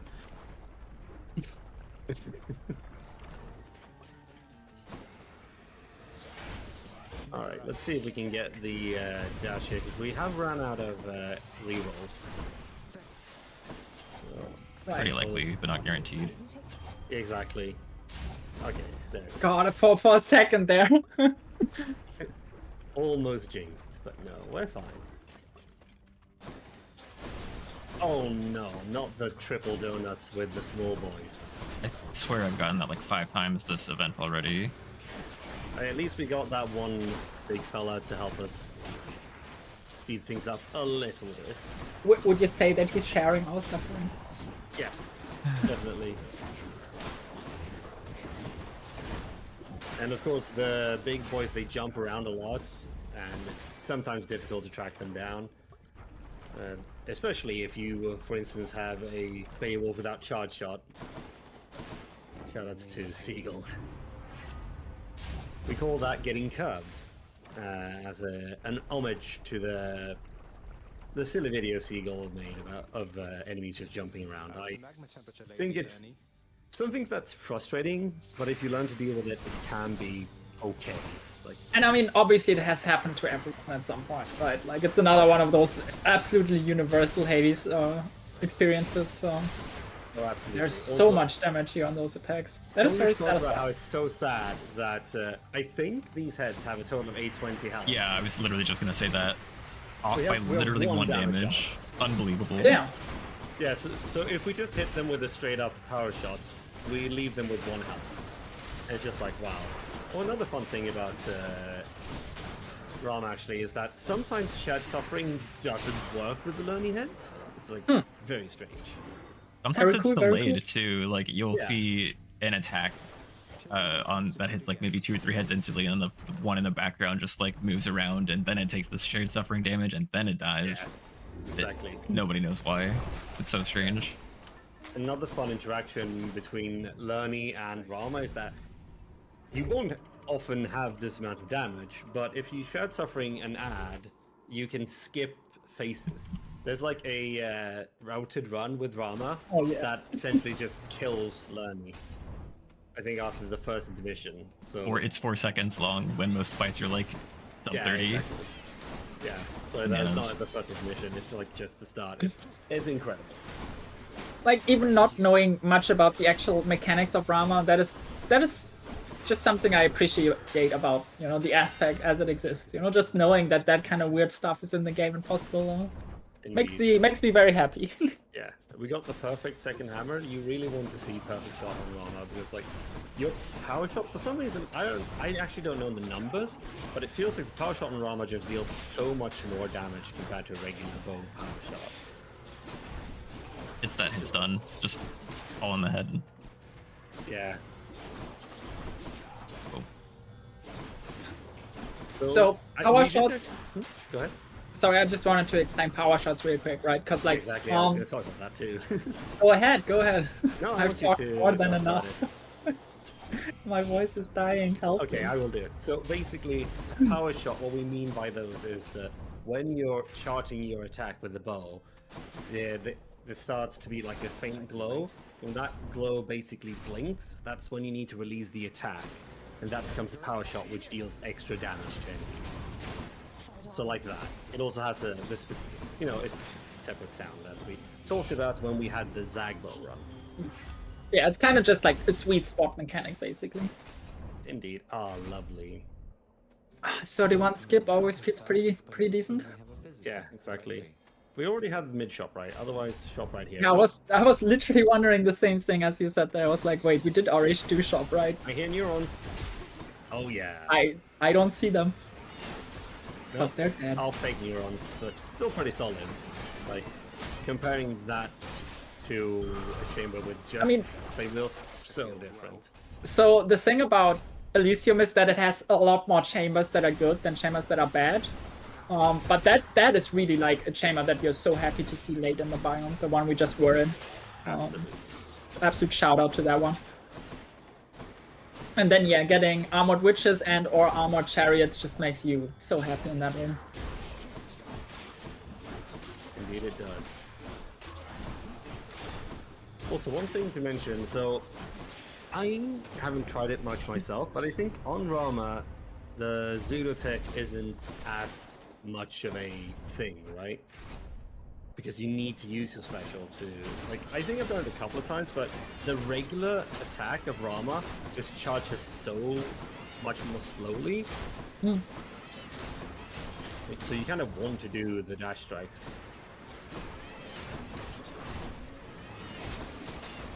Yeah, another room that is more cursed than not, unfortunately. Yeah, I mean, these are the rooms where you kind of just tank the damage and accept that, okay, I'm gonna lose high confidence. And also just, you know, a lot of time. Yes. Always hits the spot. All right, time for the heroes. Again, heroes, a fight that's really good for armor, because if you aim yourself correctly, you'll get them both to take shed something damage. So yeah, that was really nice with the Theseus face there. Just like that. Oh, beautiful. That feels so damn good. Yeah. It's just some of the things in this game are just beautiful to watch, and they feel really satisfying when you do it yourself in a run. Yeah, I'm like hoping that we get explosive art part Demeter with rush delivery later. That is just, you know, that is my happy place. Honestly. Indeed. Well, I look forward to the runs coming up, because despite them being very similar to one another, the aspects of the fist, they still play kind of different. Which one first? And now I'm very the sad I don't get to talk Yeah. about fists, because I'm pretty close to just being a fist one-trick pony in this game. Like, I think my best placement was... Chelsea, you need Yeah. to rest your voice. No, I mean, I'm also just happy that the people get to hear Ananka talk about it, because like, who would be better for that than him, right? Very It's true, very perfect true. the way it is. Yeah. Here's a little fun fact that has nothing to do with anything, but Zyru and I share the modded 32 heat Demeter fist world record. There you I go. do remember that. I remember when you guys were just like fighting over that one. No, that was me, Sleep, and Seagull. Zyru just randomly got a time that timed mine exactly when he was doing 32 heat, sub 8 on all aspects. Oh, finally! No. Finally, the lightning rod. Sorry, too excited about the lightning rod. But that's very funny how you timed that. Like, tie times are quite rare here, and like with the Hades 2 being timed with the milliseconds, I find it very unlikely that we're ever gonna see something like we did here in Hades 1 with times being tied. Actually, isn't it only tied with centiseconds? It might be. I never remember Oh. centi and milli, you know. Wait, so the last digit is always a 0, so it's only the first 2 digits. Ah, Yeah. still very unlikely. Whatever, there's a Hades 1 speed. Yeah. All right, come on, homies. Oh, Hey, at I least mean, we that can log seems check us decent. quickly. Yeah. We are coping saying that's decent. It's kind of bad. I don't know why, but these flurry of runs have been like honestly kind of depressing. I guess it's good that we get to show off more gameplay, but Not everything can be great. Also, you had epic rush delivery on Chiron. Your Like, it's not that bad. Now, the Hera run, on the other hand, May help. that was some peak gaming. here, boy. nice. Nice. 1334. Oh my god. Almost leads damage. What makes it even more satisfying is just the fact that he said darkness and you just got him anyways. Like, Yeah, oh, yeah. so good. That's the best time you can hope for.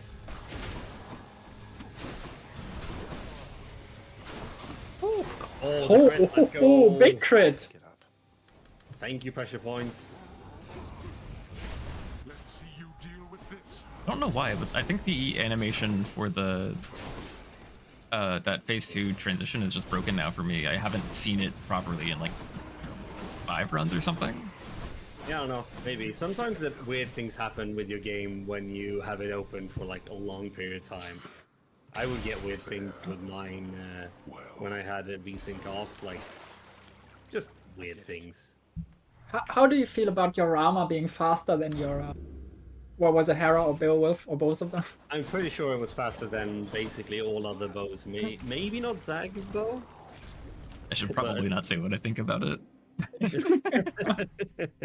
Let's not demotivate him What too much. was your God. full time for the bow? I don't know. I haven't looked. Oh, I'm gonna take a break as well because this is the 2/3 mark. Indeed, it is time for a little stretchy of the legs. Mhm. Self-care if necessary. I'll be here to be covering the last few minutes until the next commentator can join us. So Indeed, we have. tell me, what do you wanna tell chat in this downtime we have, Oka? Bow is normally not that depressing. Normally, it's quite fun, actually. I mean, it looked was still super fun, right? It was a great experience to watch and comment and like, oh, big crit, like that. That was fun, definitely. I can see how it could also be very satisfying if, on top of that satisfying gameplay, you also get a good time, which Exactly. doesn't seem that unfeasible as opposed to some of the other weapons we have seen and will still see tonight.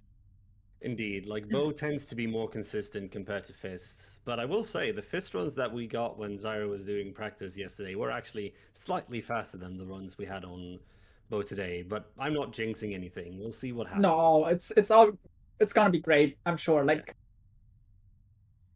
it will. I will say one thing I'm curious about. So Chelsea, what did you think was the highlight of your shift that we had tonight? What was the most fun thing to watch?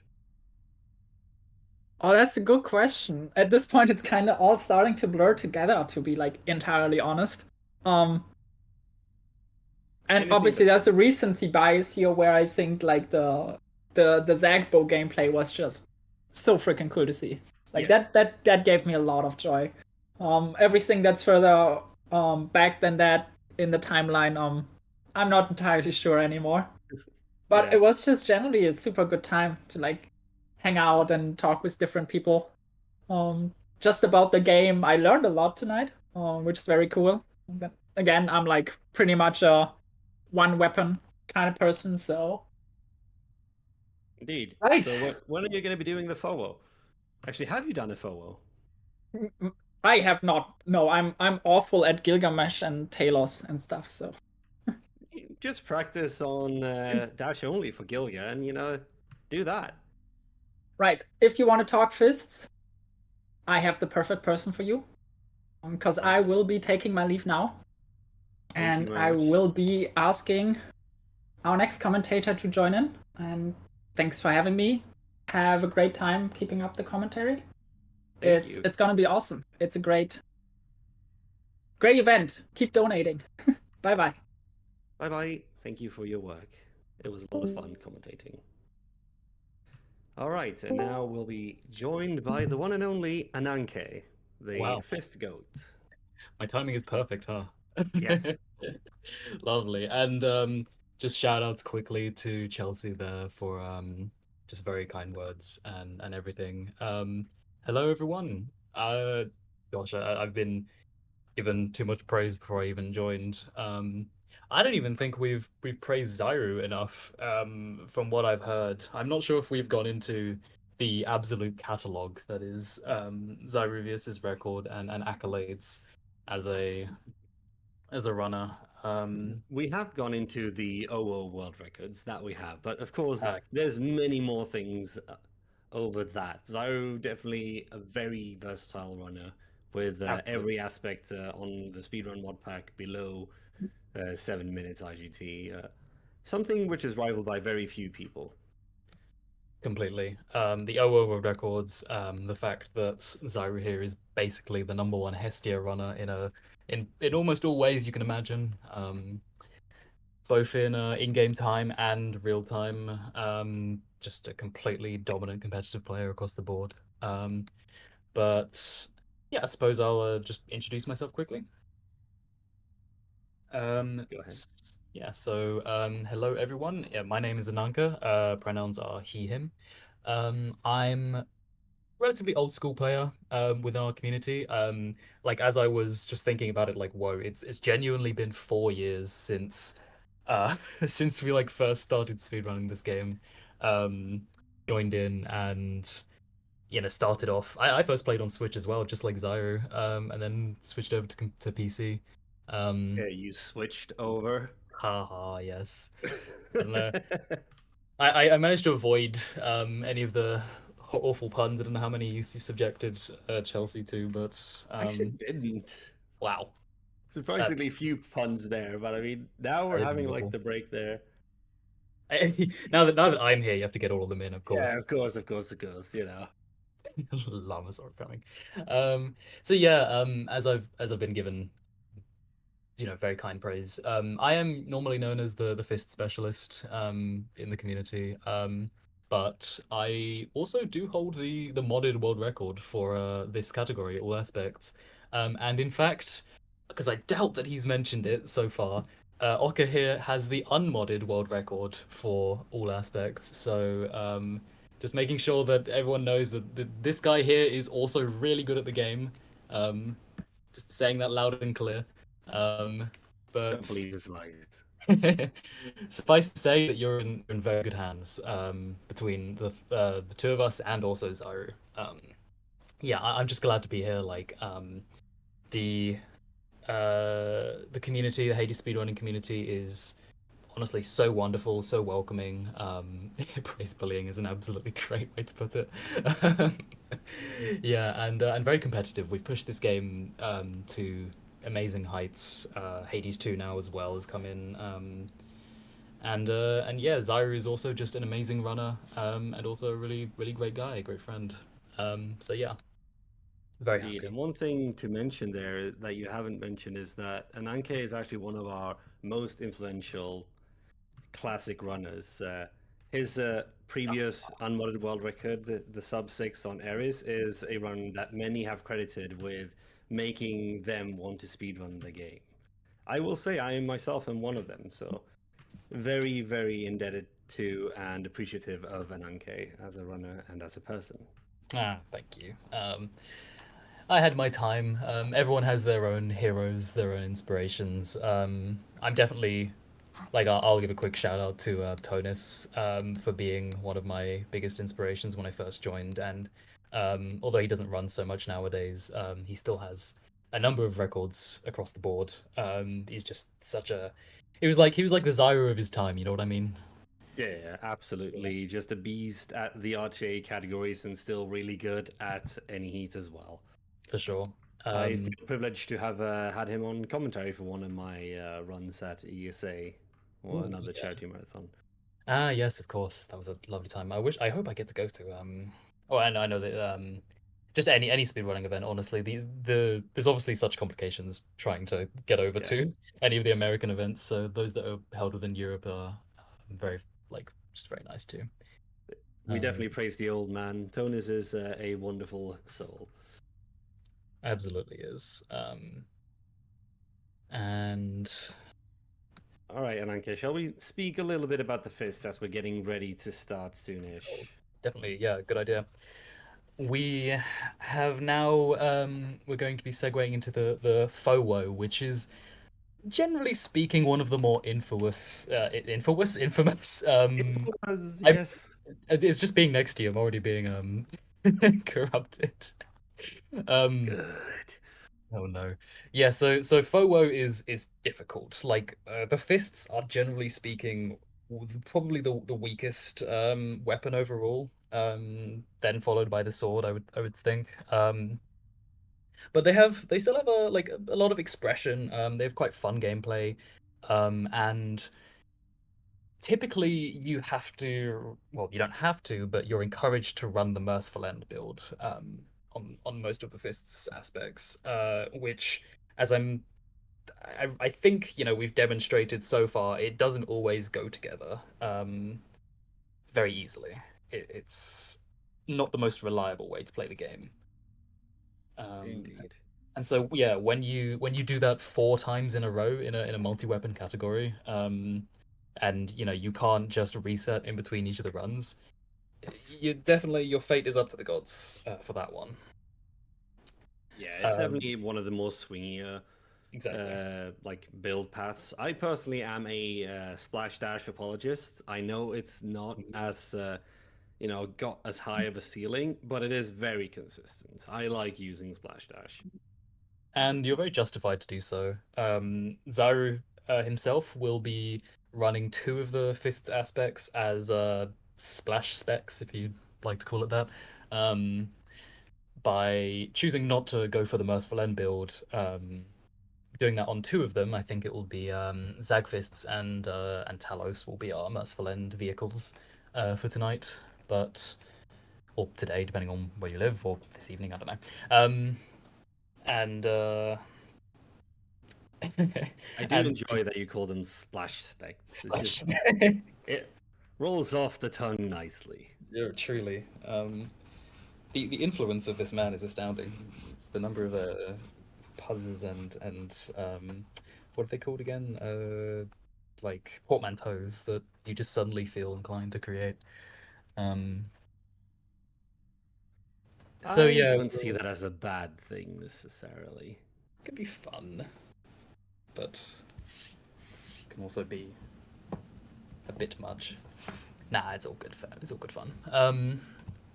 So yeah, 2 of our builds will be tidal dash focused. The Gilgamesh aspect, we'll get to that later, is very infamous for being very different. Like the fists are already, they struggle a little bit as melee aspects, but Gilgamesh is a whole new level of struggle. You're really Unfortunately. selling in how fun the foe Yeah. is. Like you're doing so well.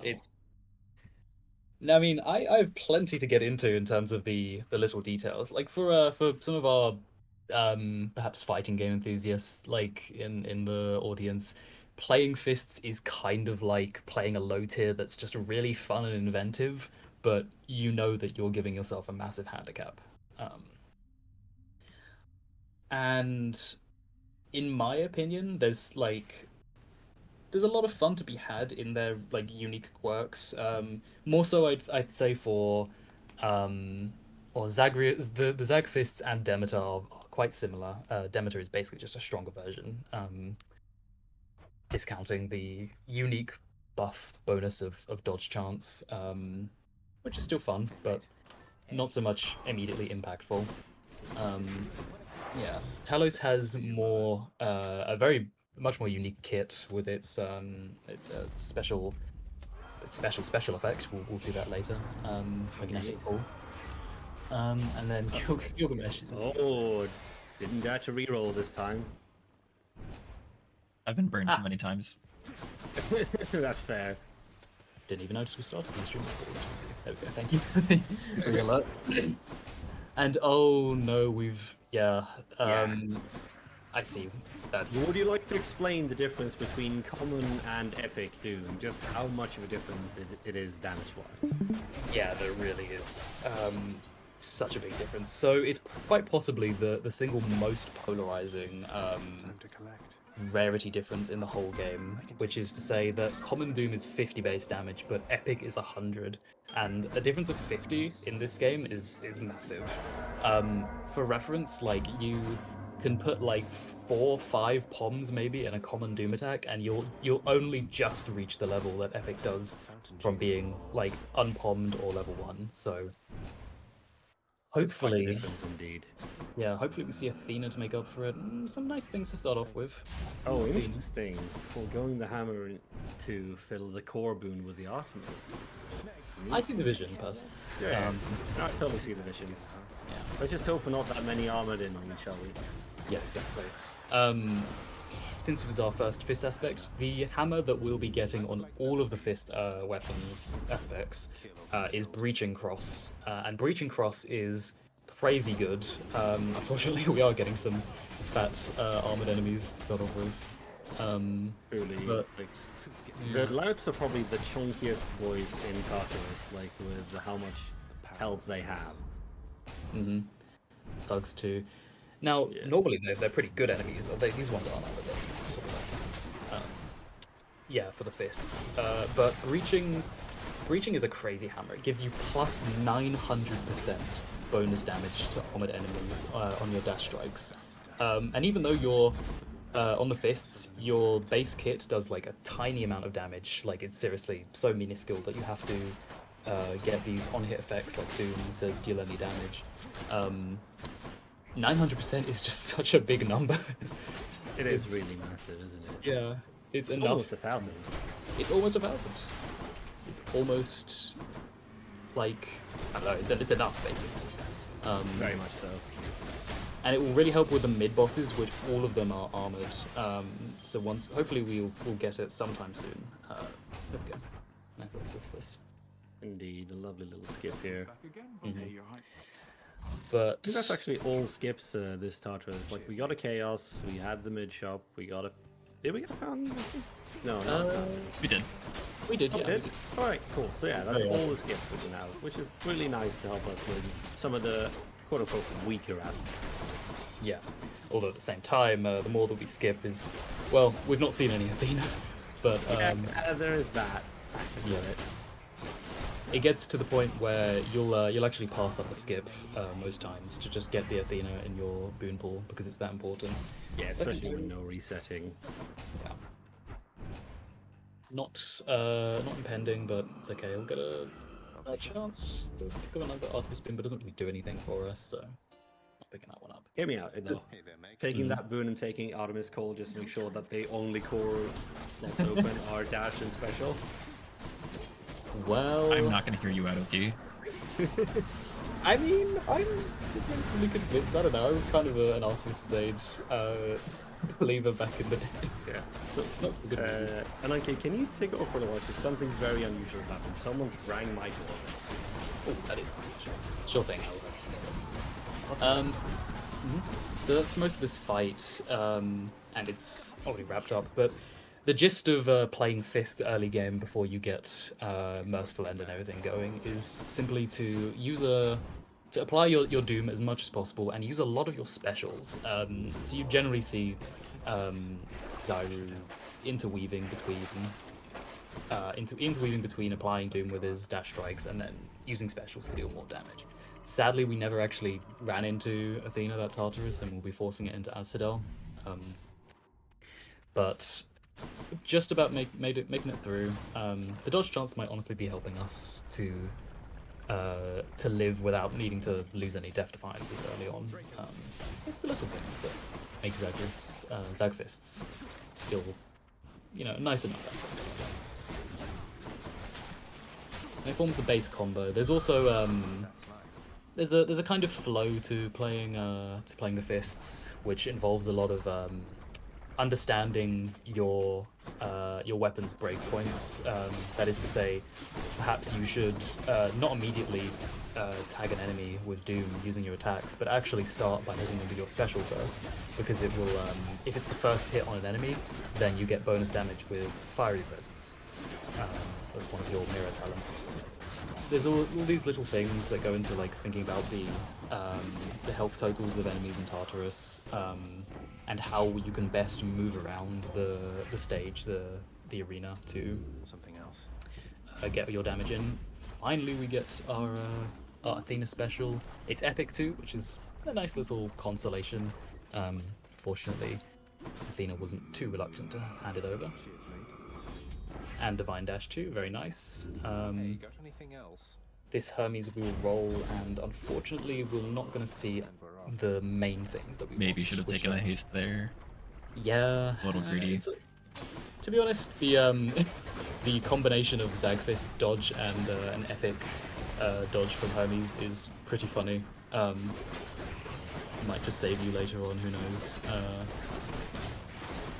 But at the very least, we got Divine Dash, which means we're just missing the single core part now, the Duraboo Merciful End, Good enough to eat. to get ourselves all set up. We do get an Ares mid-boss, so we have a chance. We'll just be praying, hoping very much that we get what we need to see.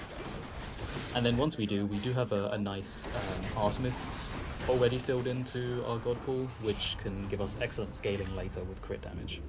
And I return. Unfortunate timing for not getting Merciful End, but I see we have filled our core slot, so that's nice. To be honest, getting Impending is still okay. It's definitely not as good as just getting Merciful End when we want. But, you know, Apology Yuri afterwards, we take those. Exactly, we do take those. Thanks so much. 22 skip, best place you could hope to see a free room. And if we're lucky, maybe we'll see one of the gods we want to in this end shot. We do, and that's we so get lucky. Merciful End. Yes! Our god we pool wasn't even go. full, so that was a 1 in 8, not a 1 in 4. Indeed. Oh, wow, yeah. Showing off the Like a, cool calculations. Some other time learning. I've been needing some good luck. Yeah, no, I totally understand. And you took the nectar, so you were justly rewarded, I would say. You got the bonus chance. Which you Indeed. One should be rewarded for playing safely. agree. Although I know you, and you would absolutely take the Gomble, the Ambrosia every time. And What just do get you mean? not denying it. I was thinking Palms too, eventually, but I was like, well, the obviously correct choice is the rarity, because like if you already have all these moves and you get enemies, it's just so powerful. Yeah. And it might even get us the Hermes bonus dashes later. Exactly. It really felt like I had no dodge chance at all in that fight. I know, right? Yeah, I think I saw it once actually, but that didn't help enough. Okay, so maybe built-in dodge chance isn't the most impactful. It might not be the play. But it's still fun. Just Yeah, of considering course. yeah. Zeus, cool. Yeah, good idea. There's definitely an argument for taking Dad Keepsake as well. It synergizes well with your Doom damage because you get a global damage buff when you use your Dad Keepsake. But getting Zeus's aid as well is simply just always good damage, pretty reliable. And here's Hermes. Part of the reason I didn't want to take the call immediately. Yeah, it's very nice to get this, so Ah, you yeah. don't have to worry about that. Yes, if it hasn't been mentioned yet. Having a call affects your Hermes odds by introducing other boons into Hermes' boon pool that you don't want to see.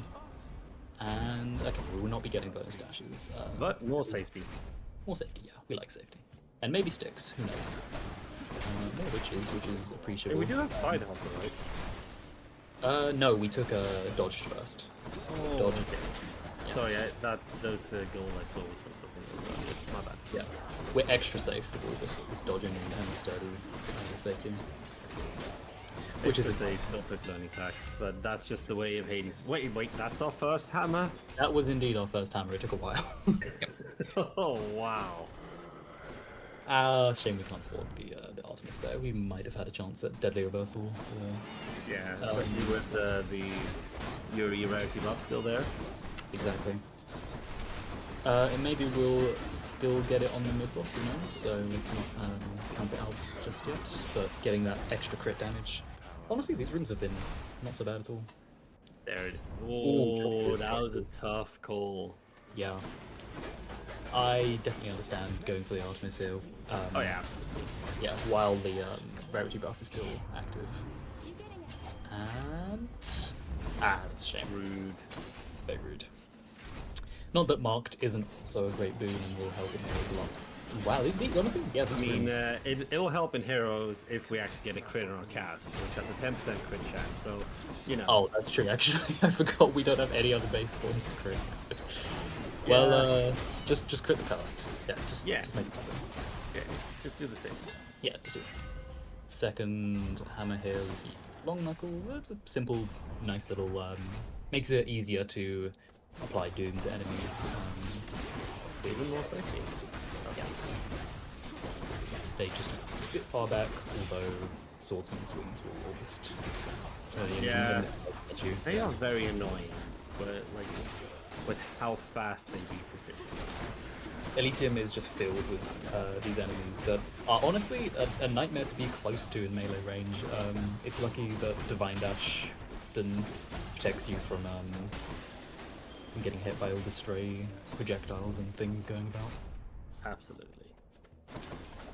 but we have seen pretty much all armored enemies, which is It's a rarity, isn't it? yeah, it's a boon of its own kind. Yeah. It's wrong. Very lucky that we actually got the hammer. This would have been a bit different without it. Oh yeah, for sure. Just another reason why it's so strong. The power All of the armored flame wheels, which are there's our There's the Zeus. Zeus. Took a while, but it's finally turned up. Yeah, all the unarmored flame wheels, which are normally a bad enemy if they don't have armor, but when they do, they're actually not too bad. They make a lot of rune points. No matter. Yeah, they do, and they die really quickly, especially if you let them run into you. We did not get the crits in the cast. It's very acceptable. We have one more cast, so like, That's true. Wait. Or not. Nope. an attempt was made. Would have been very nice to see the mark is great in heroes for its crit chain just between the two of them. They're right next to each other, so you basically keep critting both of them one by one.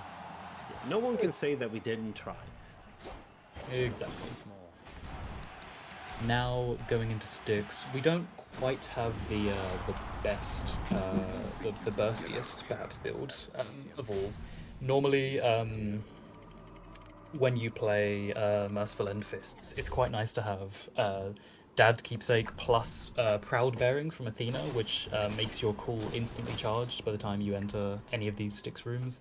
And it really allows you to just like plow through them quickly because of getting a massive bonus damage boost at the start of each of these small chambers. But we'll still make it through. It's not too bad. The only even- problem is like to get the Dad Call and Proud Bearing, you basically have to take the Dad Keepsake into Elysium. Right. Yeah.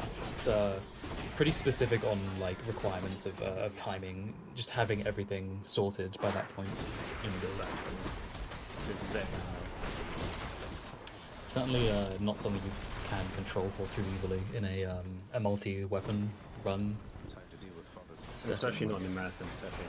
Yeah. Is Anthony Indeed. your favorite with that? Yeah. So a fun tidbit about why this rat is called Anthony. So in unmodded Hades, there is a mini boss which is it's not in the speedrun mod pack because it's so slow. It's a tiny vermin. Thanks to our community member Seagull's small typo, as writing it as Tony Vermin, we now have started calling the big rat Anthony because it's Tony's big brother. It's very simple. Yeah. Little Tony, Big Anthony. Oh, there it is. Let's go. Yeah. But I would say the build assembled itself pretty nicely by the end, even with a common boom attack. Indeed. We might just get a bit luckier next run, but to be honest, I would say no complaints about this first one for a Zagfist run. Yeah. Coming in on, let's see, our Pretty consistent. Probably going to be like maybe a little bit above 16, depending on like Darkness RNG and things like that. Right. It's crazy. Honestly, I had a better impression of this run leaving Asphodel, but I think even with good enemies in Elysium, yeah, you just need some skips, and I don't think we saw either Fountain or Patu. No, I don't think we did. Yeah, Felt or like even Chaos. we were fighting forever.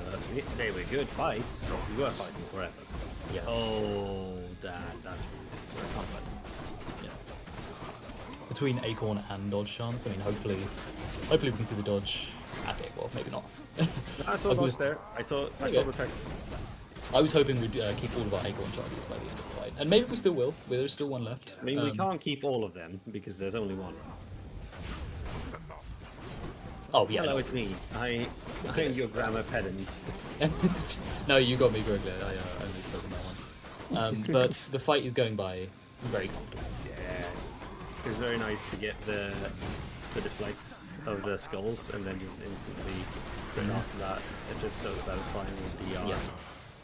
Blast. There we go. First one down. Indeed. Good 16 is very solid for a non-reset marathon run. Boy. Common do. I would say so. Goodbye, It's interesting to think about the averages across the board for an all aspects run. There's kind of a challenge. I know that Zyru here has been pushing for, well, basically trying to push the modded world record of this category, and it's very tough to get to this threshold that we're aiming for, the 6-hour threshold, which is so challenging because it requires all of your aspects to have an average of around 14 minutes. And normally, like, that seems completely fine for some of the best aspects in Hades, but once you get to the weaker ones out there, you suddenly realize how hard it is to meet that average when you're doing all of these aspects back to back. Yeah, absolutely. Yeah. Even Right, that. so shall we talk a little bit about Talos now, perhaps? Oh yeah, gladly. So Talos, the beloved weird one out of the fist aspects. We mentioned its magnetic pull earlier. What this does is every time you use your special, it will just like yoink the nearest enemy to you from a certain distance, but it's pretty far. And it will give you a little bit of bonus attack and special damage against them. This has its ups and downs. So on one hand, getting enemies to just come closer to you can absolutely be really useful. You're a melee aspect, right? You struggle sometimes with just reach, dealing with enemies that run away from you. But on the other hand, it does actually interfere with some of the usual fist combos. Normally, Fists likes to use special a lot, like I said, but Talos actually makes your special take longer to finish overall, and it also applies a bit of damage just when you do the pull, but that doesn't give you the bonus damage on first hit, for instance. So it's got ups and downs. A bit jank. Yeah, a little bit jank. But it can also do really cool animation cancels, which totally justifies it, and in my opinion makes it extra special. We are doing there that. we are. Yeah, we are skipping the shop in favor of duty now. Completely, totally. Yeah. That is, I think I said earlier, it's something that you would always do in a multi-weapon category. Even though it's sad that you can't get your shop, you normally love to get your shop. It's just. I mean, apology fountain. We take those. True. There you go. Not so bad after all. It's like you took the shop.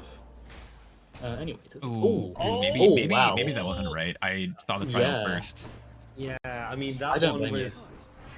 It's a rough call to make. Like, For sure. you definitely want this trial because of the fact that it'll give you 2 of your other aspects of the boon, and this is a very boon heavy build. Oh, nice. Yeah. You won't see the loud stack, and they are just among the fastest ones. I think it's like 1 or 2 more. Yeah, nice. 5 total Nice. for clouds. Yeah. It's really nice. 5 total is pretty solid. Will we see impending? We do. Okay. And I would say that worked out. Yeah, I'd say so. We have like all the core pieces of the build together. Now we just gotta force Athena into Asphodel and hope for the best. Yeah. And a rare Doom attack is, it's between the common to epic, but rare is perfectly acceptable. Solidly especially- mediocre. Yeah, it's solidly mediocre, sure. It's a kind enough weight. But So one other fun thing to think about actually is the Doom tagging becomes a lot. So if you don't know what we talk about when we say Doom tagging, is like when you're doing these kinds of runs and you like have just not enough damage to kill something outright, you can leave them behind and let the Doom take care of them.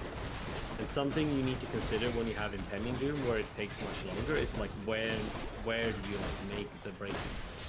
When is it worth leaving the enemy, and when is it worth finishing it off? yeah, you have to have a really good understanding of exactly how much damage you're going to deal, so you can feel comfortable leaving an enemy like somewhere behind you, and understanding that impending, or just knowing that impending will finish it off. Yes, it's going to take even longer to. And that's very essential to fists, like needing to move around the room in a very carefully considered manner. Yeah, absolutely. I feel like ME Fist to me is one of the more cerebral parts of Hades. Like, it's often memed upon as being like very simple, brain dead, because it's ME, but it's still very cerebral with like the whole Doom tagging and things like that.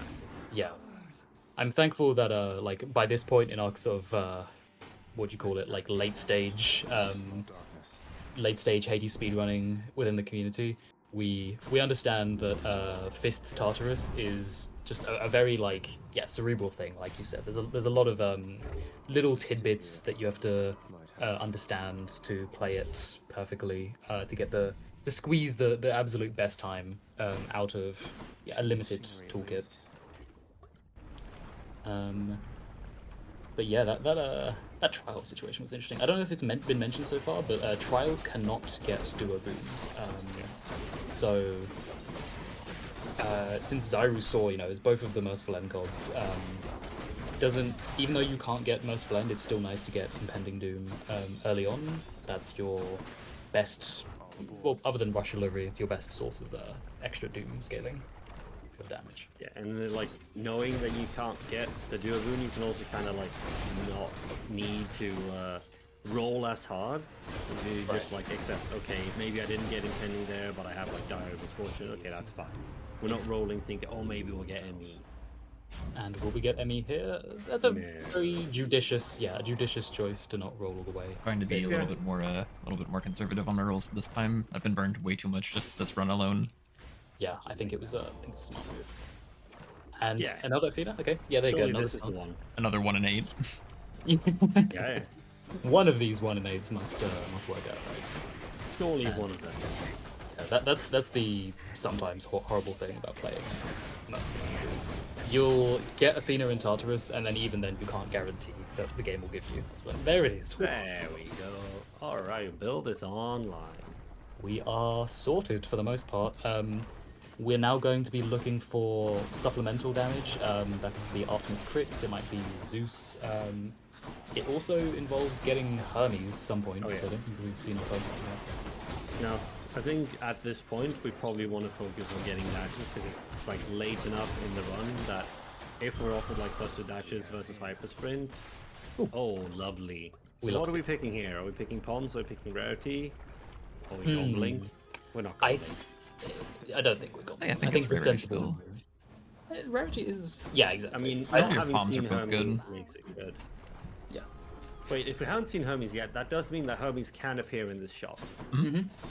Let's see. Ah, I am just gonna take that, I think. Yep, fill up God Pool. I do enjoy a strong drunk. Nice, strong after a long day. Exactly like you said, getting the Rarity for Hermes is still such a massive help for later. So even though it would be nice to get the Doom upgraded.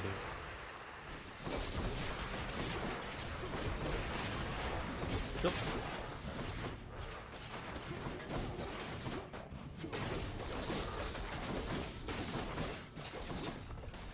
get it on. I wonder, go ahead. since most of these runs, I believe, actually, I haven't thought, are we running Pride or are we running God's Legacy? We're on Pride right now. It's on Pride. Yeah. Okay, We did a little bit of Legacy. I saw you swapped. Did you do Legacy on Zagbo? Am I crazy? I didn't mean to do that. I just kept it on from Beowulf by mistake. But Oh, I see. it did help with the rot situation. yeah, that's good enough, I'd say. It's a little, how would you say, like, it's a paradigm, I don't know if you might help to call it that, between taking God's Pride and God's Legacy, these mirror options. God's Pride is all about getting more epic boons, while God's Legacy is about getting more duo boons and, well, legendaries too, but, usually. And they're both scams. Exactly. So we've not had Epic Doom yet. We've been given a common and then a rare. God's Pride does not boost the rare chance. It's just at least It's not Olympian favor. yeah. As much as museums would love us to use that. Do you get our first Hermes? Will we see something nice? Plus two Good enough. Take those. for sure. Might not be purple, but it's still good enough. Good Yes. enough. Indeed. But exactly, yeah. So the decision is: do you want to try and make Merciful End more reliable by taking God's Legacy, or do you want to try and make getting your epic Doom attack more likely? That is the mind game between taking either of them. But sometimes it just you take one and then it doesn't even matter. It just gives you the opposite, and then you cry because the game's in this game. Such as The the way game of was rigged from the start. Indeed. Another Athena here. Yeah, just pick up something. Doesn't matter too much. Something that isn't pommable, so we can try to get some poms into our impending doom. I can see the vision there. Yeah. One thing that I'm not sure was it mentioned in earlier runs, Zyru, what the optimal pom scaling is for doom attack and impending doom? No, because we haven't really played that many ME aspects. Yeah. So, would you like to talk about that, Ananke? Gladly. Yeah, it's one of the little details that I put in my Fists guide. The breakpoint between I mean, it's mostly used for epic curse of agony, but when you get 5 poms in your doom attack, that after that point you want to get a pom in your impending doom. So it's kind of like just doing some of the maths between whether or not it gives you more damage overall to increase your doom scaling or to increase the base number that the scaling applies to. And so there's a little table for it in my guide. Yeah, exactly. It's very nice that it all so well. Indeed. I mean, it's just that, like, and also the lower scaling of every pom as you pom it. Like, eventually, poms for doom attack will give you +1 more damage. At that point, you probably want to look at percentage instead. Exactly. Yes. The reasonable limits pretty much occur around like level 6 for the doom attack, and slightly lower, more around like level 5 for impending. Unfortunately, in this run I've seen so far, like the game just kept offering Centaur Hearts and extra moons, which Zyru was not at all interested in. We just wanted more poms for our essential core build here. Yeah, but that's good. Means safe. Hopefully we safe.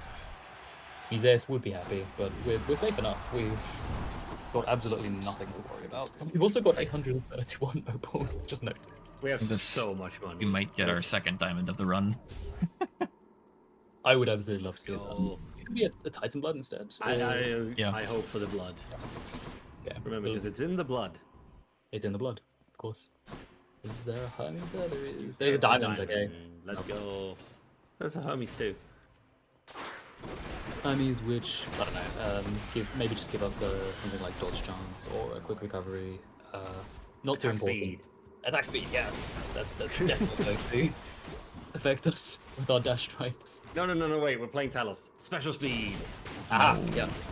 That totally works as well. It's funny how, like, attack speed and special speed just kind of don't work in useful ways from so many aspects. Oh, it's so useless. Yeah. They affect, like, these really specific parts of the animation. See, that's attack speed. He took haste. What do you mean attack speed? I know, but it was there. Should check this. I guess. Congrats. Yeah. Happy for you. We take it. Not yet. We are building up a little bit of money. Stick chambers. We're off- gonna get the diamond. Like, this is an overall reward. Like, we're fine. Oh, Ah, yeah. Okay. extra big rat. Love him. Mm-hmm. No, you don't. Corpse Ball. Is it only based on like time, right? If you're too slow to play, or is it always guaranteed? I have no idea. I just know it's very frustrating. It is. I actually don't remember. Just tuck that away. Extra plus 4% I don't think it's based on time, but I'm not sure there. There it is. The styling. A shining diamond that is of so much use to us.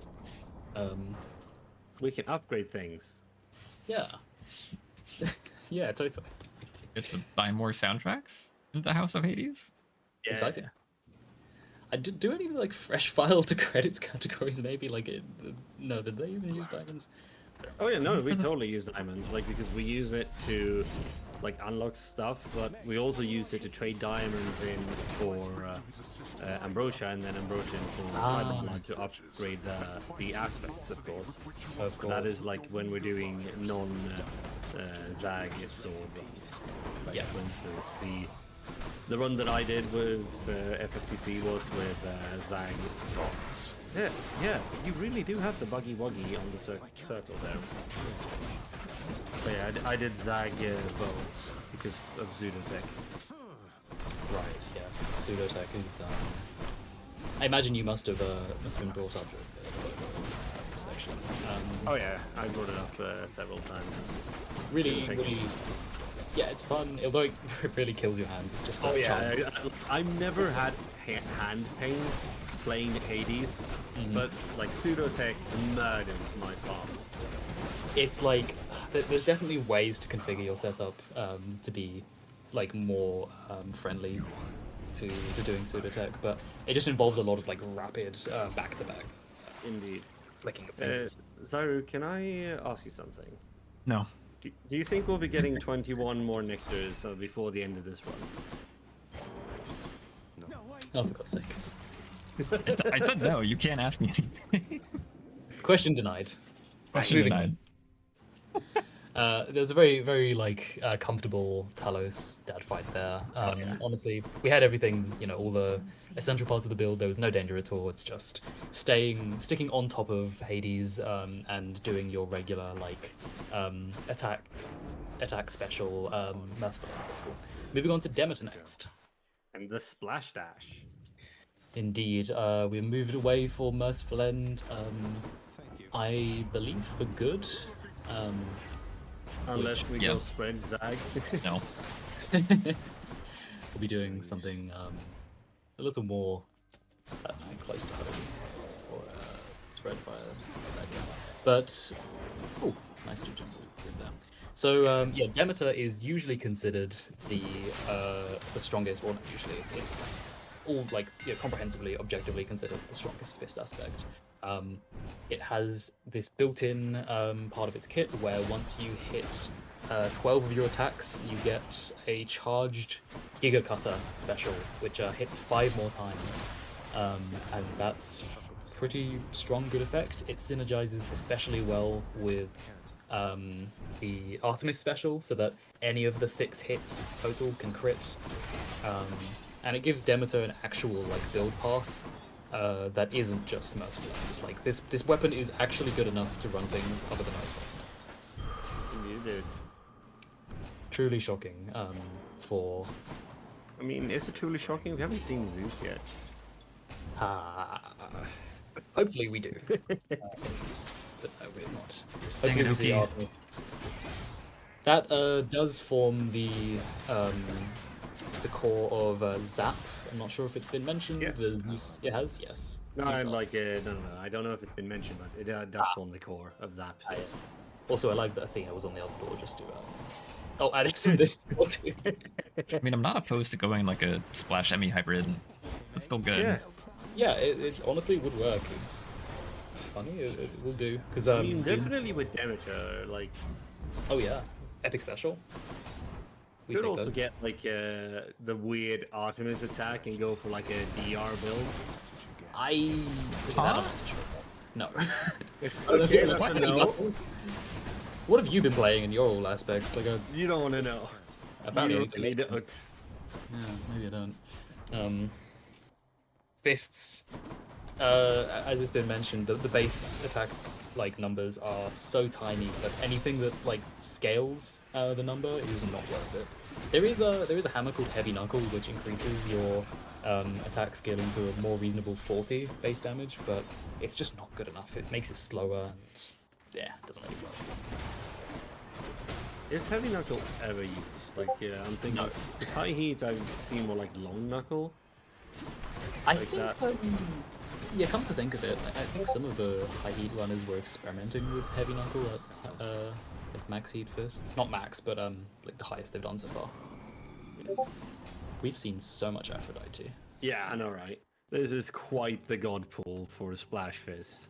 Don't even open that. At the same time, it's working simply because we have like tidal. Rupture helps too, to be honest. Rupture is a very nice exercise. Oh yeah. But Like, yeah, having shoals definitely just amps up the damage when when you knock the enemies away. They just naturally take more damage. and you can see the Giga Cutter took out an entire phase from Electo and also finished her off. Oh yeah, 2 flat. Get out. 330 real time is also quite nice Yeah. overall. One of the better cards I've had. Oh dear. Yeah, solid. One of the better tarts on Demeter, of course. Oh, it's definitely time for the Splash Miffle end. Splashmiful end. Merciful Splash. Sorry, I've got to change some audio settings. Okay. Tidal end. Okay. Sorry. I had some Discord pings coming through. Oh. That was my bad. Sorry for jump scaring like 200 people. Oops. It happens. Rupture is especially nice here in Asphodel because, as you can see, these enemies are liable to just running away from you and going to the other side of the screen or stage. And yeah, when you're playing fists with pretty small attack range, it's kind of annoying. You're trying to do the anti-curving, basically. Exactly. The seagulls being curbed in the chat. An absolute classic of just watching a runner get destroyed by enemies jumping around like a minute stroke.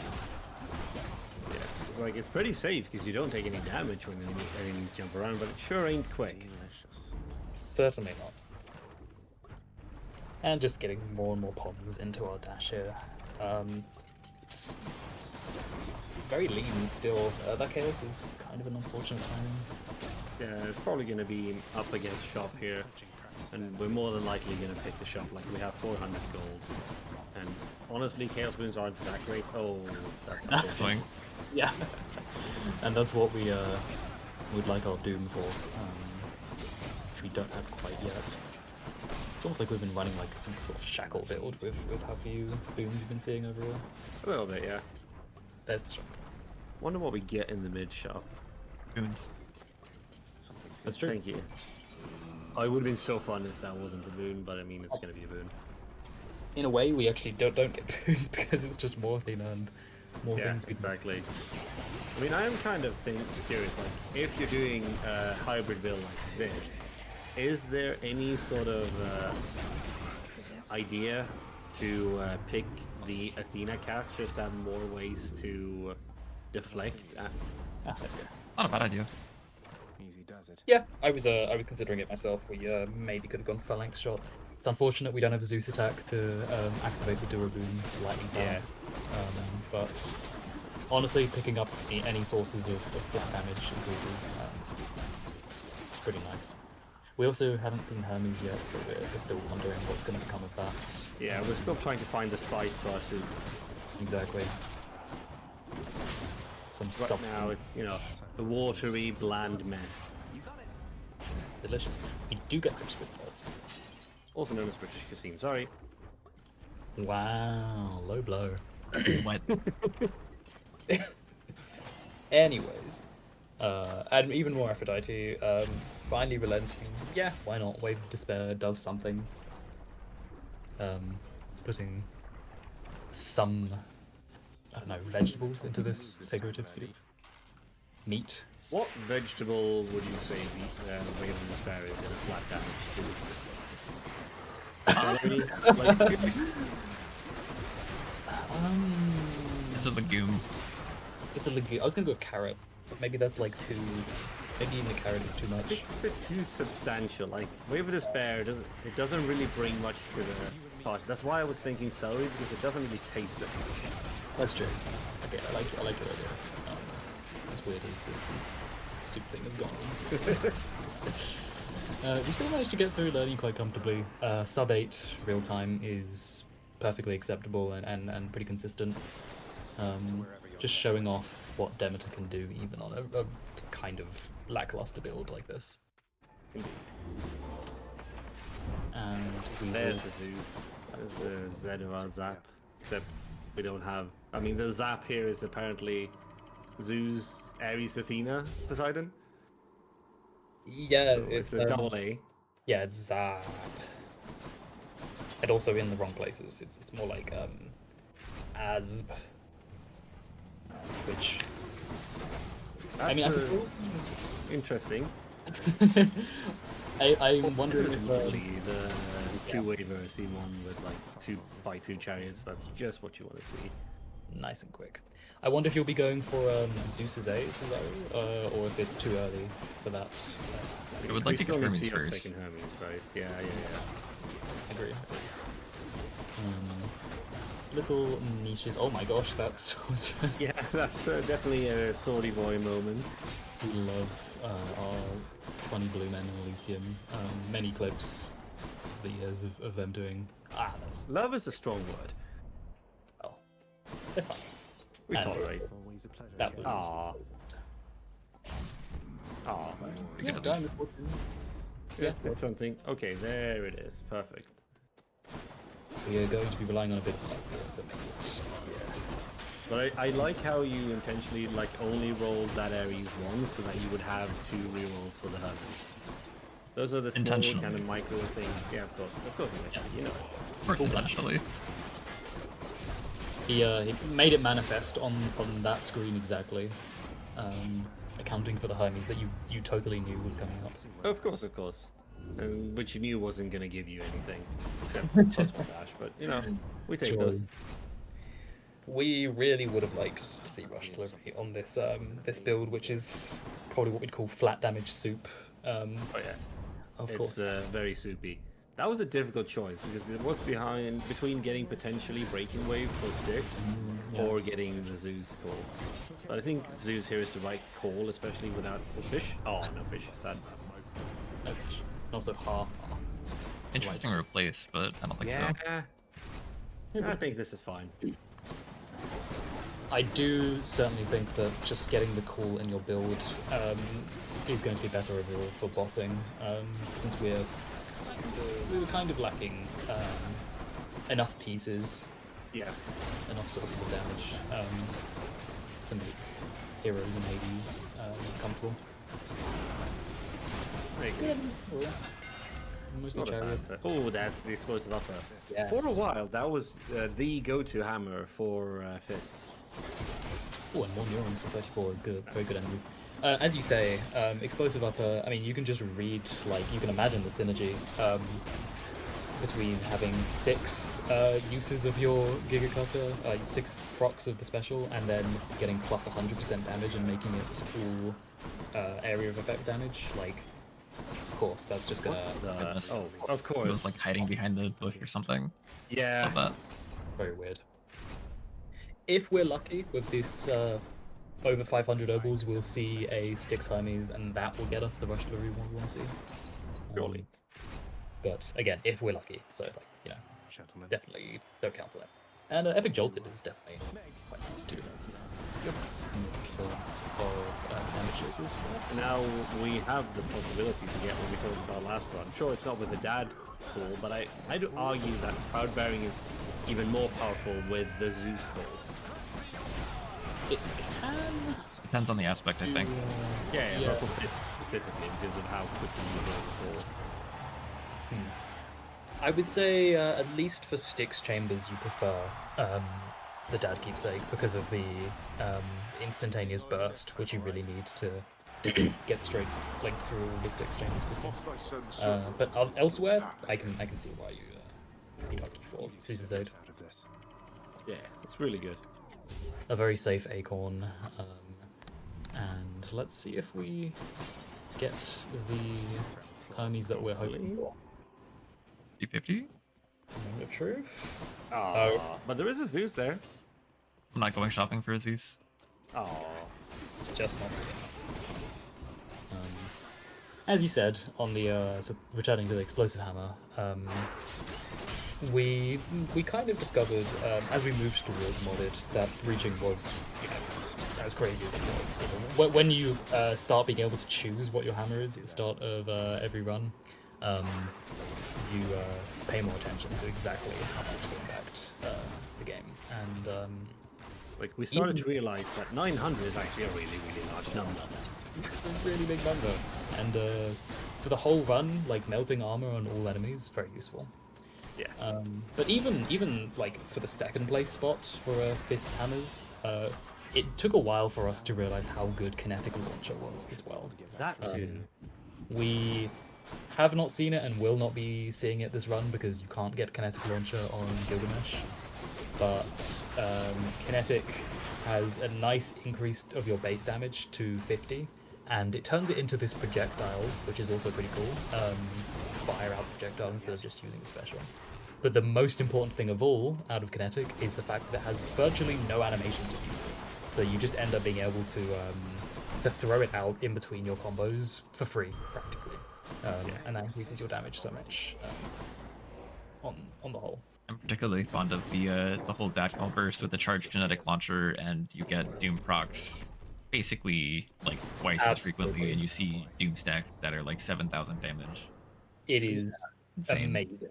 Yes, it comes together wonderfully. Since you fire the 6 specials as a projectile, as Zaru said, you're still free to move, and that means you can dash through Dad doing your merciful endpoints at the same time, and then it's a wonderful, beautiful combo that does an absurd amount of damage. Here we go into our last Hades, not last Hades fight. I was going to say, we have plenty of Hades fights left, okay? The last fight of the run, it's last in some way. Yeah. Of the damage run. Yeah, exactly. Depends on what you mean by run. True. I think between 3 Death Defiances and 200 HP and an Acorn, we're probably safe. Yeah.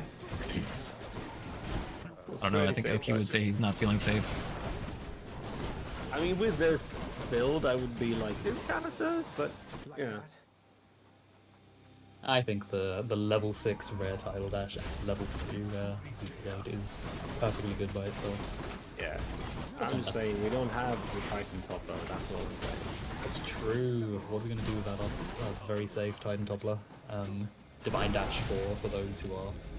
It used to be called that in the... I think it's called... Oh wait, no spoilers. There's no spoiler game that isn't it? That's true.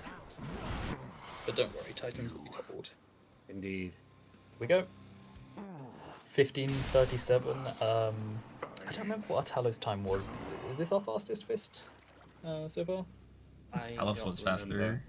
Yeah, I think don't remember Talos though. Since the Talos build came together very nicely. Yeah. This was despite the trial. Goes to show that Tartarus trials are okay to take, provided you get lucky and you don't end up with the infinite spawning numbskulls, which isn't actually supposed to be in the game, like what happened to Seagull. Many weird things have happened to Seagull. Have you noticed that? That's true. It's suspicious, isn't it? What's that bird doing? Yeah, it's a good question. Right, now for Gilgamesh, the hidden aspect of the fist. This aspect is very interesting because it changes your dashes. See, they are much shorter, but in like a trade-off, you get more of them, which makes this aspect ideal for dash only. Exactly. And you would think, just by listening to that, bonus dashes, like, isn't this amazing for exactly what Merciful End wants? Surely this is the best of the fist aspects in the classic build, right? And then you realize that like all of the animations for Gilgamesh are a lot slower. Well, that's a nice epic title dash there. Or splash.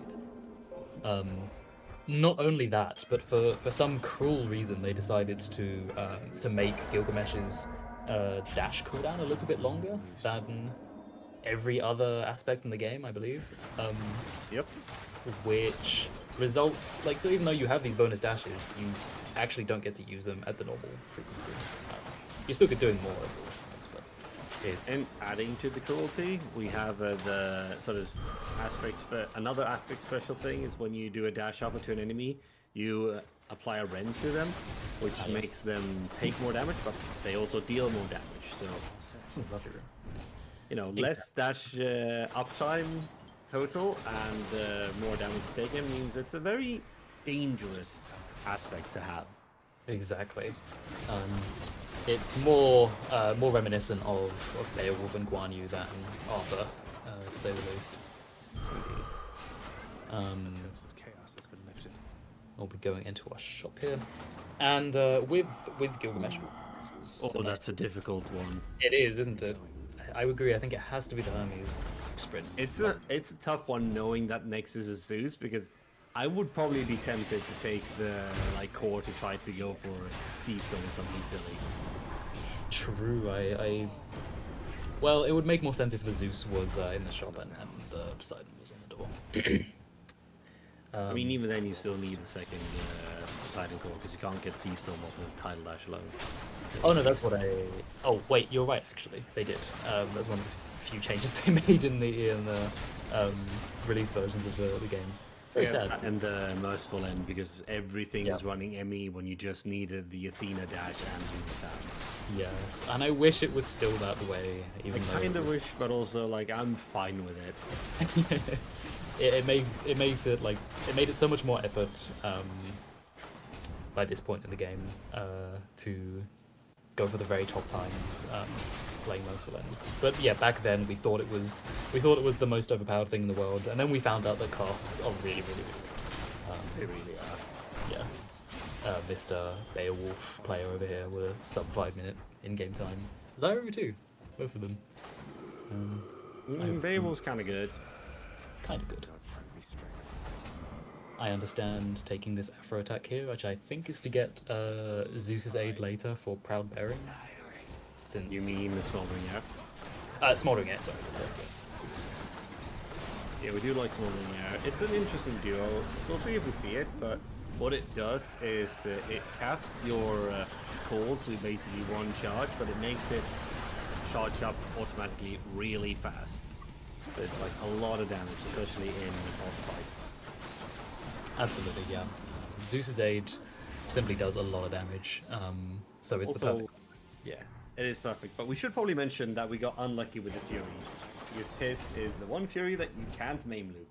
We did, yes.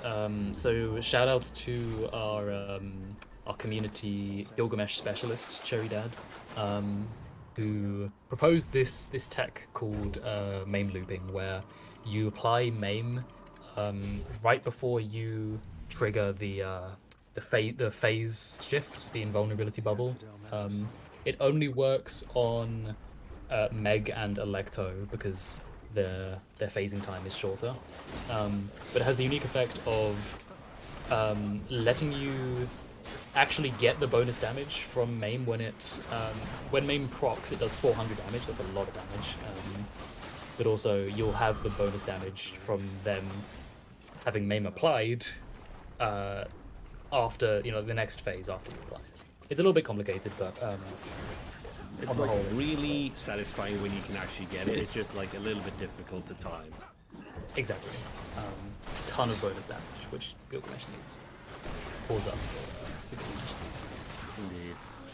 Decent room. Let's have high hopes here for this. What do we get? No thanks. Moment of truth. Oh, there we go. There it is. Yes. Mind if I do?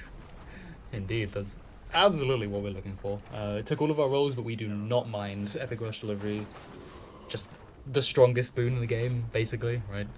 Like, it only works as part of this. Well, it doesn't only work, but it primarily works as part of this combo with Hyper Sprint.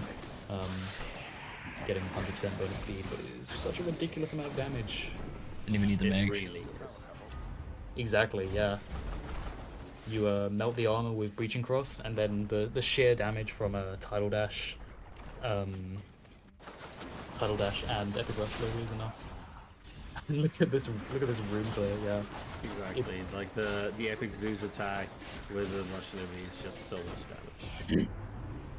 Genuinely just obliterates rooms throughout the game, and a lovely twin.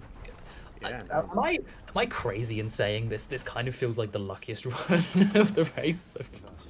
It does, like, definitely of the FOO, it feels like the luckiest one, but we'll have to see. They're still in Elysium, and we do not have shoals yet, so. That is true. We'd definitely like to get Razor Shoals from Poseidon, and then also Breaking Wave, which will make sticks just like every room will explode the moment you start. Definitely.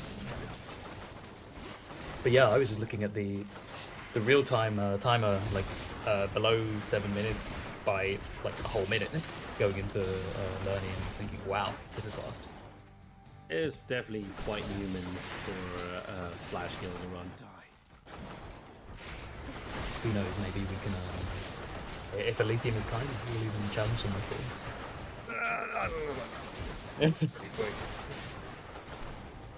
I think it's like sub 14. Oh, the lovely Lerny slow face because of the egg, of course. I don't think it's because of the egg. I think it's because of the egg. You always kill that egg because of superstition. We love our odd superstitions that still exist at this point. Yeah. You learn something about 80s every Well, day. nips, eggs. Oh Door my god. vibes, but door vibes kind of do like actually exist. Like There's, how when you enter the fountain in Tartarus, the Oh, shop true, is yeah.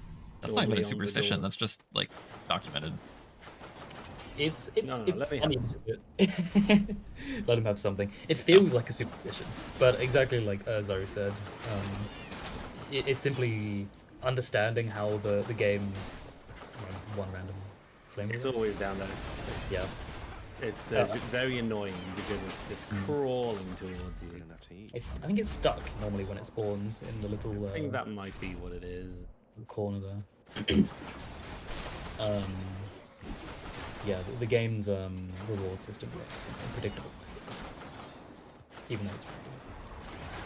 And so you can understand, even when you have a enshrouded curse hiding the door rewards from you, that you're going to get a mid shop. You're very likely to get a mid shop in a particular position. Indeed. Not yet. Rolling for ooh. I think dash. Oh, Yeah, I only have a Hold level on. 2 dash. Be nice Yeah, to exactly. beef up a little bit. Oh, Okay. that Shoals, shoals, nice. Nectar Oh, also look- would have been okay too. Okay, please be a one exit. Please don't be both mid bosses. please, yeah. It'd be so nice. I was hoping like, can we actually get the full Elysium skip here? Yeah, I would have loved to see a Paddy there, because then Patroclus into the mid boss and then into the chaos. Yeah. We have a fountain. I guess it could have been fountain Paddy. Oh, it probably should have been Paddy first. Aha! What? What? Perfect. That just happens sometimes. Okay. Okay then. Not one, neither of the mid bosses chose to show up. And now we have a 3 exit chaos. We don't get any conflicts. Beautiful. Lovely. And here we can hopefully get out of this call. It is not a prioritized boon, but there aren't that many others whose boon to get. So the likelihood should be relatively high. Hades. We also Said anything? yeah. We picked up Heaven's Rending Claws, sorry, which is a unique hammer to Gilgamesh. It just basically makes your maim give even more bonus damage. That's a good body slam. I would be so happy. Let's see how many big makes we get. Sure, yeah. One of the few things that can increase mag damage. And yeah, these enemies. Yeah, really solid Elysium enemies so far. And Paddy, I was dreaming, yeah. It's like, can you imagine? oh god. And of course, you shouldn't have said anything. Yeah. The unarmored swordsmen are among the worst enemies you can get in 34, rivaled only by the unarmored foe. Yeah. We've got some nice armored snake stones brimstones to make up for it, but I always mix up brimstone and snakestone. I know they're both stones at least. three How different much stones.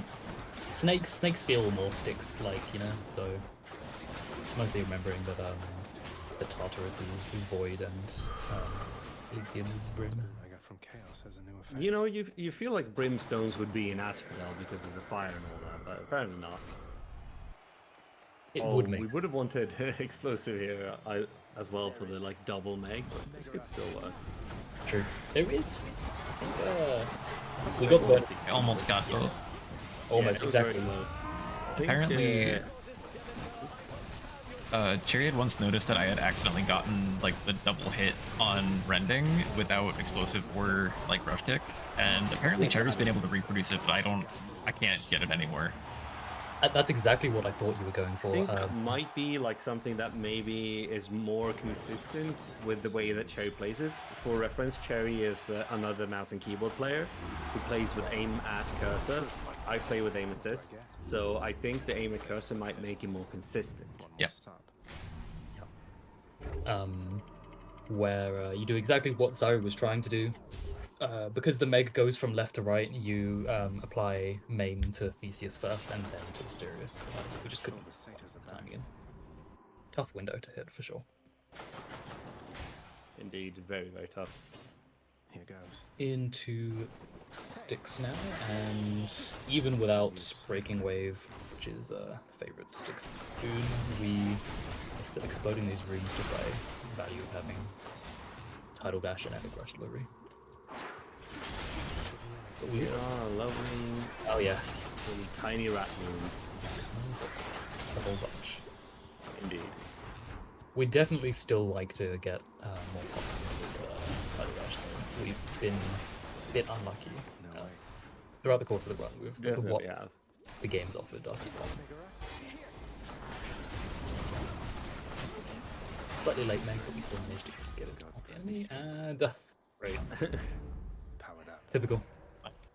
Fine. Can we Yes. Oh, the suit's for the sell a whole boon shoot. to get That's, the Hermes? Surely. We can't. We'd like to. Can we scrounge up enough? I don't think so. Not unless we get a sell well and like get an epic Yeah. sell, and even then I'm not sure if it's worth it with 0 rerolls. Oh, there is a sell Yeah, bar. I mean, Hold on. sure. Hold on. That is true. It's 0 euros, but boy, if Zyru's interested, Okay, Well, none of those. yeah. Okay, well, alright. I see it. I respect it. I see the It's vision. already It's the gamble. just the foul sack I need. Rupture is a really good boon, but to be honest, it's less useful in Hades. So Indeed. there it is. Yeah. It was totally worth it. Massive value. Always gamble. Don't always gamble. Indeed. But like safe and reasonable sometimes. But Oka's definitely feeling very vindicated. Oh yeah. I am having my passive to the grin right now.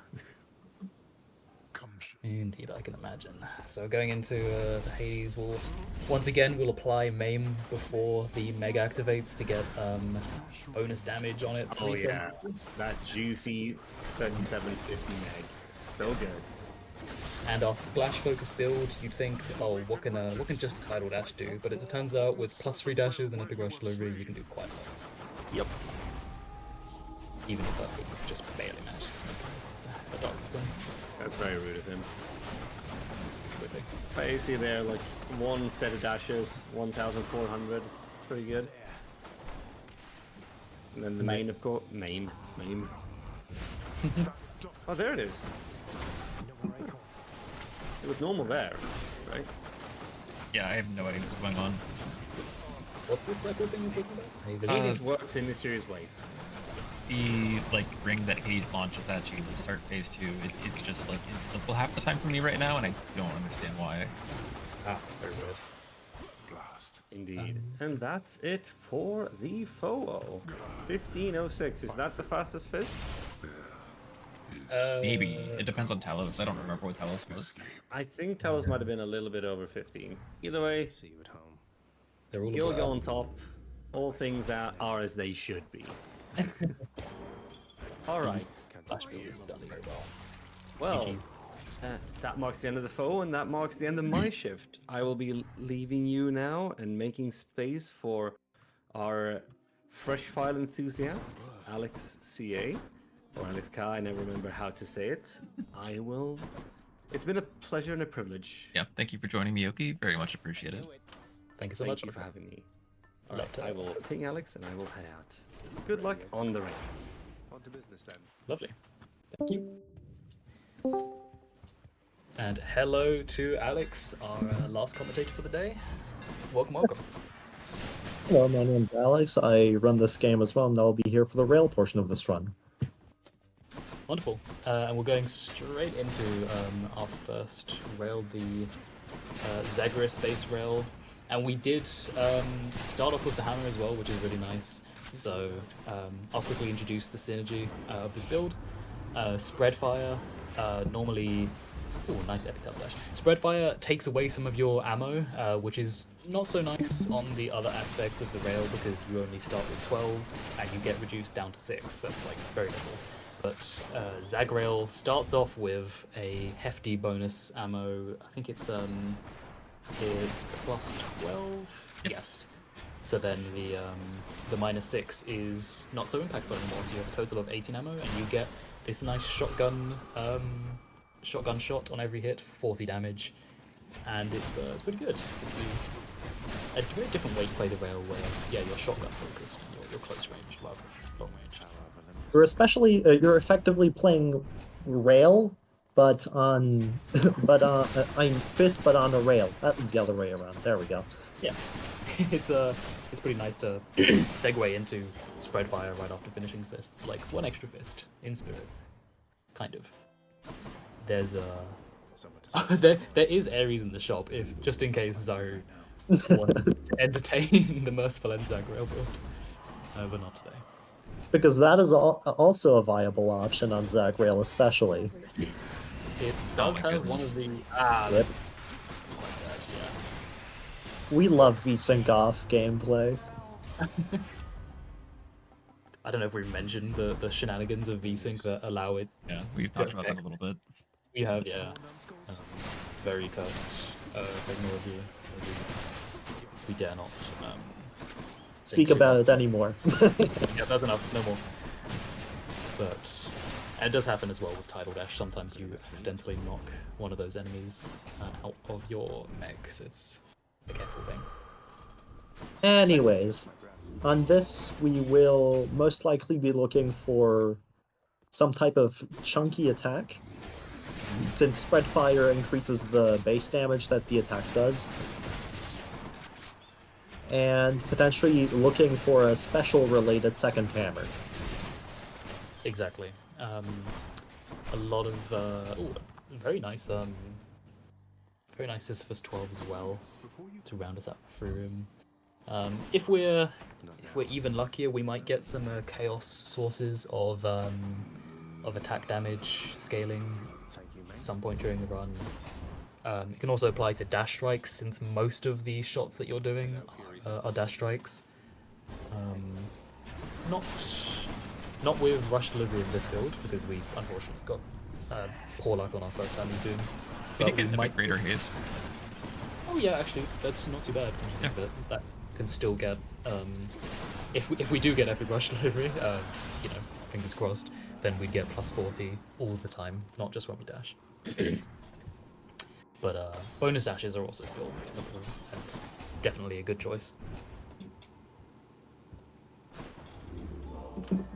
Wrapped up Tisiphone there, and taking Artemis Keepsake going into Asphodel.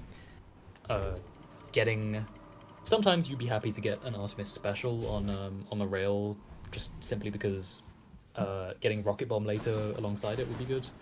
But in this instance, we'd like to get Artemis on our attack for nice attack scaling and crit damage. Second hand is very soon too, which is quite nice.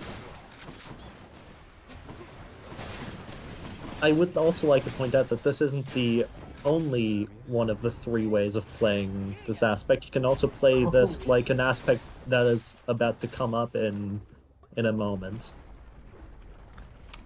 That is true. The Eris build later on. The current world record, I believe, for Zagrael is using the discount Eris build, as we lovingly call it, which is the normal Zeus, Artemis, Poseidon core, but it just feels like we call it discount because it's just worse than playing Eris with the exact same thing, which gets an innate global damage boost and bonus, and we'll see that soon. Makes it a very strong aspect. We used to think it was the strongest in the game, but since then we've learned a lot more, especially about the cast aspects. Very nice deadly strike, there we go. So we did actually end up getting the it's not even a humorous combo, it's very real to be honest. Epic Rush Delivery with Epic Razor Haste.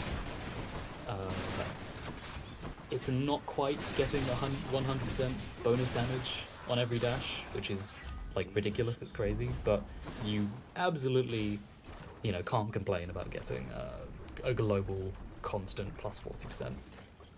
It's simple. essentially common RB hyper sprint, right? Yeah, exactly. A little better with the dat call too, because that move speed does synergize with it effectively. Ah, yes. Oh, true. Only one permanent source. That Very was well brought put up down. earlier as well, I believe. The confusing way in which hypersprint or rush delivery rather combo like synchronizes with rush delivery. Movement speed in this game is a weird it's weird to calculate, or at least its effects are a bit strange. I think it's just an engine bug. I'm not sure. Once if you think you're going to lose. I would know less about that than you. I haven't gotten myself into the game's code or anything. That does remind me. I wonder if anyone, if it's been mentioned yet. Zyru is one of our premier modders within the Hades community. Not only helped with the speedrunning mod pack, but also has his own really cool and unique mod called an incremental mod, which basically lets you play Hades like an incremental game. Like you just keep getting more bonuses. Number go up. Number go up, exactly. Big number good. Big number good. In this year, 2024, with Palatro and other such games out there. I think we're the time of big numbers is now.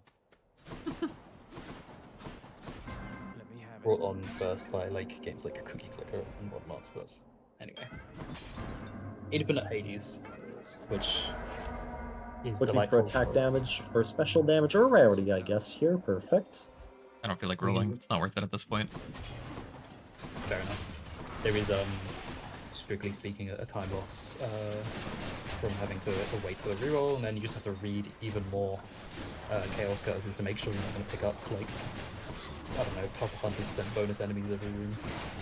In case it's not been mentioned yet, most additive in this game is... most damage in this game is additive, but crits multiply the damage you deal per hit. Which means that if you have a source of crit, then any extra damage sources you get from that, additive sources, will pair even better than they usually do. Exactly.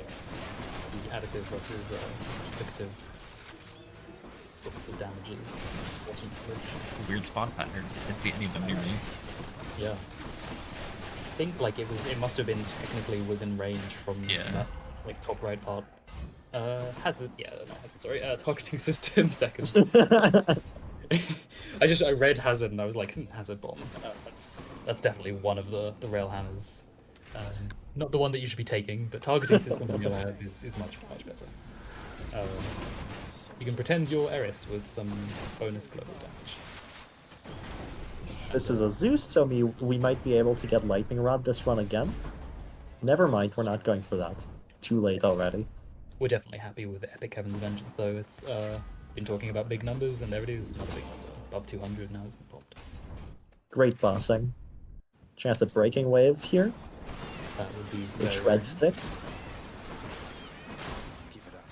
pretty decent loot. Times. Oh my goodness, help. Enjoying how many flamers there are on your melee rail. This is App not... noises. I thought we were done with the shared suffering. This isn't drama anymore. Yeah, I can understand that flood shot take as well. Just an extra source of damage, and also does kind of work in sticks too. Any way of maximizing the wolves lands. Just Surely we get. Yeah. Surely we get the bad green boon here. This opens up Blizzard. Oh gosh. I'll take it. Yeah. I'm down to have a good time. Oh hell yeah, let's do it.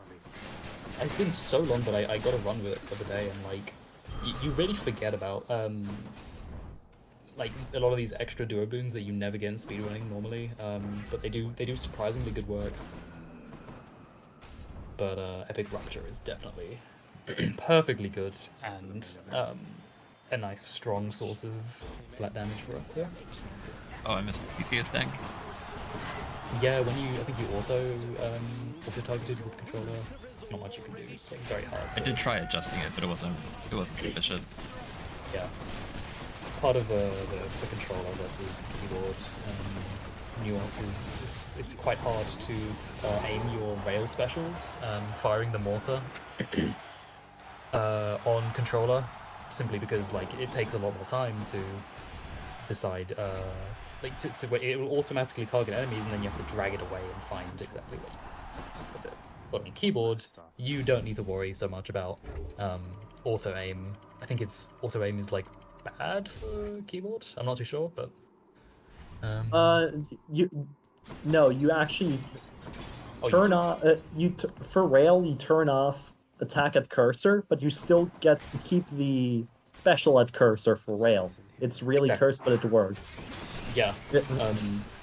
We'll see Lucifer later, but one of our runners who infamously, not in a real time category, mind you, but in game time, would pause the game, swap to keyboard from playing controller just to use his rail specials, and then swap back. Did use that in Rowo too. Oh wow! In a multi-weapon, I did Womack do that, bro? I mean, I've got the setup for it. I've got like the attack plus special on the mouse. I could do it. Oh hell yeah! Come to think of it, I guess you don't even need to pause if you just use your mouse buttons. It would recognize the control scheme. Yeah, just mouse tech it.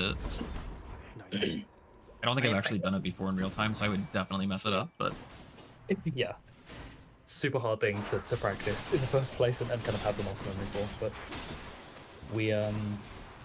we push for every advantage that we can get. Regardless, back on this run, I believe this was just a random pick, but we could get Hunter's Mark here. We could also get I think that's about it. Yeah, that's about it. Just Hunter's Mark, I think. Maybe the extra occasional bouncing. Oh, PP, right. I think which one is more than Hunter's Mark. Well, Mal Oh, Green. dang it. I was saying Hunter's Mark, and then I clicked it without wanting it. Pushing it. This is why I can't talk and play this game at the same time. You've only been doing it for what, 5 hours, but yeah, it's not totally easy. It is interesting. Some people like feel like they it makes sense that you can't always play as well when you're streaming this game. Like if you'd be less focused, but some people just, I don't know, kind of get into the zone even while streaming. Happens with all games, I imagine. Going to get our Meg and targeting off. I don't remember if targeting affects the Meg damage. Yes, yes, it's universal. Yeah, it's okay. incoming. Got it. Yeah. So any source of damage in this game that says increases incoming damage on an enemy, such as Gilgamesh's main, will give bonus damage to summons. Really weird like nuance between like outgoing and incoming damage that isn't really explained. Like there's really only 3 things in the game that will buff summon damage. Yeah, the other one being Aphrodite's Sweet Surrender on weekends. It's a nifty little thing. Like the summons aren't technically considered part of your damage kit, so global damage doesn't apply to them. But this feels about as good a time as any to talk about the actual Eris build, since it was brought up earlier. In my father's name. Sure thing. Be going into. Well, are we going to Hestia next? No, Eris is next. Eris is next. I always. Yep. For some reason, I have the If you impression. want, I could do Hestia next. Oh wait, yeah. Say the word. Zyru, introduce your favorite aspect. Let's go. Pretty good. No, we're doing You know Eris. what? I lied. Okay. Yeah, we'll stick to Eris. I forget the order because I feel like the third weapons are all the cast weapons, and I do technically consider Eris a cast weapon. Regardless, we start Zeus attack, we get Poseidon Dash as soon as possible, and then from there we do regular Zeus Artemis Poseidon. Exactly. Since for Eris you want to stand in your special, which gives you essentially rare rush delivery for free, just integrated in the aspect. You can get some really good damage off really early. Yeah, and you can see And it it's there. and it scales incredibly well with flat damage. Little adjustment. It's fine. The sort of burning, glowing wings on Zagreus signify that the Eris damage buff is active. And there is a skill expression to making sure that you keep up your Eris damage buff at all times. It becomes much easier once you pick up this this hammer rocket bomb, which simply fires your special right in front of you, makes it, you know, way easier because you don't have to wait anymore for the mortar to come down. You can just fire it at any time, in front of a wall, like Zyro was doing. Oh, I didn't. Let's go. Perfect. You didn't notice, I didn't notice, but we absolutely take that. Another reason to take Rocket Bomb first hammer to force it is for the second hammer. It pairs super well with that as well. There are there's one combination that is bugged to deal more damage than it's supposed to, and that's what we will most likely be looking for. Cluster Bomb. Cluster Bomb and Rocket Bomb together create the combination we call Clockets, and it means the minus 30% that each bomb usually does will not apply. That's right. It makes for a ridiculous 400 base damage total. Just because of a little error where the rocket bomb's AP is applied afterwards and not before. And that's the same amount of damage that Maim takes to apply, and that takes 4 whole seconds to go off, if I remember correctly. And not only that, but there's you take bonus damage in the meantime as well. It is a tremendous tool that gives you Perfect God Pool, my Absolutely. goodness. I even might have considered rolling on the pond there to put into a dash, but I think it's still reasonable to do it this way. Yeah. You haven't seen any of your homies yet. You do want to keep all of your ranges for that. As many as possible, anyway. And thanks to the way damage scales in this game, as stated earlier, since we have Artemis on the special, it'll also buff, and it'll also go super well with the innate plus 75 additive we have from Eris special. Exactly. Just like other aspects that go for the flat damage soup, Eris is especially good at it because of the innate buff. Yeah. And we got very lucky indeed getting all of the boons we could have ever wanted to see in Tartarus. Oh, that was definitely interesting. Shoal second is Incredible. lovely. Epic shoals too. The Hermes was definitely tempting as well though, but we I will thought I see had it. 300. That was my mistake. So you would have gone for the Hermes first.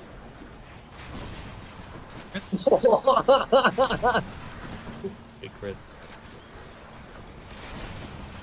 Just melting like easy peasy. But yeah, sometimes you don't notice. You're a little bit short on money. You don't always expect either to be wanting both the boons in an end shop, so scrounging up 300 can be a bit of a tall task. Next floor. Artemis Force for potential Lightning Rod here. Hunter's Mark would also be great. Pressure Points would also be great. Lots of great things from Artemis. As mentioned, Lightning Rod is just yet another source of supplementary bonus flat damage, which Eris works so well with. And you can generally see why we thought this was like Eris was one of the strongest aspects in the game for a while. It's very like obvious or just apparent how good its like scaling options are. So much so that they nerfed CC. There's a question from chat. This is the third to last aspect. There are 2 more after this one. Yep, 3 including the current one. And we got a lovely Eurydice. Oh wait, hold on. Okay. I just like my spirits just went up and then down, then back up again. Like seeing Eurydice in chamber 18 is usually ideal because you'll get a normal chamber afterwards. But then this room can't get the mid shop, but we did get a chaos in here anyway. So we will still There might get be conflict. there might be a conflict. Hopefully there's no fountain in any of these rooms. There is. Oh well. I Rip. mean, why not? That's fine. Yeah, we're still happy to see the Hermes, especially. And what will we pick up? It's going to be F. One The dash. world record Hermes. Exactly. You know what? +1 dash at the end of the day. It's good enough. It's better than nothing, that's for sure. Just getting Just good room. Yeah, tremendously. Almost an intro. Now this is starting to feel like the best run so far. Simply looking at the time, but for something I need. oh, I'm really spacing out. Oh goodness. Sorry, stay with us. Only 3 more runs. Or 2.5. I'm back we're ready to almost kill there. you once again. But this category is absolutely exhausting. When after I completed my run, my hands, my hands were in pain. So just definitely a reminder: take care of your wrists. And if you're going to do a 6-hour category, well, you can take breaks in Hades speedrunning, which is very helpful, but also you need to take care of your hands as well. Try not to put them in any funny positions that are ergonomic. So what you're saying is don't do pseudo tech for extended amounts of time. Yeah, exactly. I think Fresh File to Credits would like a word with me on that one. Which I would like to run someday, mind you, but oh my gosh, I can't imagine. Like, you have virtually no other sources of of good damage options so that early on. So it's just a whole lot of pseudo tech. It's fine, Ananka, you can just train Fresh File for ages and then run Fresh File to credits no unlocks. Then you won't have to do pseudo tech. Interesting suggestion. Join us! I'll keep it in mind. Not exactly a compelling offer. Something that Alex specializes in, but noted. In the name of Hades. Special speed, maybe? Sure. That's still good. Going fast. There's the Coming second up hammer. to potential clockets or trockets, so triple bomb or cluster bomb, second hammer. It's noted that we mentioned how good Clockets was. There are definitely other good rail hammer options. Triple bomb, 3 times the rockets is nice, but Got neither. yeah, That's still fine. Targeting. We had it in the last round too. We now have the equivalent of Epic RD plus a few percent. With a boldy buff.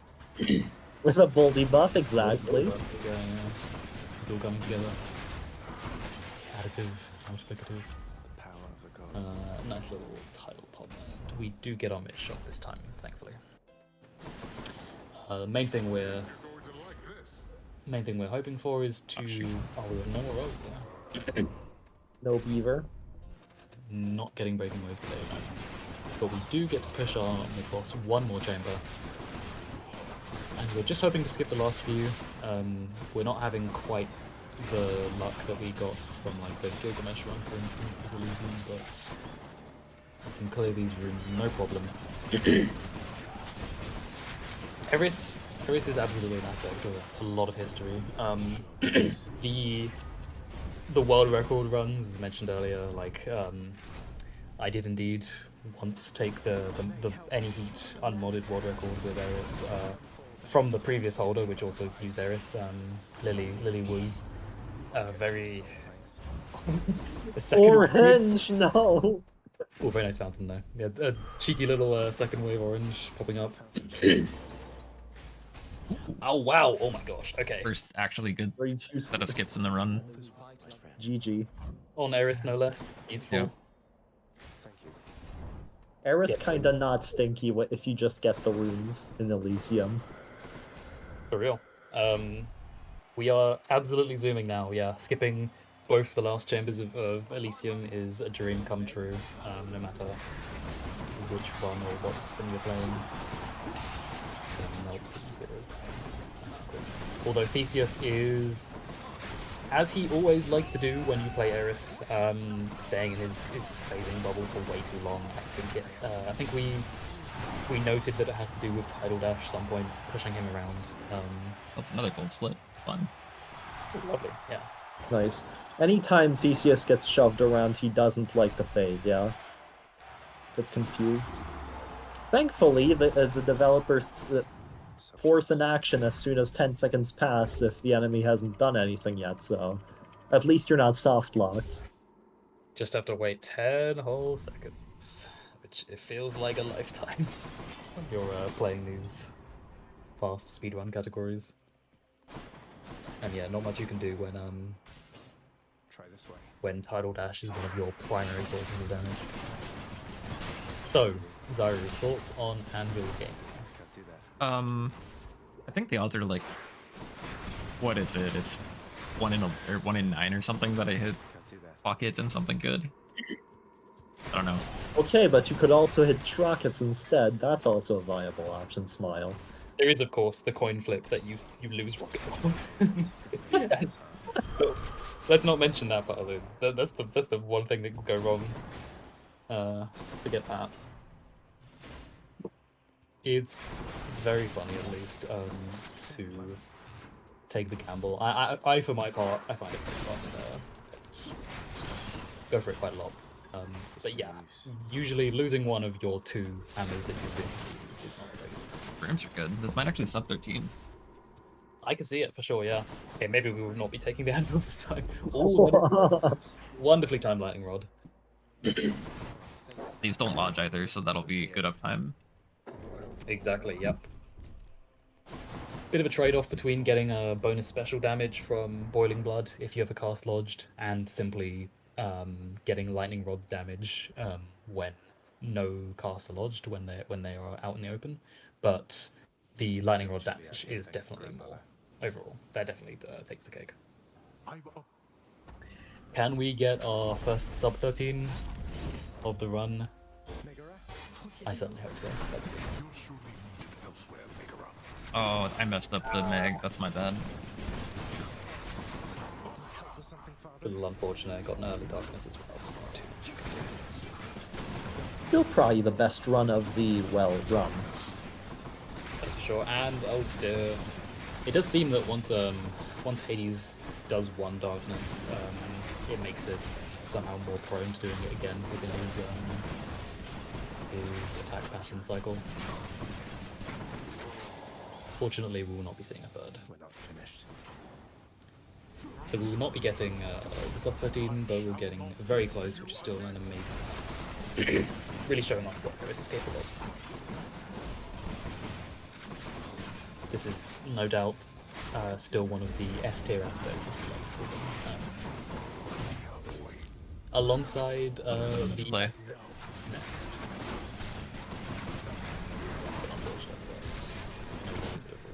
There we go. Still good though. 1325 is the best run of the event so far. With that. Lovely. For sure, yeah. Osiris run. And as you mentioned, Alex, now we get to move on to onto Zyru's masterwork aspect, his golden child, if you will. Do you know? I mean, perhaps should we ask Zyru why he loves Hestia so much? Introduce the aspect, let's go. It makes the best brain juices. What can I say? A nice way to put it. The rhythm of Hestia is very unique. So Hestia involves reloading to trigger this boosted shot. Basically, it becomes a long-range sniper shot that deals a very large amount of bonus damage. I think it's 150. Correct me if I'm wrong. Yes, which is even more when you add in Fiery Presence, the first hit on enemies. So that 150 is getting doubled to 300 for being the first hit, which absolutely, annihilates Tartarus enemies. Let's make some waves. We'll be getting Tidal Dash again. And we go for a build that isn't quite as focused on hit effects like Eris was, and like Zagreal can be, although we played Zagreal in an attack scaling way. Battle Rage is super good, surprisingly. Mhm. I think the closest comparison for this build would be Rama, kinda, except Rama doesn't always use Tidal Dash. You're using a lot of attack power to scale. Not now. It's an interesting comparison. One way to put it. One way or another, it's definitely like one of the strongest. It's also an S tier aspect, and it's interesting how you do end up going for special damage and scaling as well. You don't just neglect your special entirely, even though you have such a powerful attack, and that kind of like plays into this early game versus late game shift with Hestia, where you're really strong early because of your nice big base damage, but you can't rely on that throughout the whole run because you don't have any like extra scaling like Eris does. So you need to look for your scaling, whereas Eris is more like, I need to look for my sources of damage.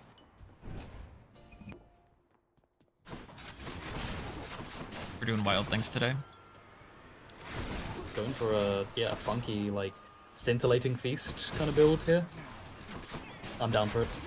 EA into Epic RD, exclusive access to the Poseidon Dionysus duo, which makes all boons epic, could help with that. Hopefully for that. That Too many menus there, fun. Alex. It's a lot of menus, it's true. But could you resist? We'll see. Sorry, might be able to resist.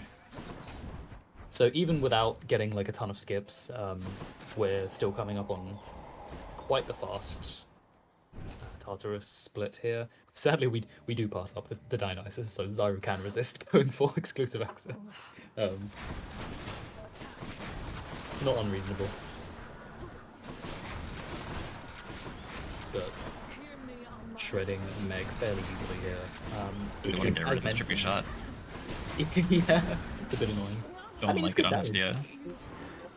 I can see why. You have like enough things to press and to weave in your attack cycle right already.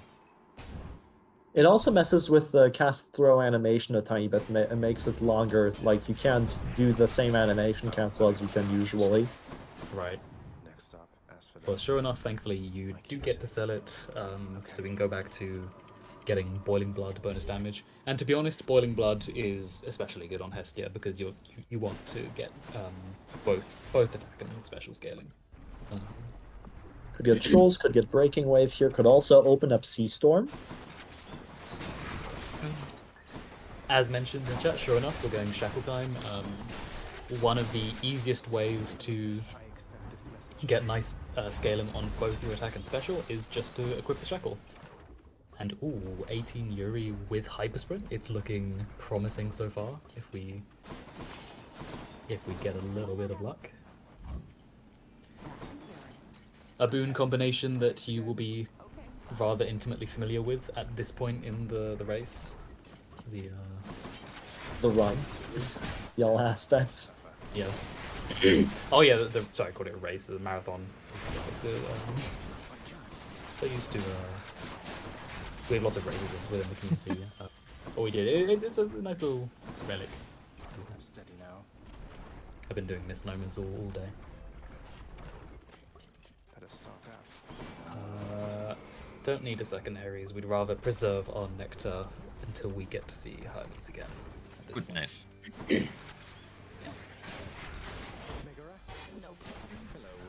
But you will notice that we still have Rocket Bomb as our hammer, rather than any kind of like attack-focused hammer, and that's because it's still cluster rockets. It's still just so good that you want it. You want it on Hestia as well. Except in high heat. To be fair, in high heat, some runners will prefer the attack since it doesn't lock you in place ever, and it's more reliable than the special there. Fair enough. That's a unique scenario for it. And certainly cluster rockets is not guaranteed. It's quite a lot to ask for. And it does also demand a more close range shotgun playstyle, which any heat Hestia and this kind of like multi-weapon Hestia is fine with. You're doing lots of dashes into the enemy using the title dash. So even though you have this like sniper rifle aspect, you still want to be right on top of your opponents, just dashing between them, firing off your boosted attacks and then specials when you come back up.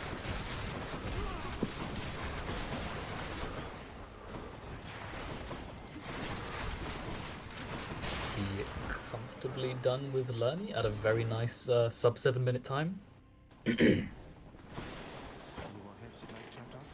Talking about this game is now a shooter. This is the the definitely historically accurate weapon within Greek mythology. Get me out of here. And did I just see a cheeky skeletal lure purchase? Maybe. Fish! Hard to say. Simply because you had so much money just rolling in the cash. I wanted to see a Stygian Shard buy, to be honest. I love Shard too much. That would have been too useful. But instead you'll get the aesthetics of having the fish, just that Zyru can fly by it and not actually get the fish. Even though there was a gold pot right there. No, you should fish, actually. Oh, wait, no, too late. It was in the... in the 0th room. Yes. Much too late for that. Coming up to our second hammer, so maybe we'll get to see cluster rockets on this one. It is the last time, the last chance we will have, because Lucifer cannot get cluster rockets. You can actually get neither of those hammers. We will instead be looking for that triple bomb hammer, which is currently being offered, but will actually be taken. Well, yes. We will be looking for that next run as well. In fact, the mod pack will force it, since its first hammer will want it. No looking required. No unmodded here, apparently. It's more nice anyways. I saw Zyru was also eyeing both of the other hammers, because they were pretty good in their own right. Lovely epic, not epic, sorry, rare rush delivery. Bit of a We have Eros at home. We do have areas at home. So like now we're stronger, right? But actually, kind of. Good enough to eat. Suffice to say, Hestia is good. Off's dead. Big soul catcher again. Finishing Beeble, no sweat at all. And a lovely fountain. We also managed to get that rush delivery even despite having a cool with the Zeus's Aid filling the slot, which That's is where all my luck's been going. yeah. It's very lucky, no doubt. But hey, it's on your favorite best aspect, so who else could where else would it be appropriate? And I'm sure you're enjoying getting to do some actually Good enough to like eat. quite strong Hestia gameplay. Go, let's go. Oh, Okay, hell that's yeah. pretty nice. Hey, We get the 34 skip, we're gonna get that juicy attack damage bonus for our very high base damage deck. A free Zeus Boon, why not? This might just be our fastest run, even after the Eris was our fastest run, because this is looking super promising. We'll have to see how Styx goes, Theseus. but for in now, classic RTA fashion, we are also not going to unequip Shackle for Styx, which isn't something you see often outside of RTA Hestia, as far as I'm aware. Or Nemesis, I think, can run Shackle all the way through as well. Nemesis can, Zagbo can, any A lot of aspect aspects that, can, yeah. yeah. Just depends on how you do your build, and in this case, we never Right. found any like alternative core boons that we wanted, so Shackle it is perfectly good. To the surface. I wonder if you see the Styx Hermes here, will you go for it, Zyru? I would have to check my money first. I usually try to take it early so I can actually benefit from it in Styx, but usually, okay, I've got enough. Holy Usually- money. You have plenty, yeah. I was waiting for you to You even notice. bought the fish earlier. Come on.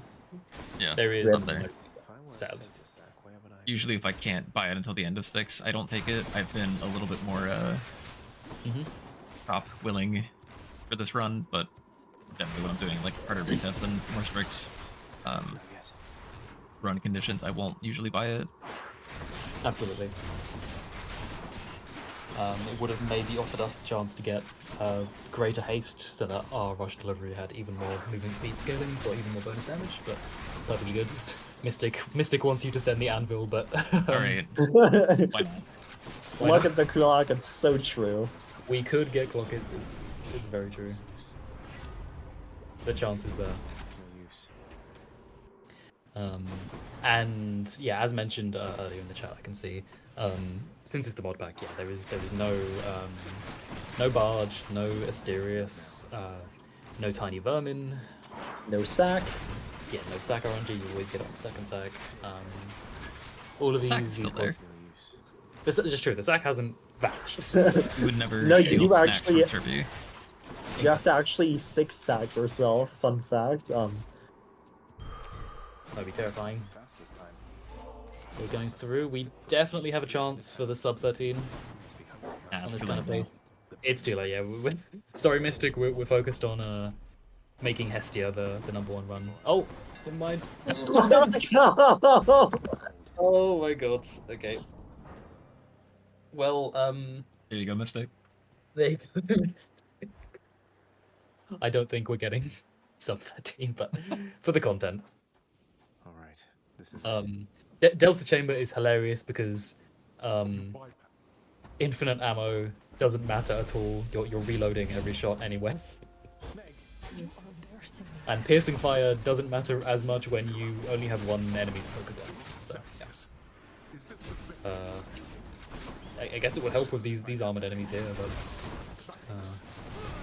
maybe not the most impactful. Still doing plenty of damage. It's very nice. Content king zyruvias. It's true. One unfortunate darkness, but we'll be going into the second phase. Damage No is pretty problem. good. Yeah, exactly. This run is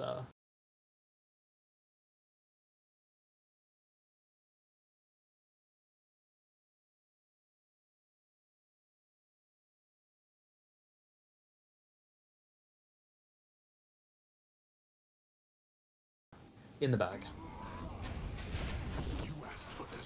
Is it Super Soaker for last run? You'll find out. I don't know how to tell you this. Will depend on how Zyru's feeling. If not, then we'll be running a discount Eris build, except without clock. It's potential. Very clean. The Eris was also 13.2x, so I'm not sure if this was. This is slightly faster, I believe. Unless. Don't quite remember. 3 seconds slower. 3 seconds though. Unfortunate. Eris Gaming has prevailed today. Sounds like the stream has come back, thankfully. So, despite a slight hiccup in the buffering, which is good to hear. And here we are. It has been a long marathon, but we're coming on to the final aspect at long last. Zyru, just 20 minutes left to hold. Come on, you can do this. You got this. Don't space out for us. You have given us a mighty good showing. This I'd be so before- depressed if this took 20 minutes. I hope it doesn't. There's a very nice Artemis in the very second chamber, which is the one of, if not the best, special god still for Lucifer. Oh, weird offerings here. There we go. There's a special. No way. So hard. Lucifer. Yeah. Lucifer is quite different. We've mentioned how it doesn't get some of the standard hammers already, that it can't have rocket bomb and it can't have cluster rockets. Instead, you have this very unique this beam, as opposed to like a stream of bullets, and your mortars are replaced by these different kinds of bombs. they deal more base damage, so technically, getting triple bomb on Lucifer deals about 2/3 of the damage that Clockets would, which still lets you deal more damage than you would usually with just a regular rocket bomb early on. But then it falls off later since it cannot benefit from the Clockets. Maybe Exactly. Blade Dash was the angle there? I'm not sure. Possibly. But no harm, I think, in just getting more mid-boss offerings a bit later. And also, yeah, that Epic Jolted was gorgeous. Exactly what you wanted to see. For sure. And very nice enemies too. I mean, Lucifer can handle the slow, weak ones with Lightning Strike. That's why you take it on all the rails. But we're happy to see these chunky armored fellas. And another Zeus. Oh my gosh. Rod! Rod in top mid shop. Wow. Somehow, I don't think this run will be taking 20 minutes. Pretty nice. Starting runes for sure. I think I'll just take Blade Dash here. It's fine. I agree, that's a perfectly good take. Blade Dash actually doesn't deal that low damage. If you look at the number written on the dash, it doesn't feel that impactful. But if you actually hit all of the hits for the entire duration of the Blade Dash, it nearly deals as much. Wait, no, does it deal? I know it deals somewhere along the lines of the same damage as a Splash Dash. It's double. Sliding Dash. Oh, double, right? Not even close then. Nice. It's just really hard to use effectively. Exactly. Only works well on stationary enemies. Of which there are only so many, so yeah. Shame that we can't get the hammer there, but we'll surely see it later. Hope I didn't keep you waiting, ladies. Thankfully, a lot of the bosses are part of those rather stationary enemies, so we'll at least get some bossing out of that.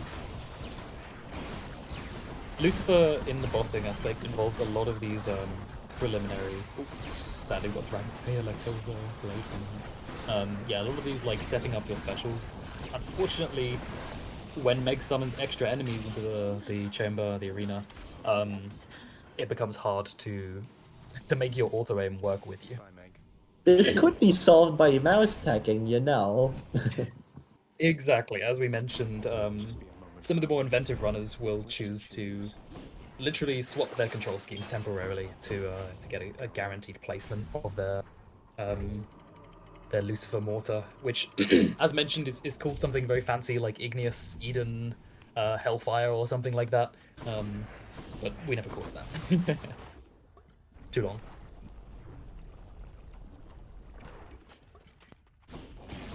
No doubt that Lightning Rod alongside Jolted will help us an absolute ton in this Asphodel. It's quite common for Lucifer to struggle a little bit with Asphodel enemies that jump around a lot. If you only have your How about a different set of choices then? your special as your main damage source, so any way of dealing with these enemies is these mobile enemies is much appreciated.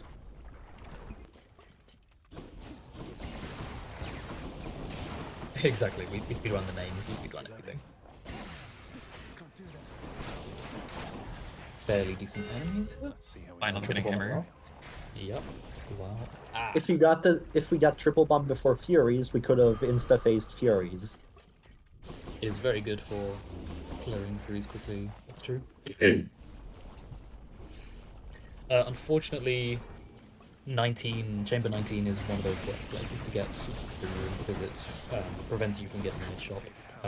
Since Asphodel is so short, it has very limited room for the mid shop to fit in, and the mid shop can only be up so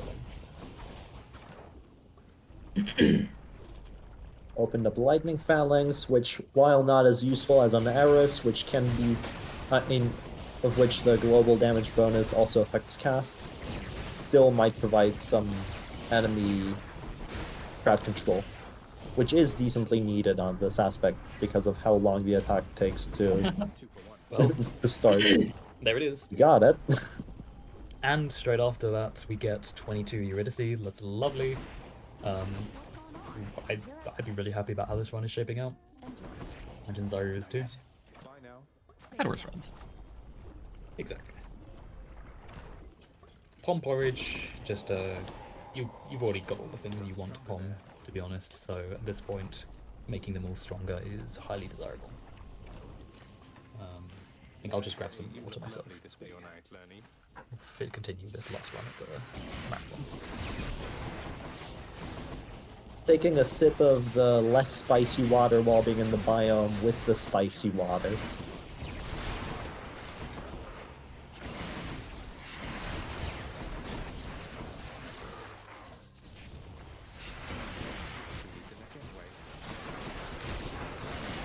Something really handy with Lightning Rod and Lerny is that the different heads spawn all around the map, and so if you can get a Lightning Rod in those different areas of the map, which isn't too difficult to do due to the range of Lightning Rod being absolutely ginormous, you can apply Jolted and deal damage to all heads near simultaneously. The Bloodless failed to stop you once again. Which results in fast fights like that. Yeah, lovely. Handled very nicely. Do you ever look at a screen for so long, and I imagine Zyru might be having this, that when you look away, like suddenly just everything, like the real world around you feels like it's like high fidelity? I definitely get that a lot. Yeah, I feel like I just had that effect. Which, again, I've only been here for a third of the run, so... Part of the reason using frequent breaks. Exactly, yes. But the game is good. Game good, but giving your body a rest. Awesome. Very good. Take care of yourself. Exactly. The good advice to give at the very end. Rather standard enemies,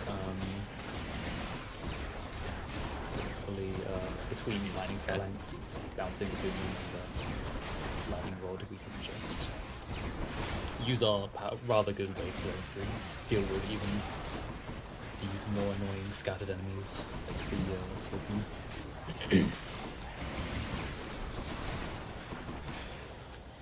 That's something.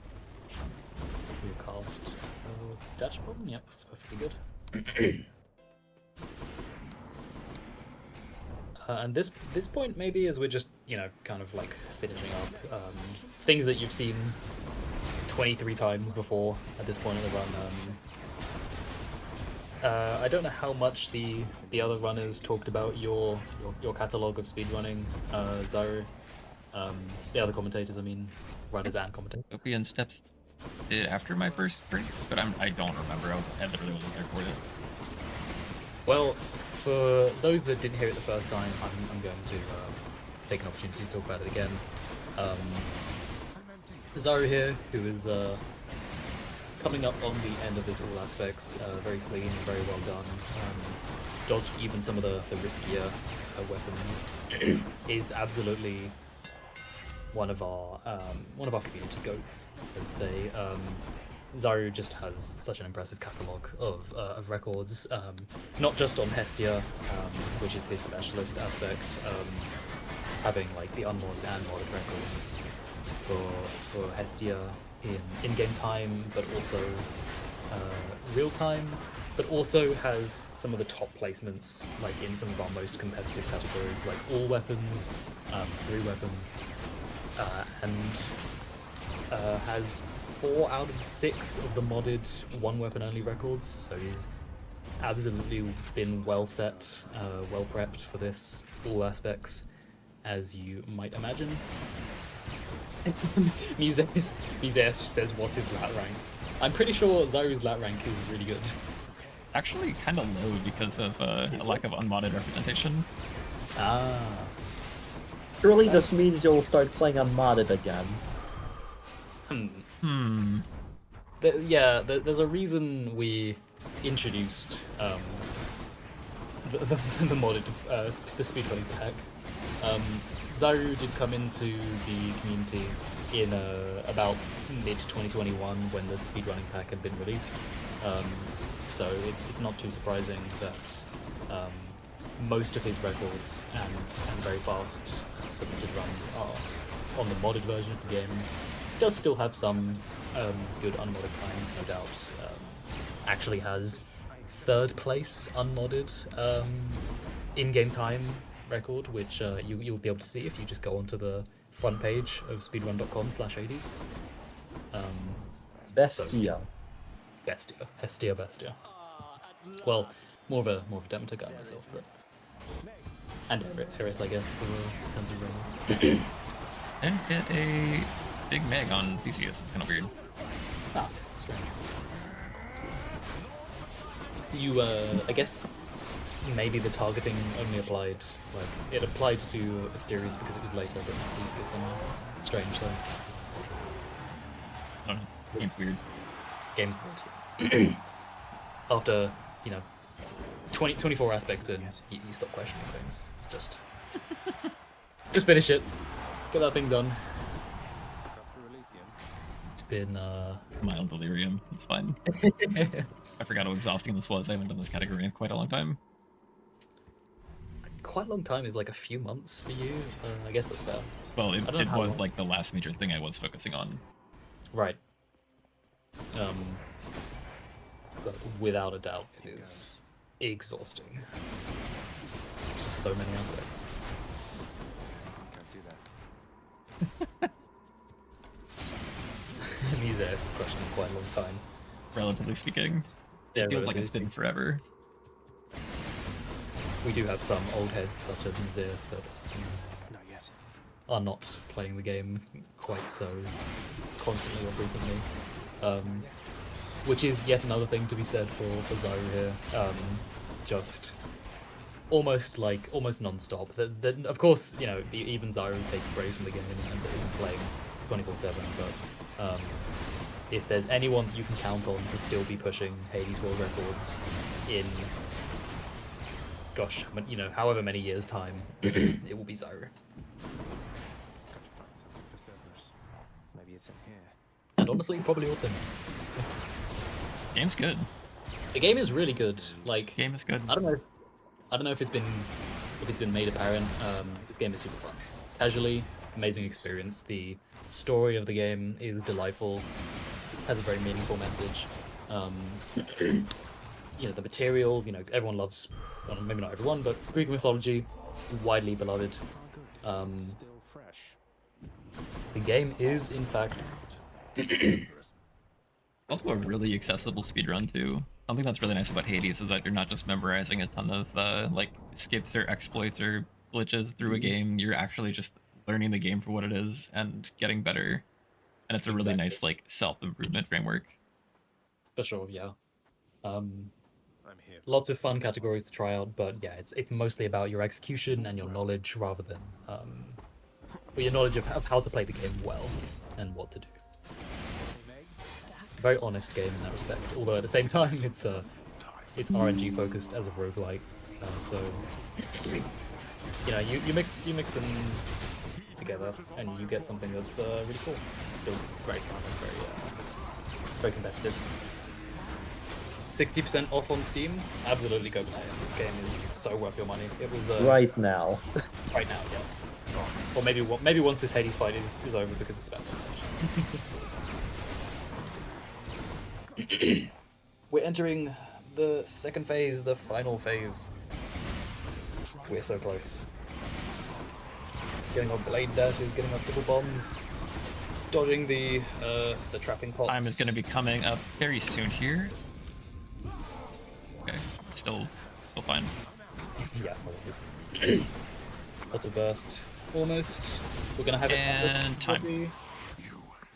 Yes, GG. wonderful. We're done. GG. Very well done, Zyru. Forster, You've you are quite created an excellent all aspects viewing experience, a wonderful time. Oh, I'm tired. You've, In the name I I'm bet. tired. You've Good outlasted night, the game. Ruvia.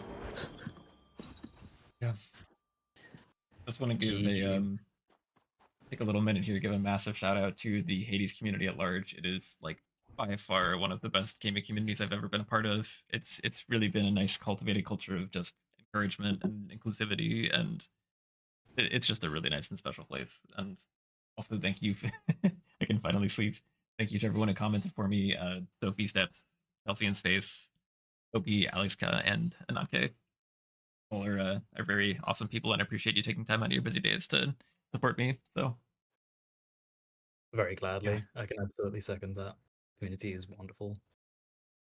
And thank you for enduring this long category and providing such a good run for the marathon.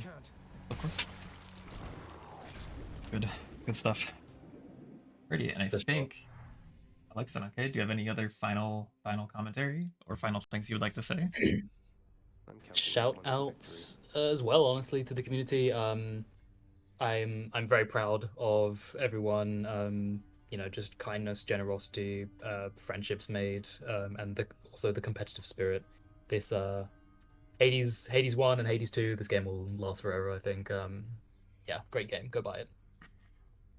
This game has allowed me and others, I'm sure, to make friendships.